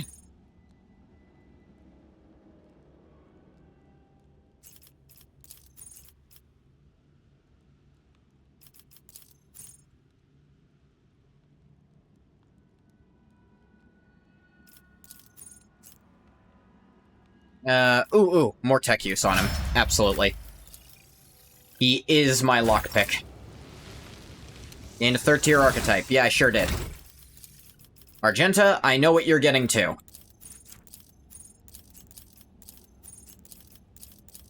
You're getting the same thing Cabela did. Because you're gonna put out a lot of attacks.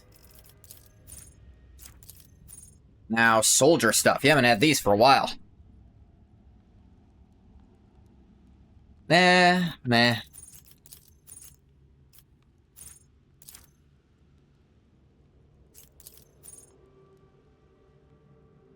Whenever they deal damage, their crit damage is increased by 1% until the end of combat. Maybe.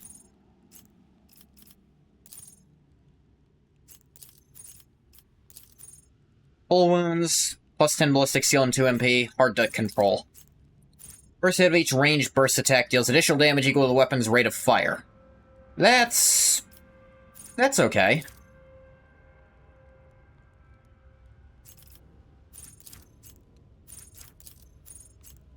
I probably shouldn't have given her second skin, because I want to upgrade her to heavy armor, frankly.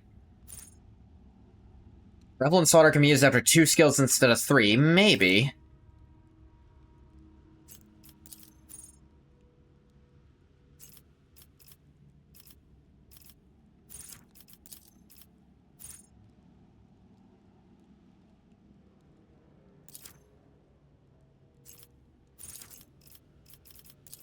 That seems nice, yeah.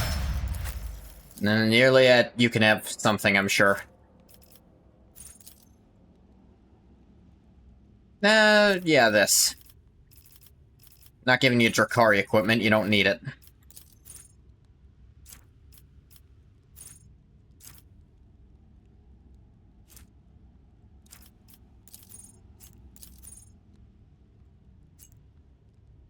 He does not have a lot of intelligence.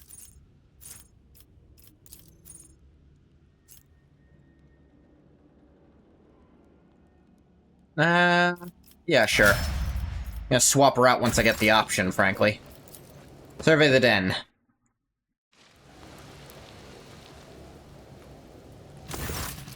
Resistance fighters are looking with a mixture of fear and deep respect. Dealt with the false commissar, Yako Sotny, who sent many a desperate victim into a trap to entertain his Xenos masters. Not have the guts to break the silence and speak to you.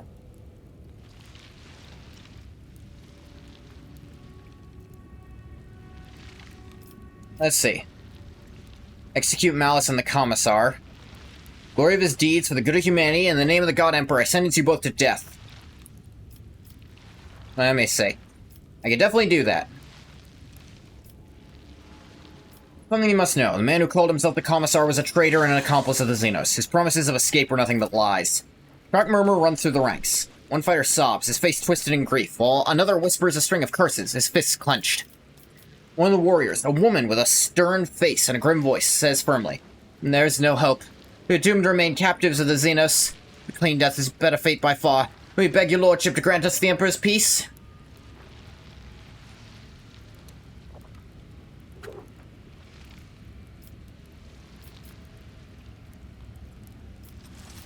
Let me see. One day we shall all die for him. Not as cowards, but as heroes. My comrades, be strong in your faith and prepare to fight. The crowd erupts into emboldened shouts. Those who were ready to accept death with humble resignation a moment ago now look up with brightened expressions, gripping their weapons and roaring battle cries in the face of a grim fate.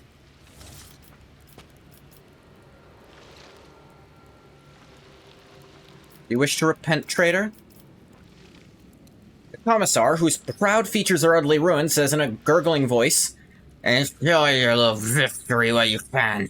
Comorragh will rip your head off, quicker than it did mine, and so you'll be sitting in whose cage?"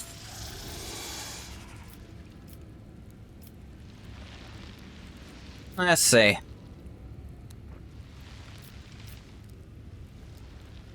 We shall see. You should have shown greater hospitality when I first came to see you, Malice. Malice's entire body is covered in grisly wounds. One of his arms has been nearly torn off and is now hanging by sinew. A human would have long since died from such injuries, but Malice does not even look like he's on his last legs. Laugh away, humanling, you've won. Betray the one who hates you. That's life in the spires. Enjoy your imprisonment. For the glory of his deeds, for the good of humanity, in the name of the God Emperor, I sentence you both to death. Carry out their sentence immediately. Let the Emperor's justice be served. Contemptible heretic and you unholy Xenos, your sentence is death.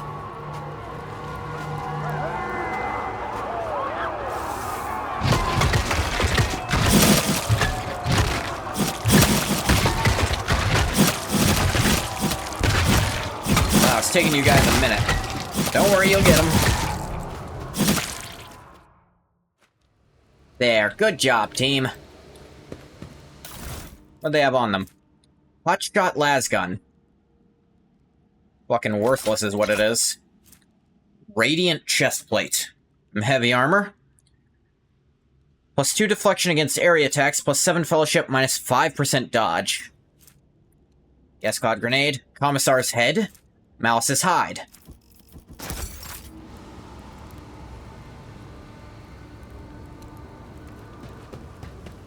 Freaker's arsenal.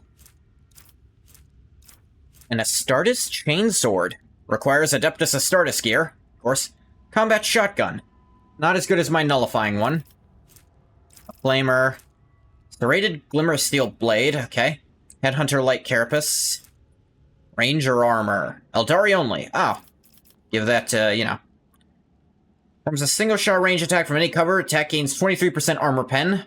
I might want those.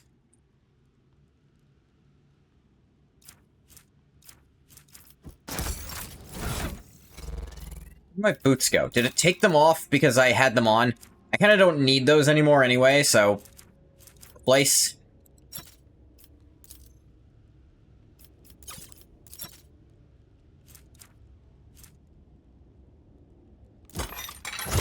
I'll be shooting sharp. What's the Commissar got in there? Elite Chainsword. Rise Up Pattern Melt-A-Gun.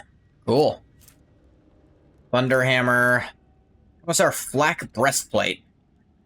Intelligence bonus to weapon skill and ballistic skill. 10% dodge with whereas intelligence is more than 65. Mike can do that? Battle plan. I'm gonna use Press the Advantage, which I don't have. Increase the resolve to 2 rounds. Luck Thickener. Where you use a minor psychic power. Don't have that. Then, when more than 2 targets are damaged by the wielder's area attack, the wielder gains momentum. That's kind of cool. Triggering a psychic phenomenon. The wearer immediately restores 6 wounds. Nah. Only one of the wearer's combat tactics areas is active in combat. Gain plus 20 intelligence and fellowship. Don't need that. Tell you what, I'm gonna hang on to this bolter just in case.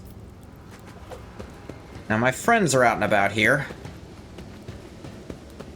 Including Cabela, who wanted to talk to me. For we are thy blades, washed in blood and darkness. For we are thy wings, broken and featherless. When the crimson flood comes and the river of death flows, guard us from weakness. Burn away the fear and despair that stain our souls, for they are thine to claim. That's fucking heartbreaking. Wish to speak with me? You. That sounds so strange, considering how many me's were made. Can you be sure you are talking to the same woman you were close to?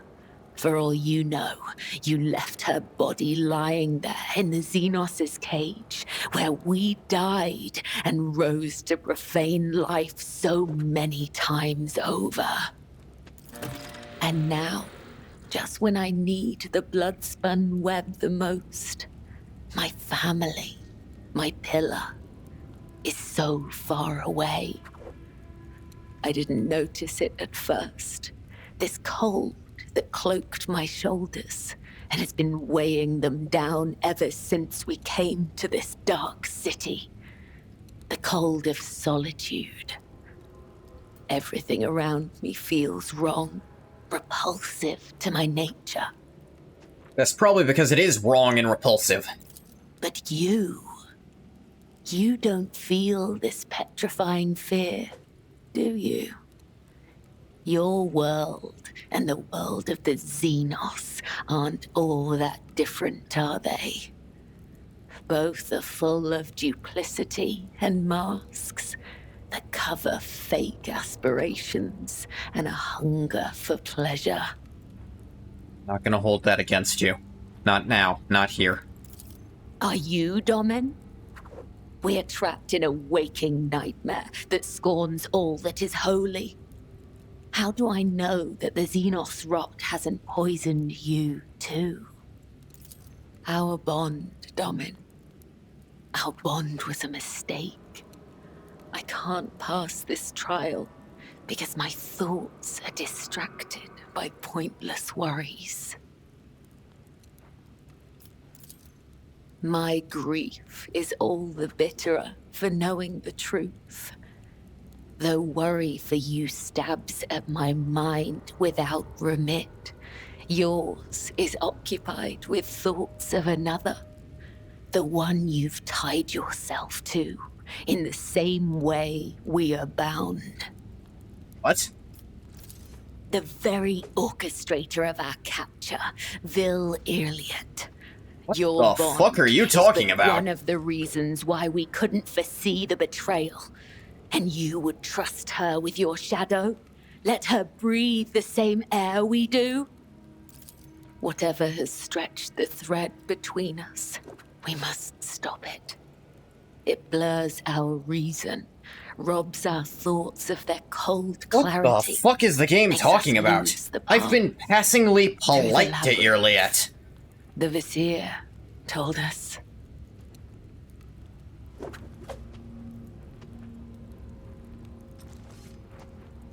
Neither Comorragh nor anything you say can change how I feel about you. I want to be with you, do you understand? Your response hangs in the air, turning into an uncomfortable pause.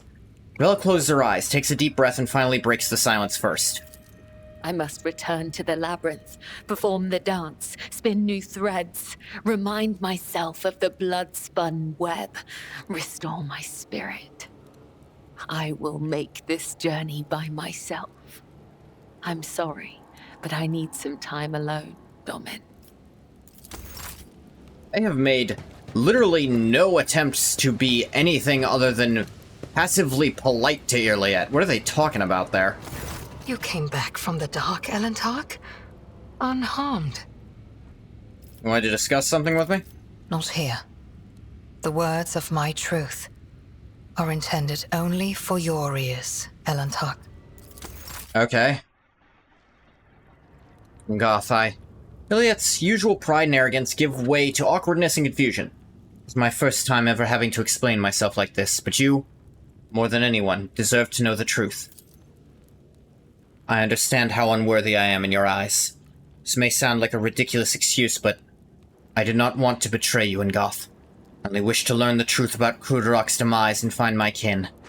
When I saw the shard of my world in your dwelling, that trophy mounted on the wall, I was beside myself with fear and rage.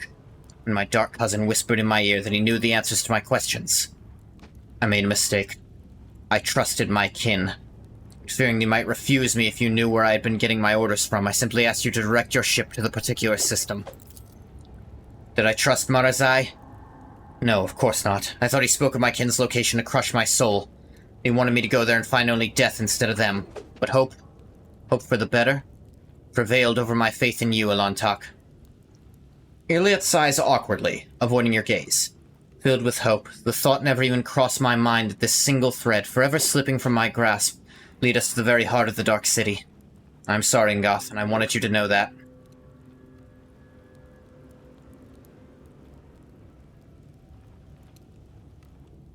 Your faith in me, did I hear that right? Irliet looks you straight in the eye. Time I spent with you, our conversations, the glow of your soul that only I can see. Yes, faith. With you, I stammers at a loss for words. I told you that I know nothing about the shard. That trophy belonged to Theodora, my predecessor. You are not the one to blame for the destruction of Comorragh, but your blood is... Irliet purses her thin lips. No, I will not condemn you in your blood, no more. My accusations have already cost us too much. Also, blood is, like, we're distantly related, for God's sake. I've always been honest with you, Irliet. You, however, lied to me from the start. Irliet lowers her head in shame. There's indisputable truth to your words. Should have realized sooner that you were worthy of more than what I offered you. You were worthy of my trust. Forgive my arrogance, Ngoth. I do not think I will ever be able to completely trust you. I understand, Elantak. You've forgiven me and reminded me of the path I walk. For that alone, I am endlessly grateful to you. Irliet makes an elegant gesture and nods curtly. Love to talk for longer, but any respite in the Dark City does not last long. You are cornered prey, you must remain vigilant and expect to be tested at any moment. But prepare for what awaits us.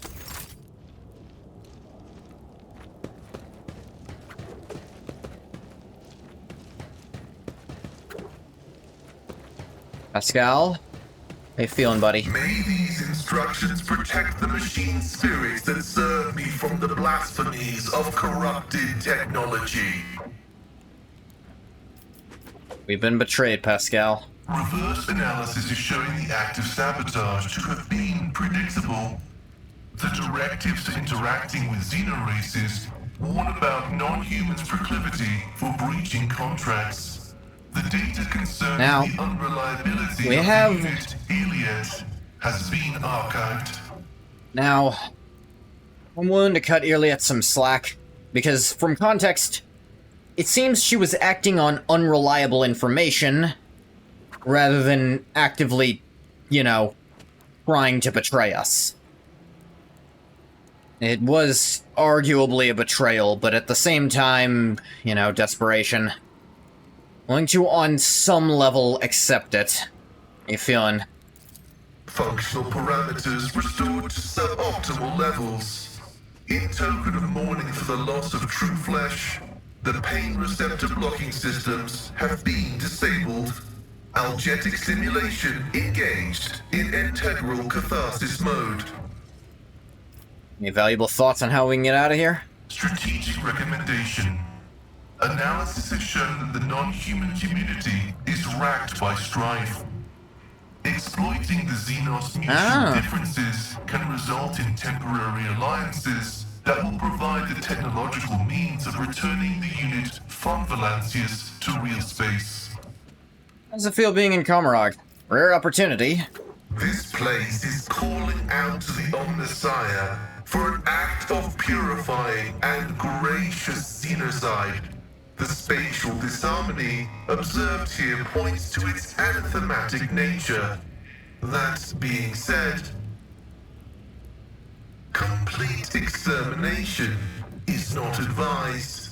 Those in possession of technological knowledge should be rounded up and subjected to interrogation and vivisection prior to disposal. Don't lose your morale. We're gonna make it. May the filters of knowledge bestowed upon us by the machine god protect us from the temptations and horrors of blasphemous revelations. I must take my leave. May your late... Argenta? Rogue trader. Being reunited with the Emperor's Chosen is a balm to my soul. Have you managed to learn anything about this place? I have made no attempt to do so. What need do I have to know of the depravity of the enemies of humanity, when all I want is to burn it all in pure, raging flame? I already know all I need to. This place is evil, but there are servants of the Emperor here worthy of salvation. Gotta find a way out. We do. And I swear to... All right. terrors like me... Gotta leave. Wait, did we find my servo skull buried in all my shit? That's impressive, actually. This thing just... It doesn't seem to be announcing me currently, but, you know. Bella? Not now. Yeah, I figured. Love you, insane cultist I've chosen to make part of my life.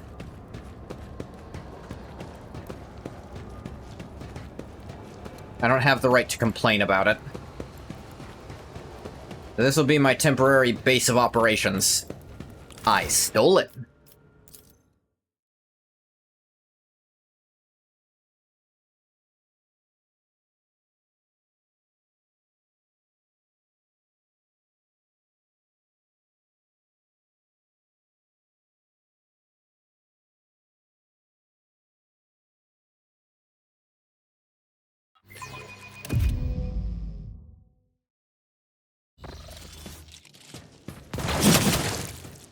Y'all still doing that?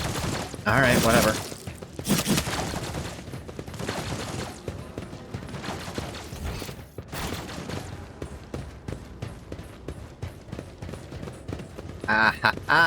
Pascal can use these easy. Easy peasy Xeno squeezy.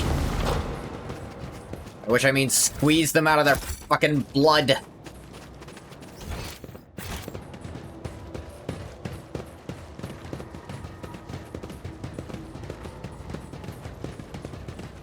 But that fucking winged thing again.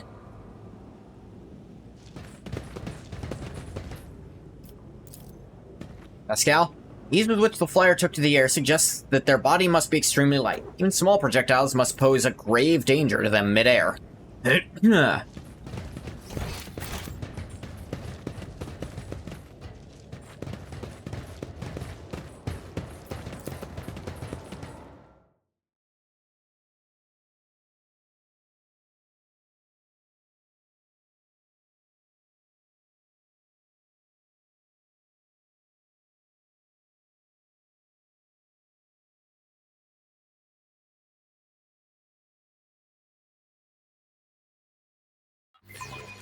Talk to that guy about trying to get the Space Marine on my side.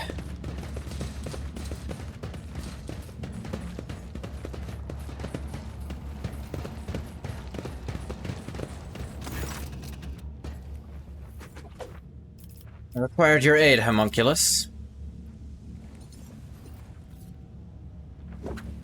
You forget yourself, specimen. Go and serve my well, and should I ever decide to show you favor, I will do so at the time of my choosing.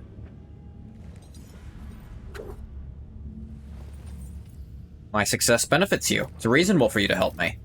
Homunculus waves you off in irritation.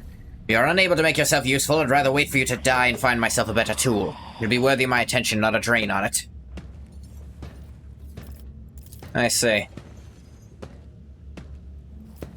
Let me rephrase. Vivantius, I offer my apologies for seeking your aid without showing proper respect. What payment can I offer you for your invaluable time and attention? Vivantius' smile is a strange combination of contempt and pleasure. Your paltry possessions do not interest me. That's something that can intrigue a master sculptor such as I. Perhaps a remarkable piece of organics, and I might grant you a few short moments of my time. If it is a sacrifice you want, artisan of flesh, I am ready to offer myself as one.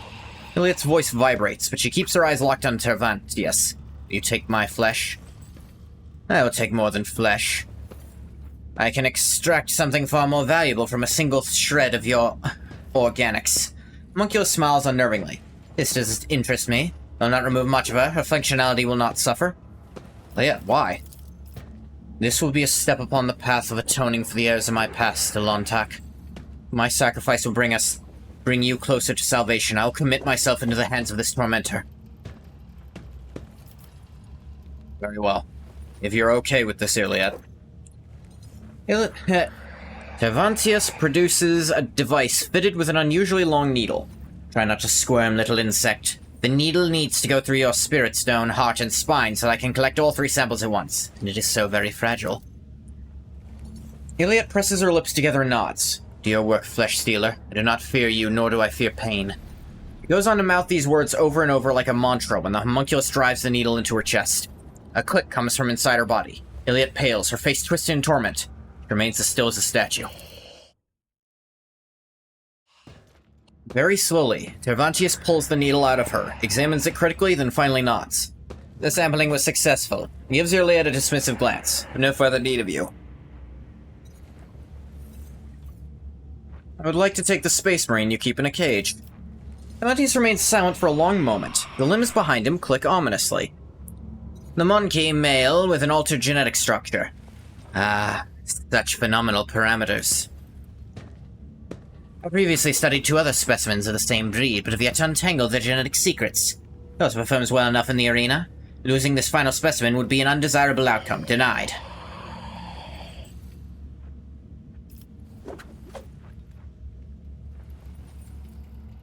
Surely it's dangerous to keep such a prisoner in your abode. What if he escapes and comes for your head? Homunculus scoffs. Sure he thinks a monkey can frighten me. His body may be strong, but his mind is simple, and therefore he is no more difficult to keep under control than any other member of your species. Loss of some monkey can never impede the work of a mind as great as yours. Perhaps the genetic subtype of all 3 specimens was defective, and this is the cause of my limited success. In that case, the loss of this specimen would not be significant. I recommend pain as a means of pacification. You can take his armor. I found it entirely unintriguing. Tervantius hands you a bone key. Must take my leave. Iliad, that has greatly increased my ability to possibly trust you. Hello? I need your help. Prisoner looks at you expectantly without stopping his chewing. His expression shifts subtly, as if his affected crudeness of mind and manner has been replaced by focus and cunning. Even a heretic or a non-human can whet a profane blade in the blood of enemies. But a true warrior of humanity does not fight for gratification or trophies. He fights to carry out his will, for that is his duty, and it is a blessing. You speak well. I have heard these bookish words many times before, but this is the first time I have heard them spoken with such resolve. I see that you believe in them, that you live by them. I respect that. I will help you. Let no one say that I forgot my duty to the Allfather. Hell yeah. It seems Tervantius is not as clever as he likes to appear if he's letting me out of the cage. A whole ass space marine. The joke is on him. Good steel I have already. But if we are going hunting, I will need my wolf skin. What did you say your name was? Goth von Valancius, rogue trader of the Cronus Expanse.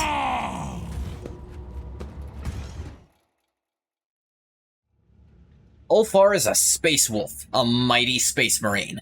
His proportions instill respect in his allies and fear in his foes. But because Ulfar takes up 4 cells instead of 1, certain mechanics may work differently for him. Ulfar's unique ability allows him, once per combat, instead of losing consciousness due to having his wounds reduced to 0, to become incapacitated for 2 rounds. In this state, Ulfar cannot be targeted by attacks or suffer damage. He also counts as full cover for his allies. Once 2 rounds have passed, Ulfar can act again and regains 50% of his maximum wounds.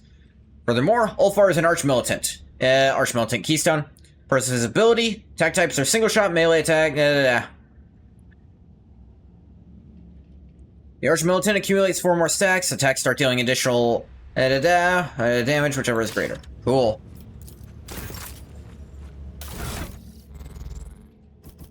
He has an Astartes combat knife. I found an Astartes chainsword. Is that more interesting than the combat knife? Let's see. This knife kills the target. Wielder restores 1 AP. Can make an additional attack with this knife. That's good. Chainsword seems more reliable, though. He has Astartes bolt pistol and an Astartes bolter. And it seems there's very little I can equip him with. Fiery Retribution, a 2-handed fucking flamer. And then a heavy flamer. Heavy stubber, he could probably wield this as a pistol. Multi-melta. Damn.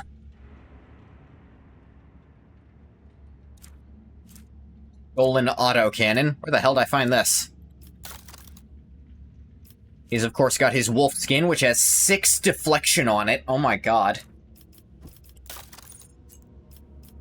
I can't wear any of these helmets because they're not Astartes.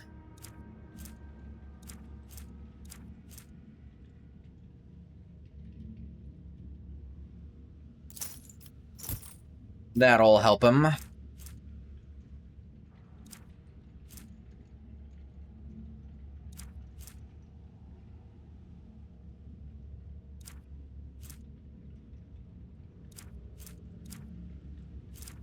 Let me see.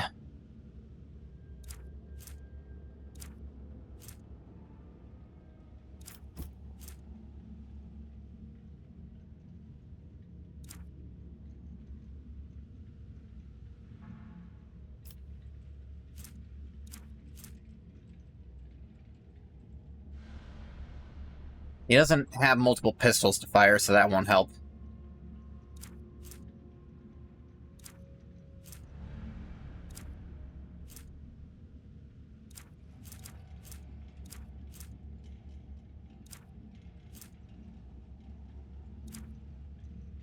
Can't wear any gloves and stuff. None of these really help him that much, so I guess add a bayonet to his bolter.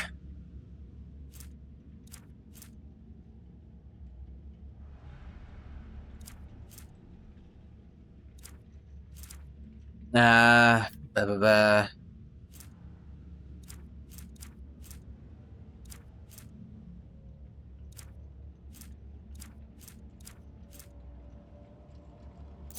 That might give him more momentum. Oh wow, he's only base Archmilitant. Begin stacks with more... begin combat with more stacks of them for sure. At least both of these start out pretty good. Reckless Rush is so important. Let's see. Death World gain 15% crit chance against targets with bleeding effect or with 50% or less of their max wounds. Minus 7 less damage from fire, toxic damage, and bleeding. It's their toughness bonus. Death World character suffers a stun, blind, or immobilize. It's ignored, and they instead gain a bunch. Axes, hammers, and las weapons get 10% crit chance. Injury increases to... None of these are that good, is the problem. Give him Bolt Weapon Expert. More athletics, I guess.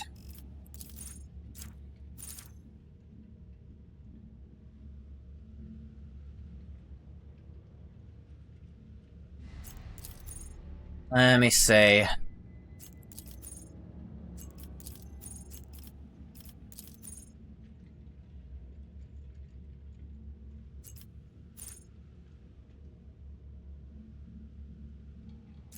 Custom to Glory is pretty nice.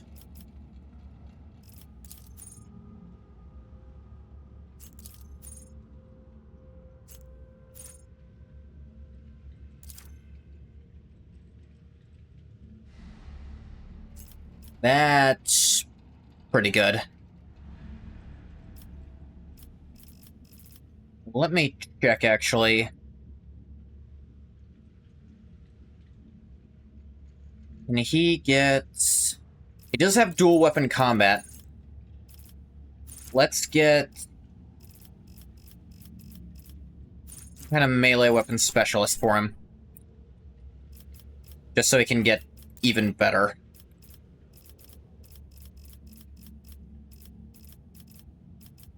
Dual weapon specialist. This increased thing now no longer has any kind of cost.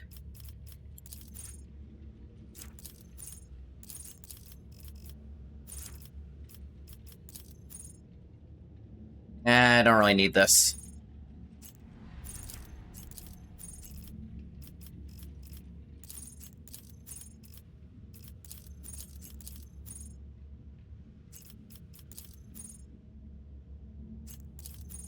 Yeah, that's pretty good, because it's just a bunch to both.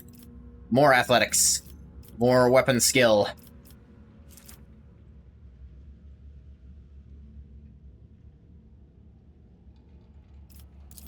Let him also... I think he's a warrior or soldier. Get even more athletic. Start getting some crit... bonus to crit bonus to crit damage. You know what? Bonus to armor, because he's gonna get shot at a lot, I get the feeling.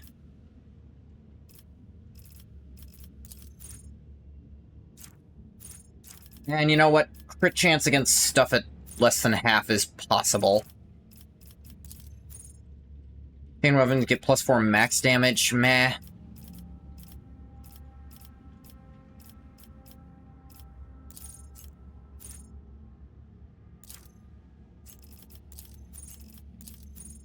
Extra movement would be real nice on him.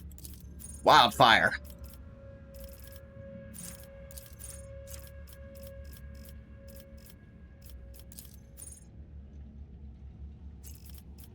Arms Master.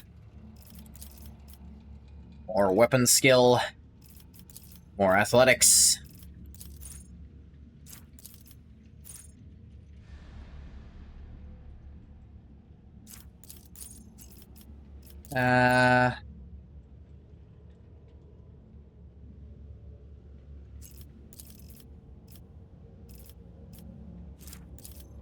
Toughness. Toughness.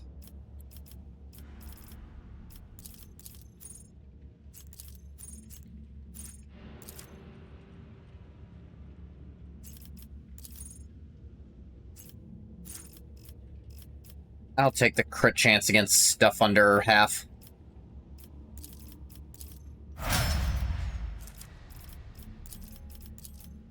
Then get this one. Let me see here.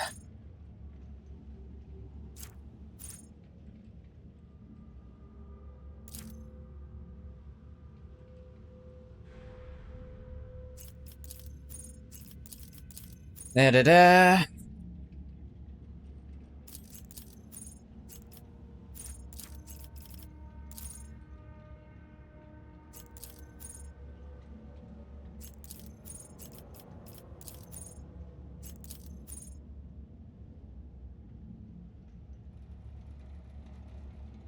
Yeah, the extermination is just so good on arch militants.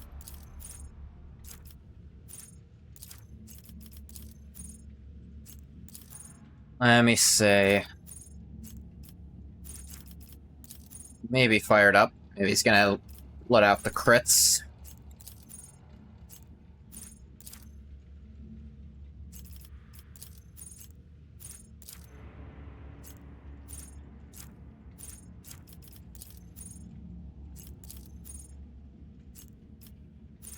Swift Slaughter is so good. You get to go to the front. Like, where the rest of us need to be far behind you, because I feel like you're a walking, talking tank.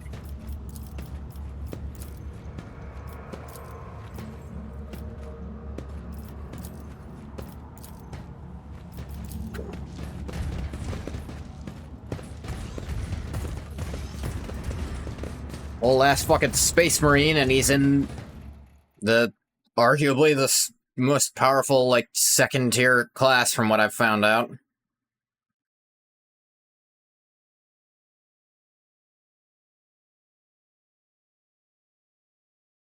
But I think this will probably be where we drop off for tonight. We just got a Space Marine in the crew. That's a hell of a thing to end on.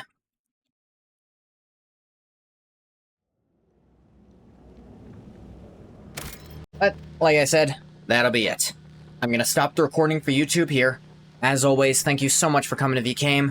If you didn't come, you don't get a thank you. Wah-wah, YouTube.